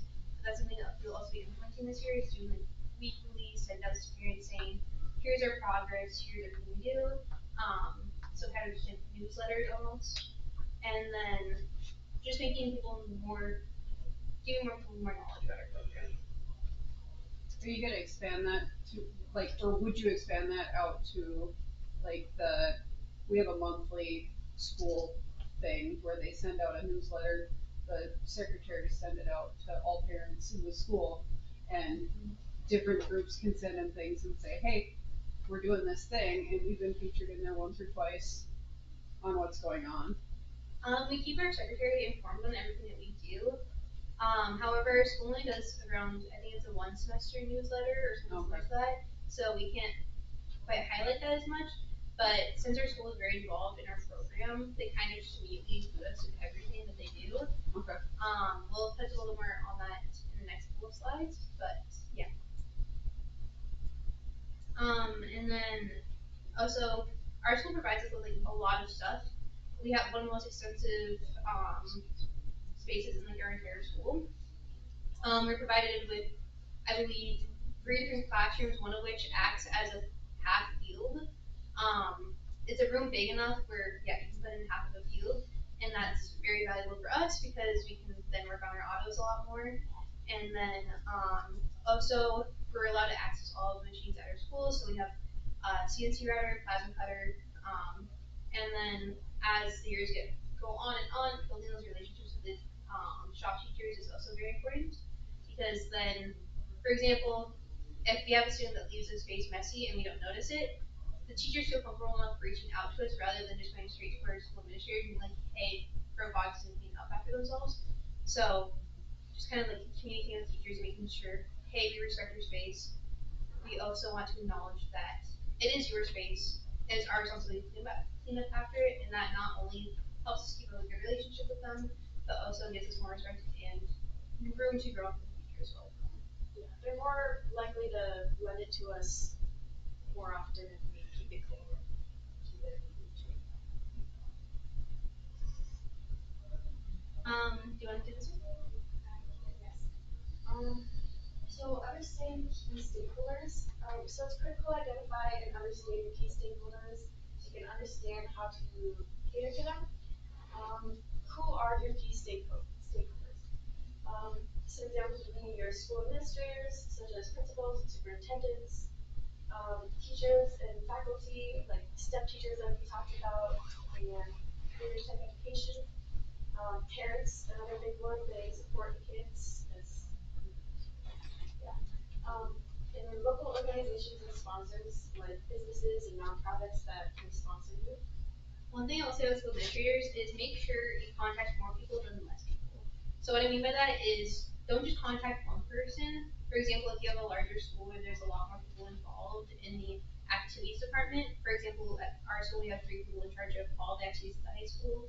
We make sure that all 3 of them know everything that's going on with their season and making it feel like they are a part of the team because they truly are. They're one of the reasons why your team is running and why you're growing and why you exist. So it's important to include those people in your season and your team. And then also parents, a lot of parents, they feel very passionate about their kid. I mean, obviously it's their kid. So if you're kind of keeping them out of the loop about what your season is and like how you're doing, that can kind of make parents a little bit hesitant about letting their kid return for the next season. Yeah. And then what they earn from, like, what they benefit from supporting their program is, like, parents, for example, it shows that we can get excited about STEM, which is really good because they want their kids to be passionate about things. Teachers and school admin, it looks great for the school, and they love having engaged and successful students. And sponsors, it brings brand awareness, and it does good in the community for them. One thing I'll add about that is sponsors. Try to highlight your sponsors in more ways than just sending them one email a season. Make sure you include them in a bunch of like season updates. One thing we do is we include sponsors on the back of all our merchandise. We include them on our robot. We also include them on our website. So kind of showcasing them more than just, hey, can we have money? because that will make them a little bit less personal with them, and you want to build those connections with them. And one other group that's I feel important to reach out to is like your local representatives and senators too.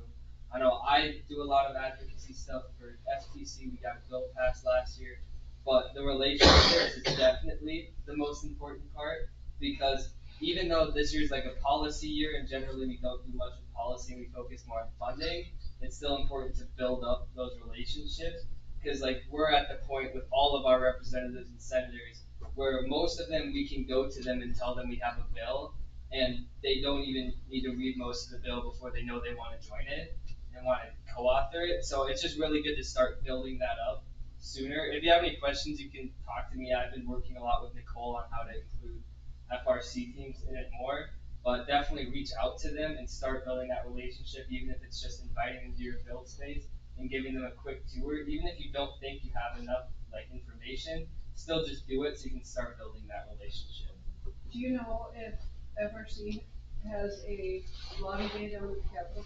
We're starting one. So last year, the Minnesota STEM ecosystem did one with SciMath Minnesota. This year, I know it's not a technical organization. I've been working with Nicole. We're doing robots in the rotunda. We don't have an exact date yet. I'm thinking March 16th. We'll be down at the robot. We'll be down at the Capitol in the rotunda. If you want, we obviously can't bring every single team from the state in there because it's a really small area. But please reach out to me or Nicole, and we can see if we can get you there. Well, can you ask Nicole to send something out in that? Yeah, something will get sent out for sure. Because I've done quite a few lobby days for other things, like my union has a lobby day, and I'm down lobbying for state services, so I know exactly what you're talking about. I can plug right into something like that. Another group, you know, you mentioned nonprofits on here. One of our local organizations that really has helped us out and come out of the woodwork was the local Lions Club, because a lot of the Lions Clubs have gotten into that pull tab game, like that digital pull tab stuff, and they've got money coming out of their ears. So go do a presentation, bring your robot to them, talk to them about what you want. The first year we asked for money, they gave us $1,500. So yes, another organization that is pretty willing to donate is like your local Rotary clubs. That's been a huge thing for us. Yeah, and in the past, I think it was 2023, we had 3 Rotary clubs sponsoring us. This past year we had one just because of some other circumstances. They didn't have the money to donate. So, but this year we have like a really close relationship with our neighboring town's Rotary Club. Essentially what they do is we just send them an email, in like our typical sponsor email, and then towards like March or April, they ask us to come in and do like a formal, join them for a formal Rotary Club meeting and participate in what a Rotary Club is. And then on top of that, just kind of presenting to them, being like, hey, here's how our season went. It's typically after our last regional, and then just kind of creating that personal connection with them. You literally eat lunch with them and just talk over shared experiences pretty much. Yeah, that's what we did with ours. We got 2,400, I believe, from our Rotary Club. Team captain and I, we both sat down for one season check, and then we're going late February, I believe, right before our first competition, and we're gonna do a little presentation about us and all that at another Rotary Club meeting. It's good connections, it's good money. Yeah. Plus the folks that are involved in Rotary Club or Lions Club are often people that are connected into other businesses. So there's like a spread out of like, hey, the Lions Club gave this, my business could give too. Well, I was doing some sponsor stuff the other day. I noticed how a bunch of the Rotary Club people in their emails that they had, a lot of them also had the same company as a bunch of our other sponsors. So yeah, Rotary Clubs open a doorway of possibilities for you. And then one of our huge things, and one thing that I think is very nice about our team, is that we have arguably one of the closest relationships with our school administrators. Our school administrators are some of the biggest supporters of our program, and a lot of them are more involved than some of our students in our team, I will say. and then kind of just being open to it. Kind of aligning your team's goals with the school's goals. Sorry. Our school is very heavy into kind of catering to all different types of careers. For example, in the past few years, they've had a trading sign day where people who want to become like plumbers, they want to become like electricians. They would come in, and if they already have a company that they're going to work to after high school, like they would come in, sign with the company, and kind of do like a sports signing day almost. And so our school, STEM education is a huge thing, and so we try to highlight that as much as possible within our own team. So a couple of years ago, we had STEM camps kind of going throughout the school year, where we would send around 3 or 4 kids every single day for around 3 days a week, every couple of weeks, and we would run like STEM camps, so like Minecraft Olympics, stuff like that, just kind of finding a little niche for certain groups of kids. And those kind of like demonstrating the value of robotics. One thing that we do is when we invite school administrators to come into our space, there's certain kids who they talk about how robotics has impacted them. I have said my story so many times where I just have it down to a T. Like it almost just comes, like I could just say it right now, and that's how like I, yeah, I've done it so many times where you're just saying how robotics has impacted you as a student. And then also kind of talking about like some of your concerns as a team. So our school is very lenient when it comes to fundraising. So if we have like a lower amount in our like school account, they're a lot more lenient with that because they know that, especially this year, there's a lot of companies that are at their all-time lows for extra money that they have to donate. And so our school is very aware of that, kind of making them aware of, hey, here's the concerns we currently have on our team. Having very open and flowing conversation with them at all times is very important.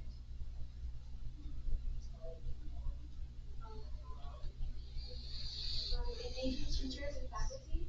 So these can be very powerful allies in many ways, such as they can be mentorship roles or project-based learning opportunities, both for our robotics team and maybe outside of their classes.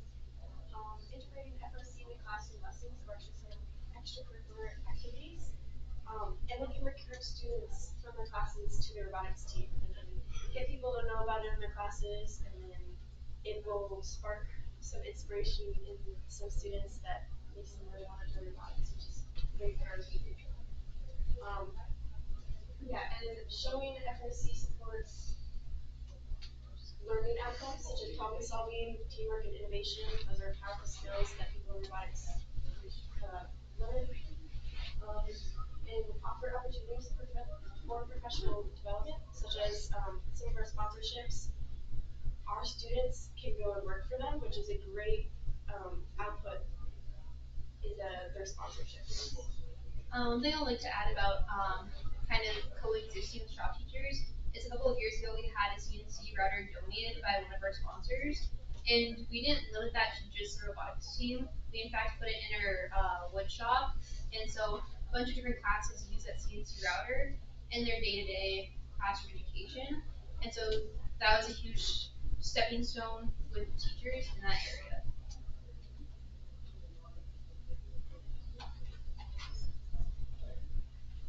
Involving parents again in the journey is super impactful to both the students and the team. Parents are your largest pool of potential mentors, so a lot of parents that are really interested in robotics and helping your student in your robotics program, they might become mentors, which is super important to have on your team. They're more best contact for new sponsors because they have a lot more outreach systems than maybe a student does. They ease logistical challenges like feeding the team during our practices. Like we have weekend practices sometimes during the season, and parents will help volunteer to bring us lunches so that we can keep going with our work. One thing I will say about that is if you're paying for your entire team's meals over the season, that adds up really quickly. For for us, our team currently this year has around like 32 students in it. That is very expensive and it's really costly. Especially we have Saturday practice every single week during the season, and sometimes that can be lunch and dinner. And so to kind of mitigate that cost is where parents come in. We have like a parent sign up sheet this year being handled by our parent liaisons, as previously mentioned. So they'll be handling all of our meals for us and making sure that's one thing off my plate. And I think in the grand scheme of things, it'll probably save us around $5,000 because they also do it for events too. So for all of our regionals, for if we have a travel event, they'll cover breakfast, lunch, and dinner because parents they want to be involved in your program. They want to help out. So giving them that opportunity is very important for your team and can save you a lot of money, which is a very scarce thing in robotics right now. So Yeah, so some strategies that we use is, some strategies that anyone can use for updating and engaging their parents is regular communications such as meetings and newsletters like we talked about a little bit earlier, and social media. For example, 1645 we have a parent Slack, so we can communicate to the parents through that. We attend local events and invite parents to attend them, such as regionals. We want them to come so they can see what their students are doing, see what your student is passionate about, so they can get more involved in that. Organizing events such as parent nights or family day competitions, and encouraging parents to show their professional expertise or networking sponsorships. So like seeing what parents do and maybe having those as sponsorships to the team really joins those two together. and then also like the parent Slack, we always have all of our team captains in that as well. So that's coming from a student. So whenever we have a parent meeting, we make sure that it's known that these students should be listening to them rather than just them listening to the coaches, making sure that the student perspective is also heard. And so kind of keeping everybody up to date because sometimes things can get lost in communication, like if you're having coaches just telling leads, hey, this is what this parent said. Sometimes those can get lost and kind of being told. And so it catches up on some like small details or like small things that parents want to be improved. And then also this year, this is something that's new that we're having. This year when we go up to Duluth, the hotel that we're staying at, we contacted them a couple weeks ago, and they actually set up a parent block at the hotel, and then they just give us a code, and then they can put that code into the website and then register for one of the parent rooms. And so parents can be like 2 floors up from students, and it also allows them to make sure their students okay. Also allows parents to attend the event in an easier setting, and then also our hotel literally connects to the venue, so there's little to no worries about that. And then this year for kickoff, we're actually having like a parent potluck and social event where parents can come in, they can get their own meals put together, and then they can talk with one another. And then we also have made it known that after that event's all over, something on our team that we do is we open up like volunteer spots for parents to come and like simple build elements on kickoff. And so just making sure that parents know that there's a spot for them on the team because a team not just doesn't just encompass mentors and students, it encompasses everybody associated with it.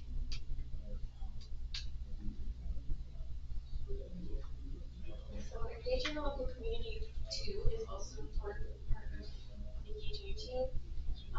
So local businesses and organizations is the financial backbone of your team. Corporate sponsorships, donation of materials, and in-kind contributions really support your team in what you need, and sponsorships give you money because you need money to do all the things that your life is supposed to do. Mentorship from local engineers, business leaders, and professionals really engages your students and allows them to learn super vital skills. One thing I will say is a lot of times they focus on larger sponsors, but the more local businesses you contact, you'll see the importance of having them as a resource too. For example, the other day when I was doing like my initial suite of sponsored emails, I actually had sponsor reach out to me. He owns a small local manufacturing company, and he was like, "Hey, here are a bunch of other local companies you can reach out to. Here's some contacts with them. Just tell them that you know me, and they'll most likely write you a check for $1,000." So make sure you don't ignore local businesses because those are also your part of your community. they are huge facets for your team, and if you leave those untapped, you might be missing out on a large source of money and also a large source of your network. And then one thing I'll also say is we did reach out to a larger company last year who, for some reason, they've been overlooked. So kind of looking for like those larger companies that you might be scared of reaching out to because they ended up giving us around $20,000 worth of polycarb last season alone, which we then took. Yeah, and then we took that and helped donate to around, I think it was 12 teams across the state. Because the sheer amount that we had was not feasible for us. It was taking up around half of our practice space because of how many loads there were across the room. I think there was 4. And that took about half of our 1/4 of a field pretty much. So, you never know what a company will say unless you reach out to them. Don't be afraid, just try. You never know what company tries. Also, building those partnerships with your sponsors and corporations and businesses, especially the closer local businesses, you have beneficial aspects to both. So your sponsors will have benefits to being a sponsor, and so both people get benefits basically. For example, we put their logos on our shirts and our website so that they get more people see that their company out there and that it's being sponsored by robotics or they're sponsoring a robotics team for kids, which is great to see too. Hosting outreach events, and it's also important to differentiate between a partnership and a sponsorship. One thing I'll say about that is in St. Cloud, there's this organization, their investment group called Grant Partners. They invest in a lot of our local sponsors. We reached out to them after being recommended by some of our sponsors, and they actually invited us to their trade show, which we have been attending for the past 3 years, which has allowed us to contact over 50 businesses every single year because they get to come to the trade show, talk with our teams. We have like a little booth set up with a robot, a demonstration, and also like a little monitor going of like what an actual competition, like what a match looks like. And so they get to learn about this whole new concept to them. And then since these are industry professionals, they'll be really passionate about the subject. And so that was a huge thing for us. And we had one person stay for the entire day just driving our robot. They had to take turns a couple of times when other people wanted to try it, but it was a really fun experience. And then also at trade shows, they give up like a bunch of like little goodies, so highly recommend. Yeah. Yeah, and your Chamber of Commerce is invaluable set of identifying these opportunities. These opportunities are super great for you. And then also tell your story to sponsors and also like other community partners. This is one of the huge aspects of getting more money and growing your connections is if you have a story to tell. So you can't just be like, hey, we're a robotics team, we need money, we're just a robotics team. That won't get you anywhere. Tell them who you are, what your goals are, what your missions are, how you will benefit them, but also how their money or whatever they're giving you helps you. So saying, hey, this will offer you a huge pipeline of talent. We're preparing kids for the future. That's a huge thing. That's what they're looking for. That is the future to their company and to the industry. Is if we're preparing students enough for the future. And then also like sharing success stories. So like throughout the season, we'll send them little updates, especially before and after a regional. Just being like, hey, here's how we performed at this regional.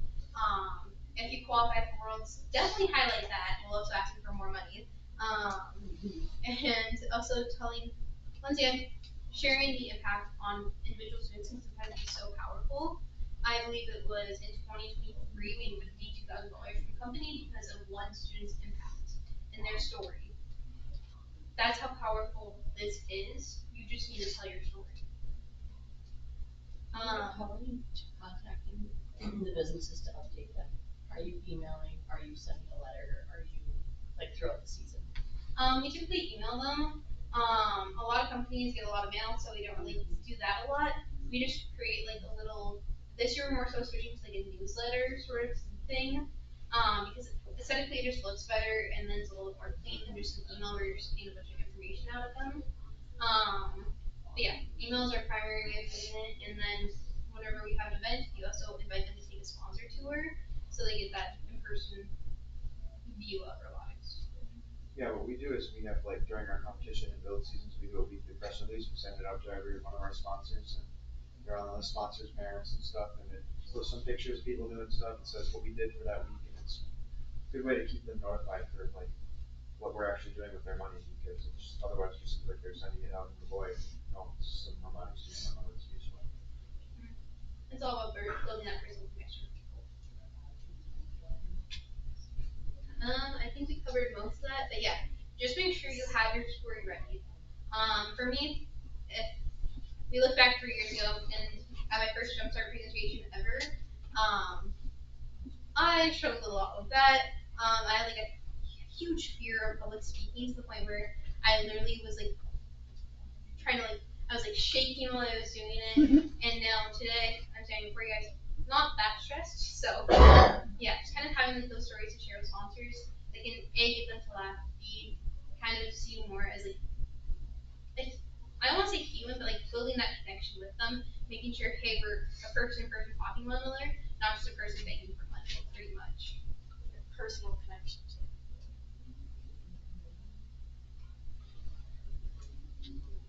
Showcasing your program is one of the most important things for sponsors and parents, like we've been talking about. Organizing events to engage the school community, like open houses.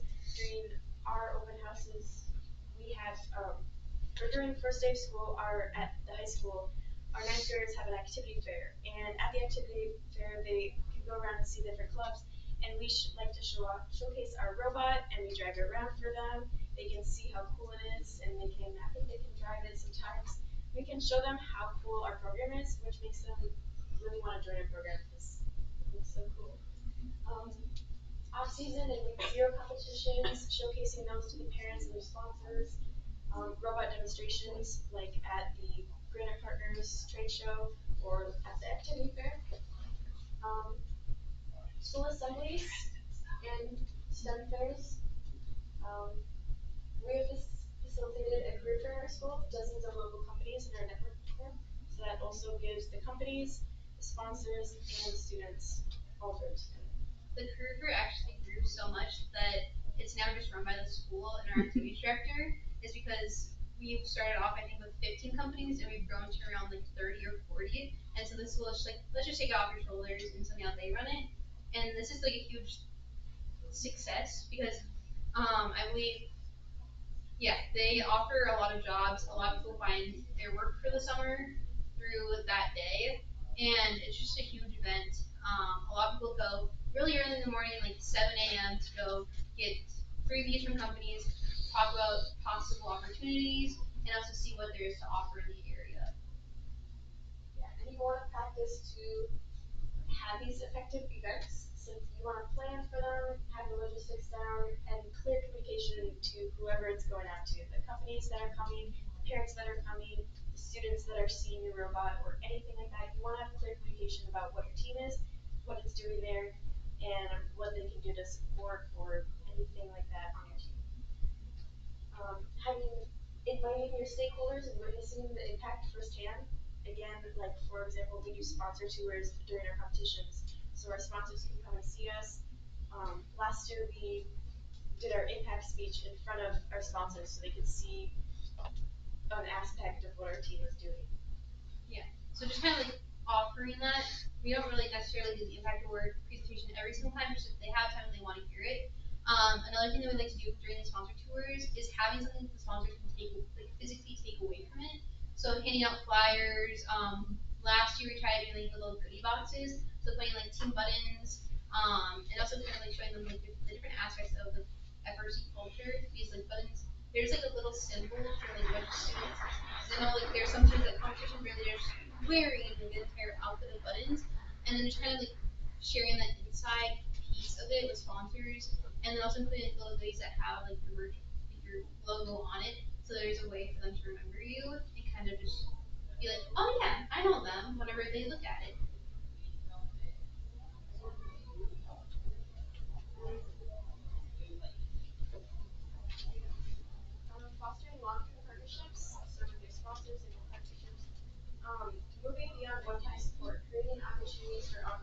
partnerships, such as marketing programs and internships, and prioritizing the partnerships over sponsorships. These partnerships are really valuable when you're trying to donations and anything like that. They're more supportive and closer to your team. Yeah. Maintaining relationships also, regular updates on the team's achievements, such as emailing them about how our regionals have been going or what we've been doing recently. And acknowledging support from public recognition and big good events. So we always make sure to thank our sponsors for supporting us. All they do. And then we kind of covered this earlier. It's aligning with school and community goals. So you kind of like demonstrate how your program ties into those and how your program can help kind of showcase those more. What time is it? 3:02. Okay. 13 more minutes? Yeah. Okay. And then also kind of like just showing off your city, showing how you're important, showing your successes, and just showing, hey, we exist. I think we covered most of this one. Skip ahead. Leveraging community resources, exploring external resources, identifying local businesses. So like we talked about earlier, universities and nonprofits as partners. Think about these non-traditional organizations that you might consider as robotics sponsors. How to tap into local grants and funding opportunities, partnering with teams, other teams, and other groups, partnerships can provide some valuable grants that require a large donation. And building relationships with mentors from the professional community is also super important for your team, so you get more skills and more information from others to make your team grow. One thing I will say is if there's like a college really close to your team in your city, reach out to them. Be like, hey, we want to get more involved in the community. If you have any events that we could come to and help out with, that's a huge thing. For example, if any of you know like the St. Cloud Tech College, just short away from here, or like SCSU, obviously. We're only 10 to 15 minute drive away, and so just contacting them and being like an open book to them is a huge thing.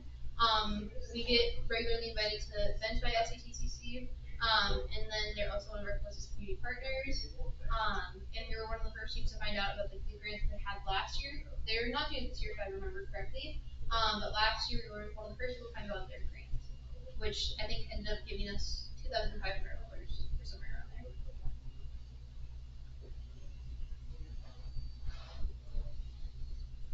Overcoming the challenges with the partnerships and everything. Common challenges in building support might be limited funding for resources, resistance from school administration or community members, balancing team commitments with academic responsibilities. Strategies that can make use to overcome these challenges. Adhere to the many fundraising tips and strategies. For the limited funding of resources. Challenges with local school admin. You can leverage those influential people in your network, so make sure those people you're communicating with and seeing connecting to for those resources in a way that builds credibility and importance for your teams.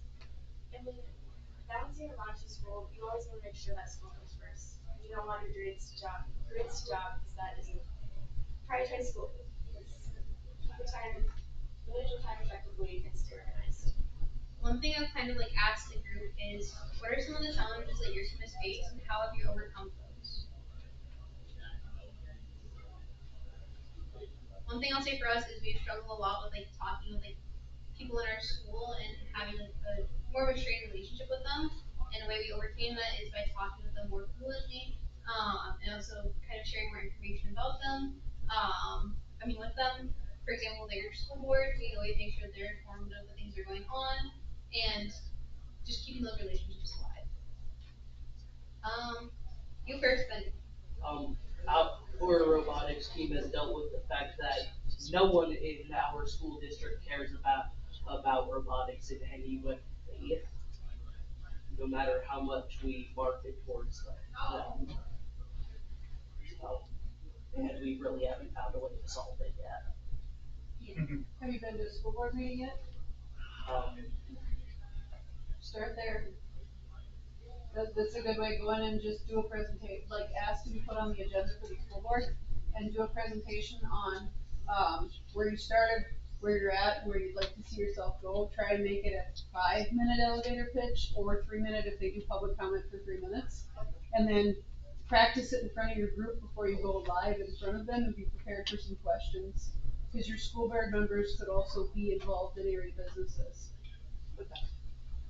With us, we have trouble recruiting people like freshman, sophomore wise. They usually like hear about the team. Like a lot of my friends joined robotics like their sophomore, junior year of high school, even senior year, and they're like, just didn't know what we did. I don't know if it was one of the worlds or just like whatever that made it flip, but we got like 20 new students this year. We like doubled our team size. We tried to get more advertising out for it, putting posters up around the school, making annoying announcements, and that definitely helped with that, I would say.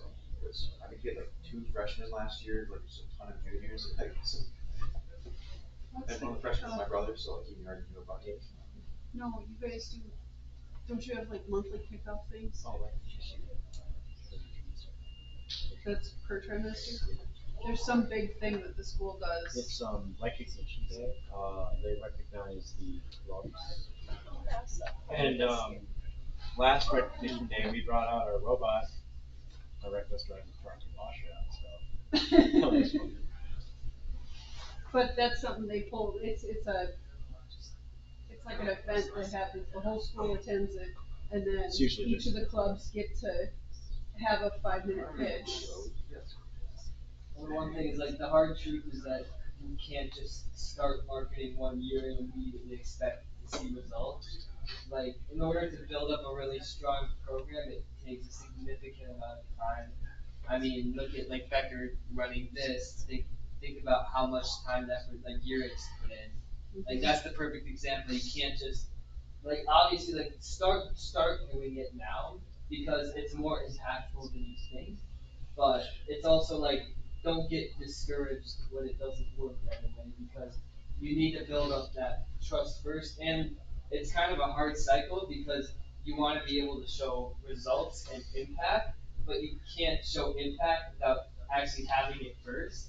So once you start that, it gets a lot easier. So I will say it will get easier. There are people that care. That one of the problems is a lot of people don't truly understand what robotics is. They're like little battle bots. Yeah. And they don't understand, hey, there's the business side, marketing, administrative, all of this other really cool stuff that these students are doing. And they're like, oh, I'm not really good at building stuff, so I'm not going to join. So maybe try marketing that other side first. And being like, hey, if you join, we will find something for you to do. Because I know that you can find something for them to do. So market that side. That was absolutely what we did. Is we talked about, hey, you don't have to build a robot. There's business, marketing, graphic design, all this stuff. So that was like I came from like an FGC FLL background. I knew what robotics was about, but a lot of people when they get into high school, they don't. So like really advertising that robotics is more than building robots and all the cool things you do. Like we took trips to Denver, Houston. Like it's people are like, wow, that's cool, and this robot you made is cool. I want to join. So I would just the best way to get more people is to just literally try to spread out your information as much as you can, just so everybody can, whether the team would draw them in. One thing that significantly helped our team was developing a school district-wide robotics pipeline. Currently only goes down to 3rd grade, but that's been a huge thing that we've started over the past 2 years. Just in the past year alone, we went from having 20 kids just on our high school team to district-wide 80 kids. And then that has also helped us pump up our freshman numbers a lot. I believe 2 years ago we had 2 freshmen on our team, and this year I believe we have, I think, around 6 through 8 kids. And so kind of like building that up more and more is just, it will take time, but in the end, it's all worth it. Build up. If you don't, I would highly recommend starting an FTC program and a Lego League program. Both of them are significantly cheaper. If you do a cheap version of FTC, you can do it for free. With the grants that are offered, you won't have to pay anything out of your student budget to start an FTC team. As long as you apply through like the Gene Haas and the Minnesota D grant, you can start an FTC team. And Lego League is the best because you can get them in kindergarten and those really earlier elementary grades. Parents are trying to get their kids through all these different things. And obviously there's going to be some that leave. You're not going to get everyone, but it's a lot easier to convince their parents to put a kindergartner into robotics because they're like, oh, this is a cool thing for their future, rather than trying to convince a freshman who's been maybe like playing basketball all their life to try to join robotics now. Plus, FLL teams are like even considerably more cheaper than FTC teams. Yeah. You can start like 3 teams with a grant as long as you have people to be mentoring for them. Yeah. That's key. Yeah. The adults mentoring? That was our problem. Was one of our mentors tried to start FLL teams. Yeah, that's definitely the toughest part. For us, in order to find the coaches that we need, we offer discounts for registration. It's 50% off for parent coaches.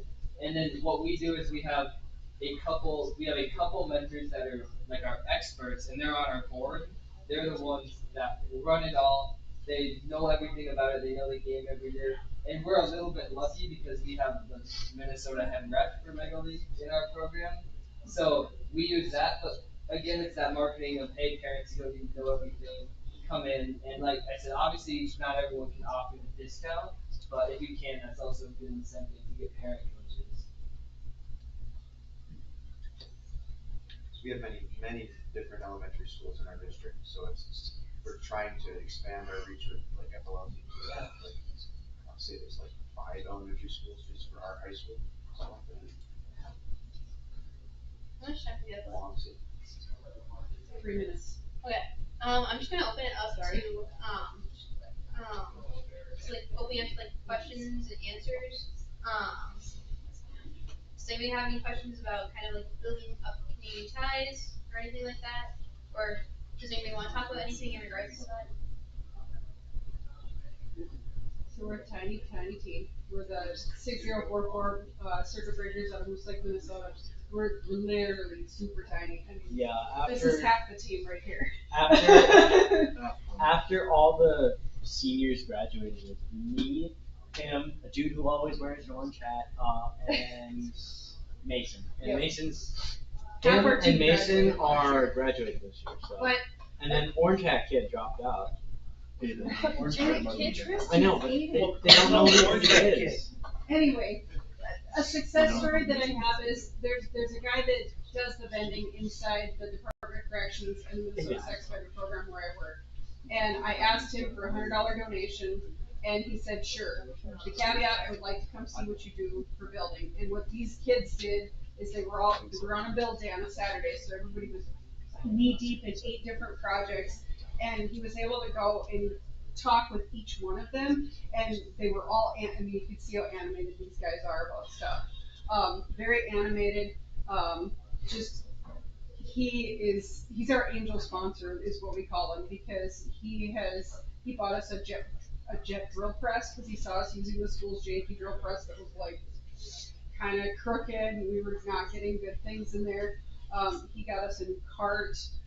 He bought a swerve last year. We've invited him to the competition. We made him an honorary coach because he's been our biggest sponsor to date. And this year, he's like, is 2,000 okay? I said, yes, of course, 2,000 is okay. He handed me the check this week, and it was $3,000 for the season, which is huge for our tiny team. 35% of our school qualifies for free and reduced lunches, so that kind of gives you the idea of what we have in our community. We have a lot of very tiny small businesses, so asking for large donations is extremely hard. So this amount that comes from Mike or the Lions Club that's $1,500 is life changing for us. We don't have access to the giant companies in our area. Do you apply for the Gene Haas Foundation? I don't know. I mean, I would do it. It's basically guaranteed. It is. Okay. I've applied all of our FTC teams every year, and every FRC team I know applies, and I've never heard of anyone being rejected. We got rewarded this year. We got like 2,000 this year. We got 2,750 last year. We got some more than expected before that. It's just a really good grant. Yeah, Gene Haas Foundations are really good ones to look into. And last year, Tristan recruited our brand new STEM teacher to become our new coach or design as their coach last year, and we asked her to come in. She's due at kickoff. Yeah. She's here with us, but so she's gonna miss the build season this year. Yeah, our programming mentor, he's having the second kid on the 16th of January. So Yeah. She's due the day after kickoff. I thought it was 2 days before. Or no, sorry, 2 days before, but yeah. I think that puts us out of time. If you guys have any questions, oh no, you're all good. If you guys have any questions, we'll be here taking stuff down. So.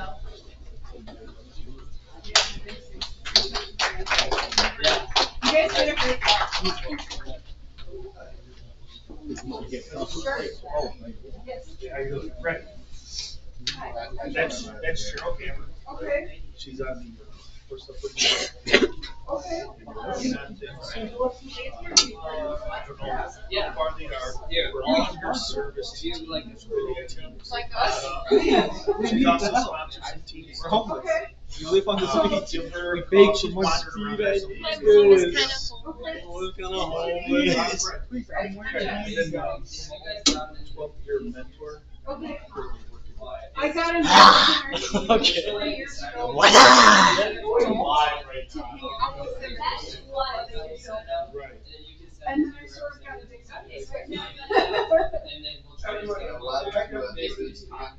David works in Princeton, so getting back on time to school. Hey, can you run down here? Also, what we recommend. Will you get Eric, ask Eric to come here, or Should we- administration channel? Our team did it because you're already down there, might as well meet. I don't know, I'm gonna ask that is down there while you're there.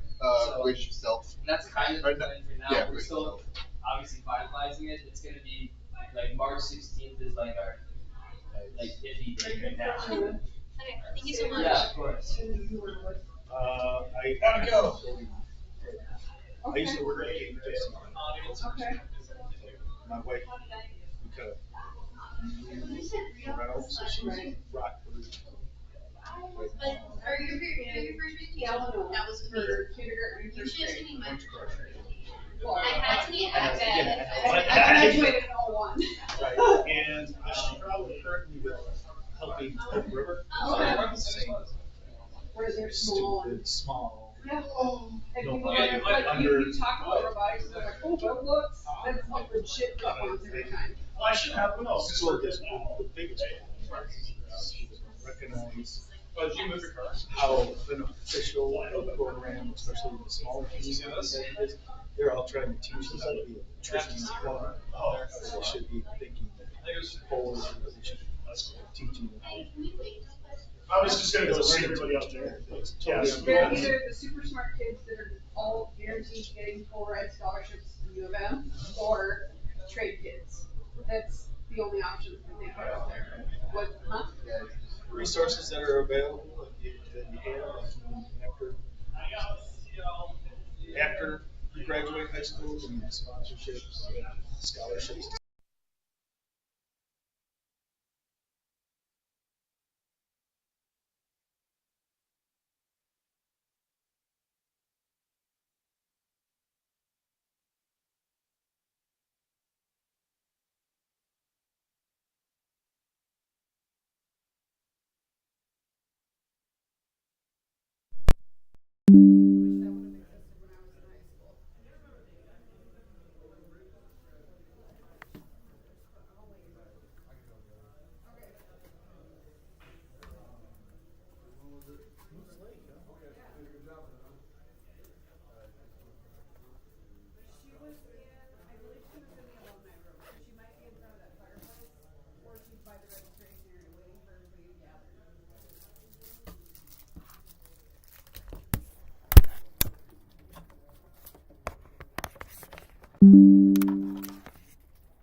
Oh, yeah.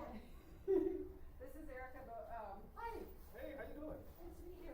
Nice to meet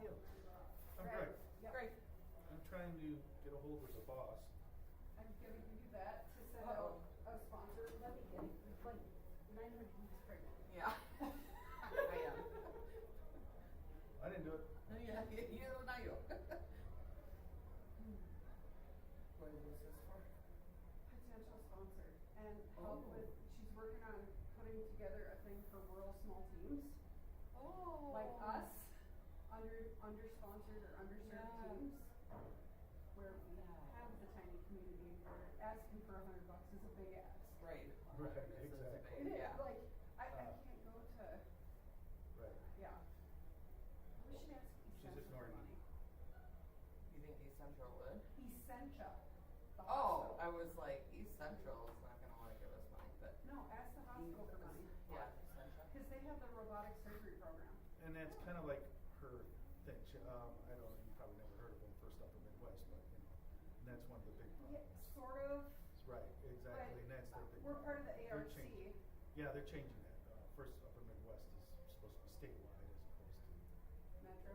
metro, and that's. is Or one of big the- schools. Right. Yeah. And one of her projects she's working on is Like, trying they to have get 8 students resources. involved. I have 8. They have resources. Getting resources to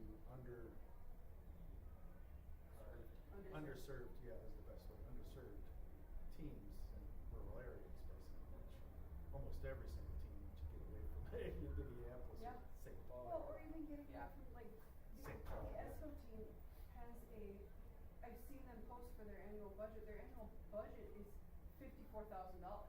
And that's nothing compared to some of these teams. We're lucky if we get $3,000 to spend for the year. I would have to guess that SCSU is upwards of maybe 200. Holy. It takes Yeah. close to almost 30 grand if you're gonna do 2 competitions. Right. If Yeah. you only do one, you can cut back on that. But And it's we almost a do- $30,000 proposition for you. We're gonna compete in the Lake Superior one. We've done the Northern Lights because we do the double decker because it's an hour from home because we're a small tiny team. Well, you're right up there. Trying to come down here to St. Cloud, I've already looked at like it's an extra $3,000 to register for the Mhm. second competition, and Yeah. then it's probably another $6,000 just to fund the bus to come down here for the 3 Mhm. days, to fund the hotel for the Mhm. 3 days, Oh, yeah. to Well, feed the kids yeah. for 3 days. Right, and, right, Plus, and then I then have to everybody's deal on a with reduced feeding lunch into the program hotel. and. Right. And And I 3/4 was of the charging- state that's not in the cities, and then in the cities, you know. Those it's just- bigger teams can charge a registration fee to be a part of Mhm. Well, their yeah. team, and I can't. I would lose some of my teammates. Mm-hmm, exactly. If we charge anything, if we made it, Majority of them. Oh, yeah. Cambridge Isani, I mean, that's where Yeah. it came from.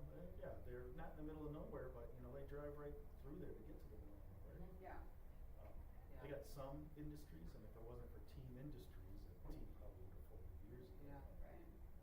We have team industries right in the backyard there, which is nice. That's Yeah. great. Right. There, most of their sponsorships is that little $500, $200. Oh, we're grateful if we get over $100. Like you get on the back of our T-shirts, like For 100. for $100, we'll put you on our T-shirt. Like, see? There you Yeah. That's our sponsors. But You know? That's a wee more, yeah. where'd she go? I'm not I here don't to know. find her. We could go But out she's to the person you're looking registration area. for. Are we That's the talking about person- Cheryl? Yes. We're looking for Cheryl, okay. Looking for Cheryl. Gotcha. She's the one chatting. Okay, well, like us. Well, I'm sitting there going, and it's like, this room's full because everybody's trying to figure out how to make money, so. Yeah. Or Yeah. raise money. And it's unfortunate.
Basically, we just gotta rob this room. Just this one? This is pretty much where everything was. Who are we robbing? Your mom! Does it?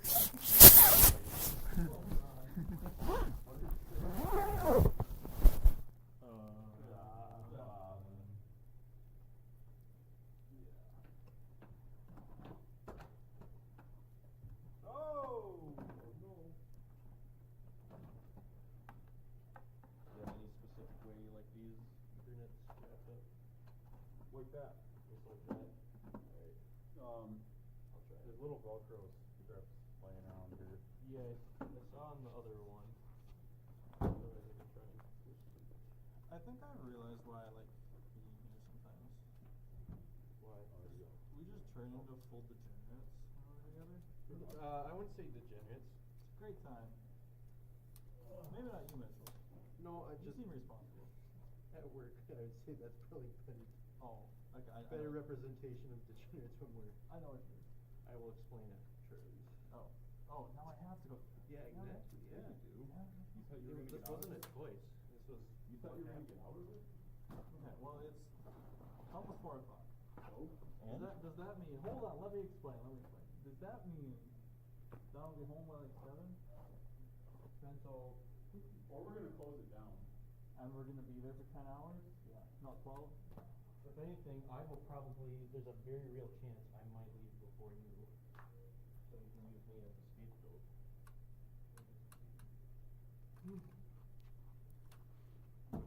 How real is this real? I'd say it's pretty real. Pretty realistic. So you want me to spin? Whatever, uncoil. Oh, uncoil? Yeah. No, it's right. Keep grabbing. I did the thing. Yeah. Alright, now you're recoiling. Am I calling it too much? Yeah, I'm calling it too much.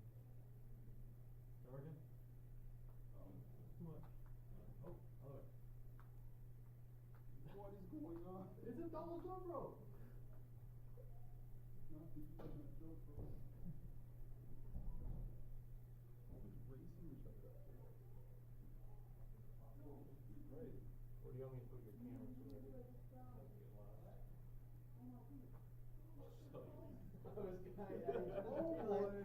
I realized I probably walked right into that one, so I'm just gonna set it up here by this other one and just move on. Hello.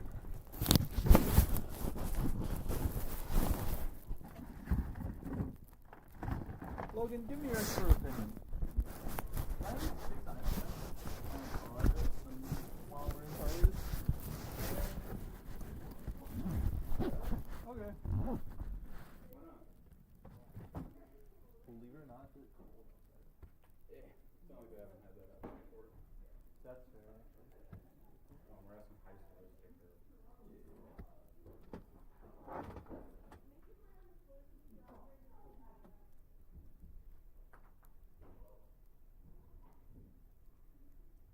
What's that look for?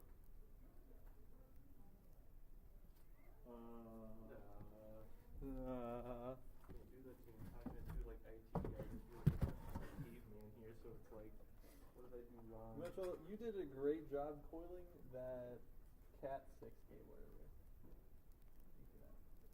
I can confirm you did. You did it. Good job, Mitchell. Hey, do you still need 17 computers, or what's the deal with that? If you got like some old ones, cause like. Mitchell, what are you doing? I have machines at home. I'm Mitchell, building a home data center. Mitchell, are you mining? No, I haven't been profitable for. I have 20 years. Oh. 2 mills that require. Well, that's why like my laptop had the static IP or whatever. Convenient timing. It was. Got that. Is that my green one too? The green on yours? Yep. Go good? Got through all the problems? These ones look good. My camera choked right at the end of the last one. Oh. Which was fine, there wasn't much going on there, just my camera, the capture was working. And he does mostly Oh, they are, yeah. group session, they're doing like interactive stuff. Gotcha. The audio is the only thing that's important. Anyway. What time? Now. Whatever time we leave here, half hour. Yeah. Okay. Yeah. You going to Charlie's? What are you doing? What am I supposed to be? What? Not that. Okay, I don't know. This guy was like, that's why. You guys are gremlins. We've been doing this the whole time. Yeah. Okay. What are you doing? What are you doing? He's wrapping his cable around his this thing doing garden hose. See, these guys both were like, you wrapped that really well. I'm like, what am I doing wrong? They won't tell. We weren't going to correct him. You're gremlins then. Now look at it. It doesn't even lay flat anymore. It's just garbage. Mitchell. Mitchell. Thought you were my friends. Oh, the betrayal. Part of my 13 reasons why now. Are we, hold on, are we your 13th or are we like your 11th? 1. Oh, good. That's not bad. You know, I was expecting the work to be like the first 6, but. Oh, I shouldn't bring that up. Because we could, like, I'm sure Does it matter? Does it stay on one of these or? No, I'll take it. I got the charge actually. No. Come on. See, that's how it should look. Okay, I'm trying here. It looks like a neatly cabled. This looks neat. Donkey turd. I don't know about that. You got some coiled springage in there. Yeah, I see that. You have to redo it. Mitchell? I don't know how else to tell you that. Mitchell? You just told me that, so. You have to redo it. You did a great job. You really didn't do anything. Apparently I did, Corey. Was you guys actually messing If with that were me? Corey's cable, he would have killed you. Okay. Lucky for you, it's mine. So I was just admiring the whatever's going on there. Alright. It doesn't change anything. I don't know. After that, I have 2 cables that I use to plug in my mills. Yeah. I'm never gonna look at them the same way. No. Actually, as a matter of fact, they're both half wrapped up still. They only took the wraps out that I needed. I've done that. Yep, I know exactly what you mean. I wanna go piss myself. Do it right in the hallway. Yeah, just right there. I need to see a wet spot out there. What is that system that you got for your cameras? Ubiquity Unified for Package. These are nice. Yeah, well, my parents, they got, I can't remember what theirs is called. But theirs, the one thing I like about theirs is it's not a service you all pay for. So is that, I don't know if this is the same thing. Same thing here. You buy a box that has the hard drives you in throw it. a hard drive in it, and then that like communicates to all of them. And Yep. okay, Same thing. And it does have remote access too that they don't charge you for. Yeah, my parents is the same way. Other- They got access on their phones. Otherwise, you can do what I do, where my phone's always on a VPN to home anyways, so I don't even use their remote access. It just acts like I'm always in the house. Ah, It's kind of cool. Yeah, all the recording is local. It does a whole bunch of processing locally. Like, you don't even have to connect the thing to internet if you don't want to. okay. It's pretty cool. No, yeah, they showed me because they got it, and I was like, oh, that's neat. And it lets me do stuff like this. Like, Yeah. this isn't even a security camera purpose. I don't have the thing here. I just wanted to use it as a camera. Yep. Do you need me to help wrap anything up, or? Well, I don't know if I can trust you. Yeah, I know. I was just gonna say that. Yeah.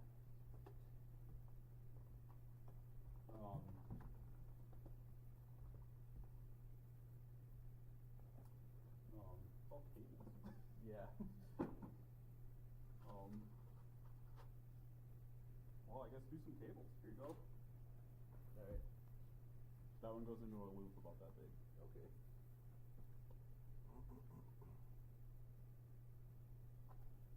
But yeah, if you actually had like some half decent computers, because 2 of my machines do not have a board on board, so they require the computer to actually operate them.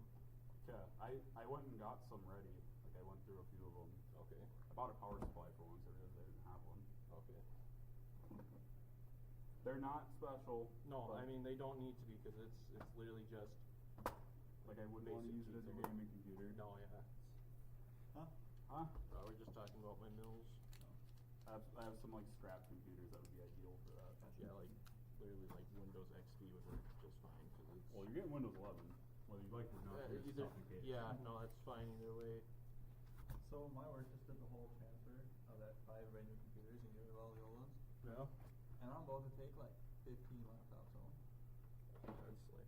Just sell Oh, because they're doing the thing that Microsoft said we have to replace them. Yeah. So we're Yep. going to replace them. Yep. So I'm gonna take them all home and sell the RAM.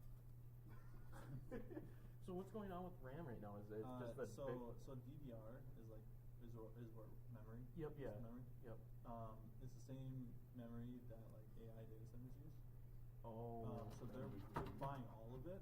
I see. And then they're making a lot more out of it than the consumer market. Mm-hmm. So now everybody's pulling out the consumer market and everybody's just price gouging. There is a hardware gold rush going on right now. No, I mean, I remember when COVID was happening and Bitcoin and everything, because I bought my GPU. This is worse than crypto. Oh, this is worse than that. This is really? worse than crypto.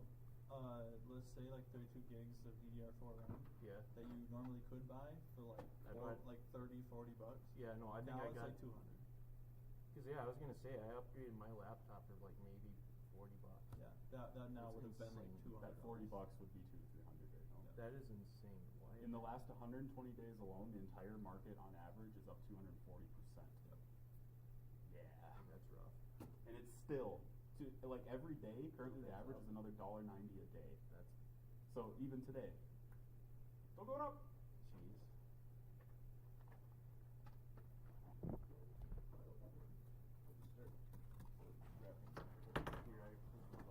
I put up.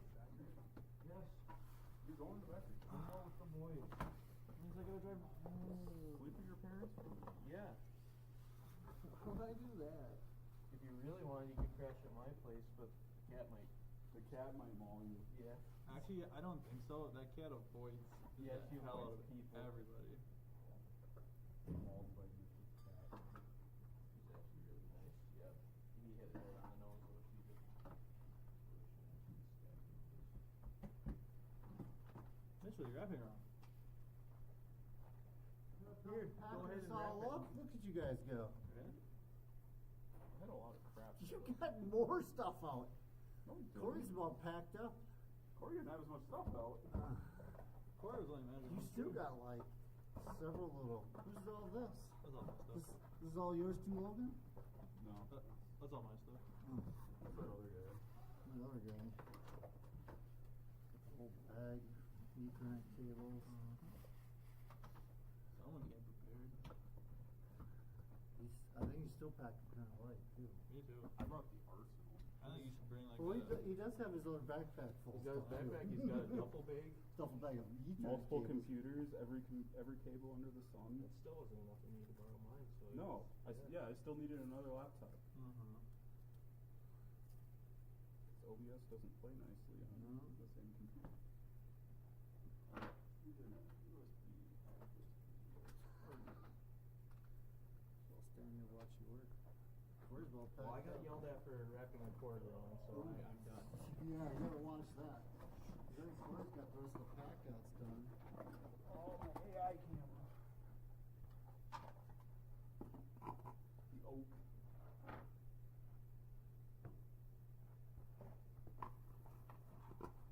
That stream doesn't look very good because of that.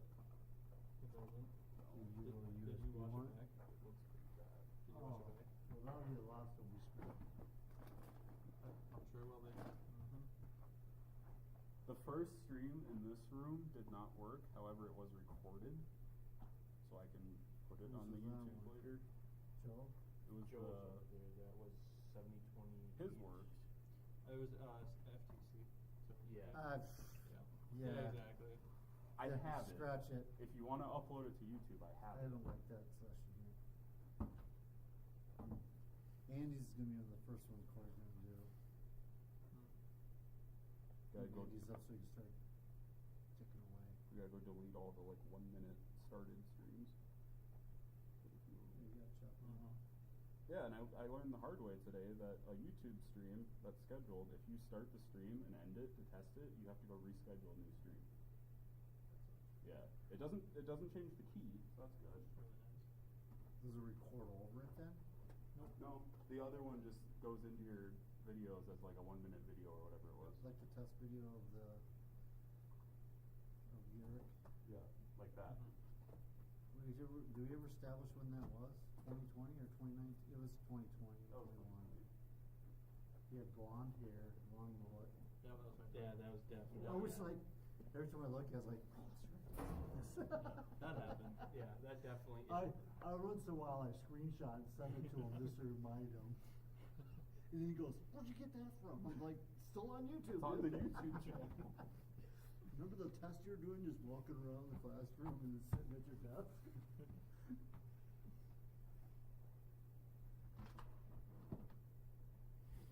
You got another 10 minutes of packing stuff up. The problem is all my stuff is neatly packed away in boxes. That's why no one's helping you. No, I tried it. And Corey came in. These guys were like, "Real nice job you did there." I was like, "What I do wrong?" And then Corey comes in and yells at me for wrapping a cord, and it's like, "All right." I neatly tuck everything away. You're like my parents put everything back in the original box. How is he gonna carry stuff like this? I don't know. You wrap it up and throw it in a bag. Wrap it up, throw it in a bag. Yeah. Is Dylan got his composure back after like drinking last night? I haven't even talked to him since I gave up on that. Yeah, no, I called the second time I called him, he woke up and he did not sound good. He always does that. He just said, "Why'd you answer the phone?" Yeah, exactly. Yeah. If you can't think right now, What if it's a soul call? Always down for more. He's only 9 hours away. It's fine. It's fine. Yeah, you said he was in Chicago? So he's doing Chicago. Vacation.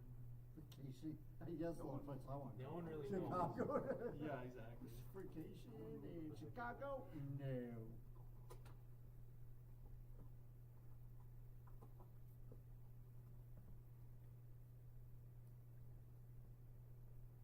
Yeah. Oh, we almost done. Yeah. We gotta go to the bar.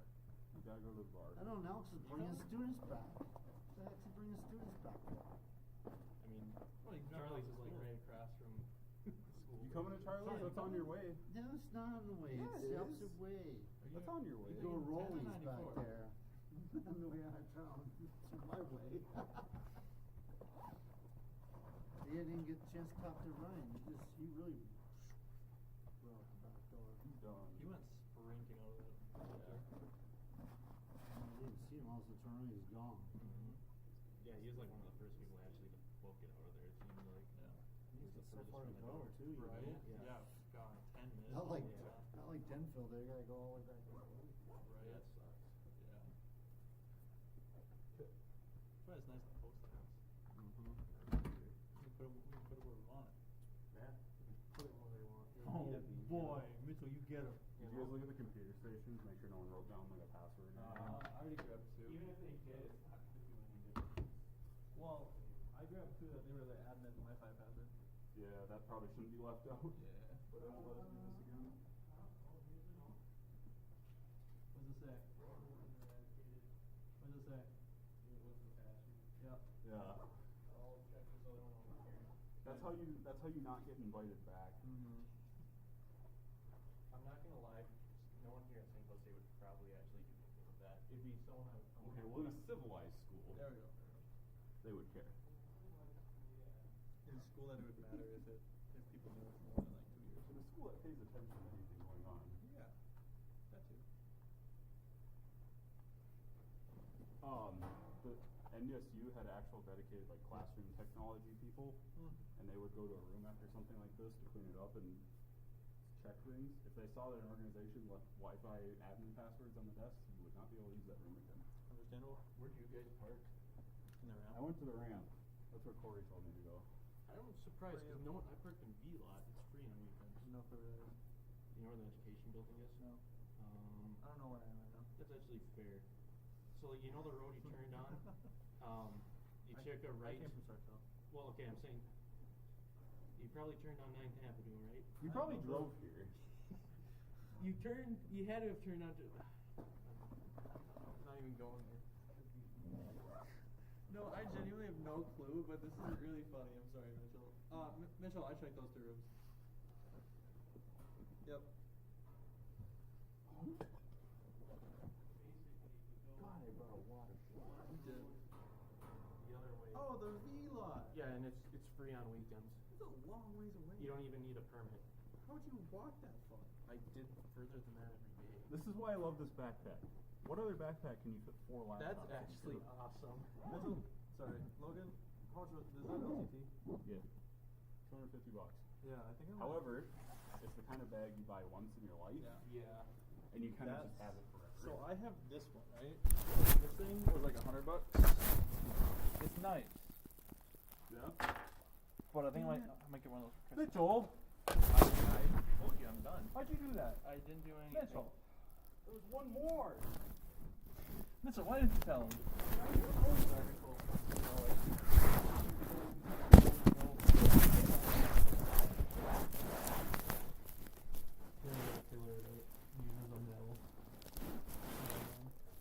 Mitchell, what would you say to a weapon? Browning high power and weapon. You thought about that. Not worried about it. Oh. Oh boy. Okay. Oh no. Wow. I was calling you out on a joke. We don't do jokes here. No. We only do it for real. We're always prepared. You guys got that cable down? I did, yes. That was the thing that I asked about.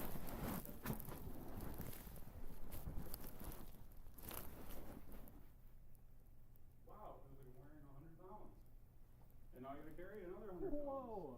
Well, that's actually like when I had all my textbooks in this backpack and I would walk like every day to class, I shrunk an inch. I believe, yeah. It was either an inch or half an inch. Good workout. Wait, hold on, you went. Yeah, I actually shrunk. Like my spine compressed. I asked my doctor about it. Oh my god. And it was funny because during one of my classes, I was working with a guy that was in the army, and he was like, "Yeah, same thing happened to me when I was in the army." He was like the assistant machine gunner. He had like one where once he carried it back and forth. So yeah, same thing happened to me because I would carry it and I would just make me shrink. That's the spine. Yeah.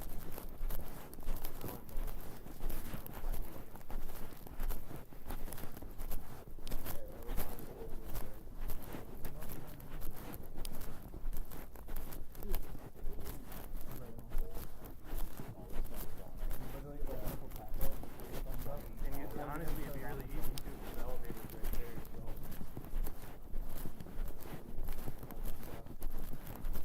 I can walk it. Fine. Yeah, we're right here. I'll pee on it. Oh, what? Love that way.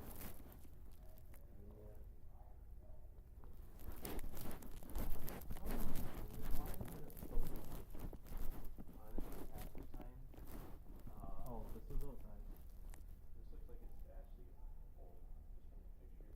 No, this has been up here for a few years. Normally they have art pieces up that was made by like people in the art program that are really dumb. Except there was one of an attack helicopter that was pretty. My guess is this is like pre-COVID.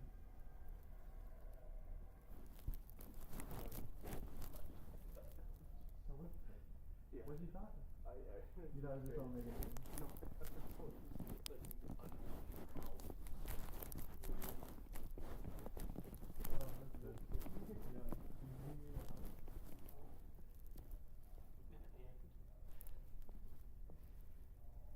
give you a hand. Yeah,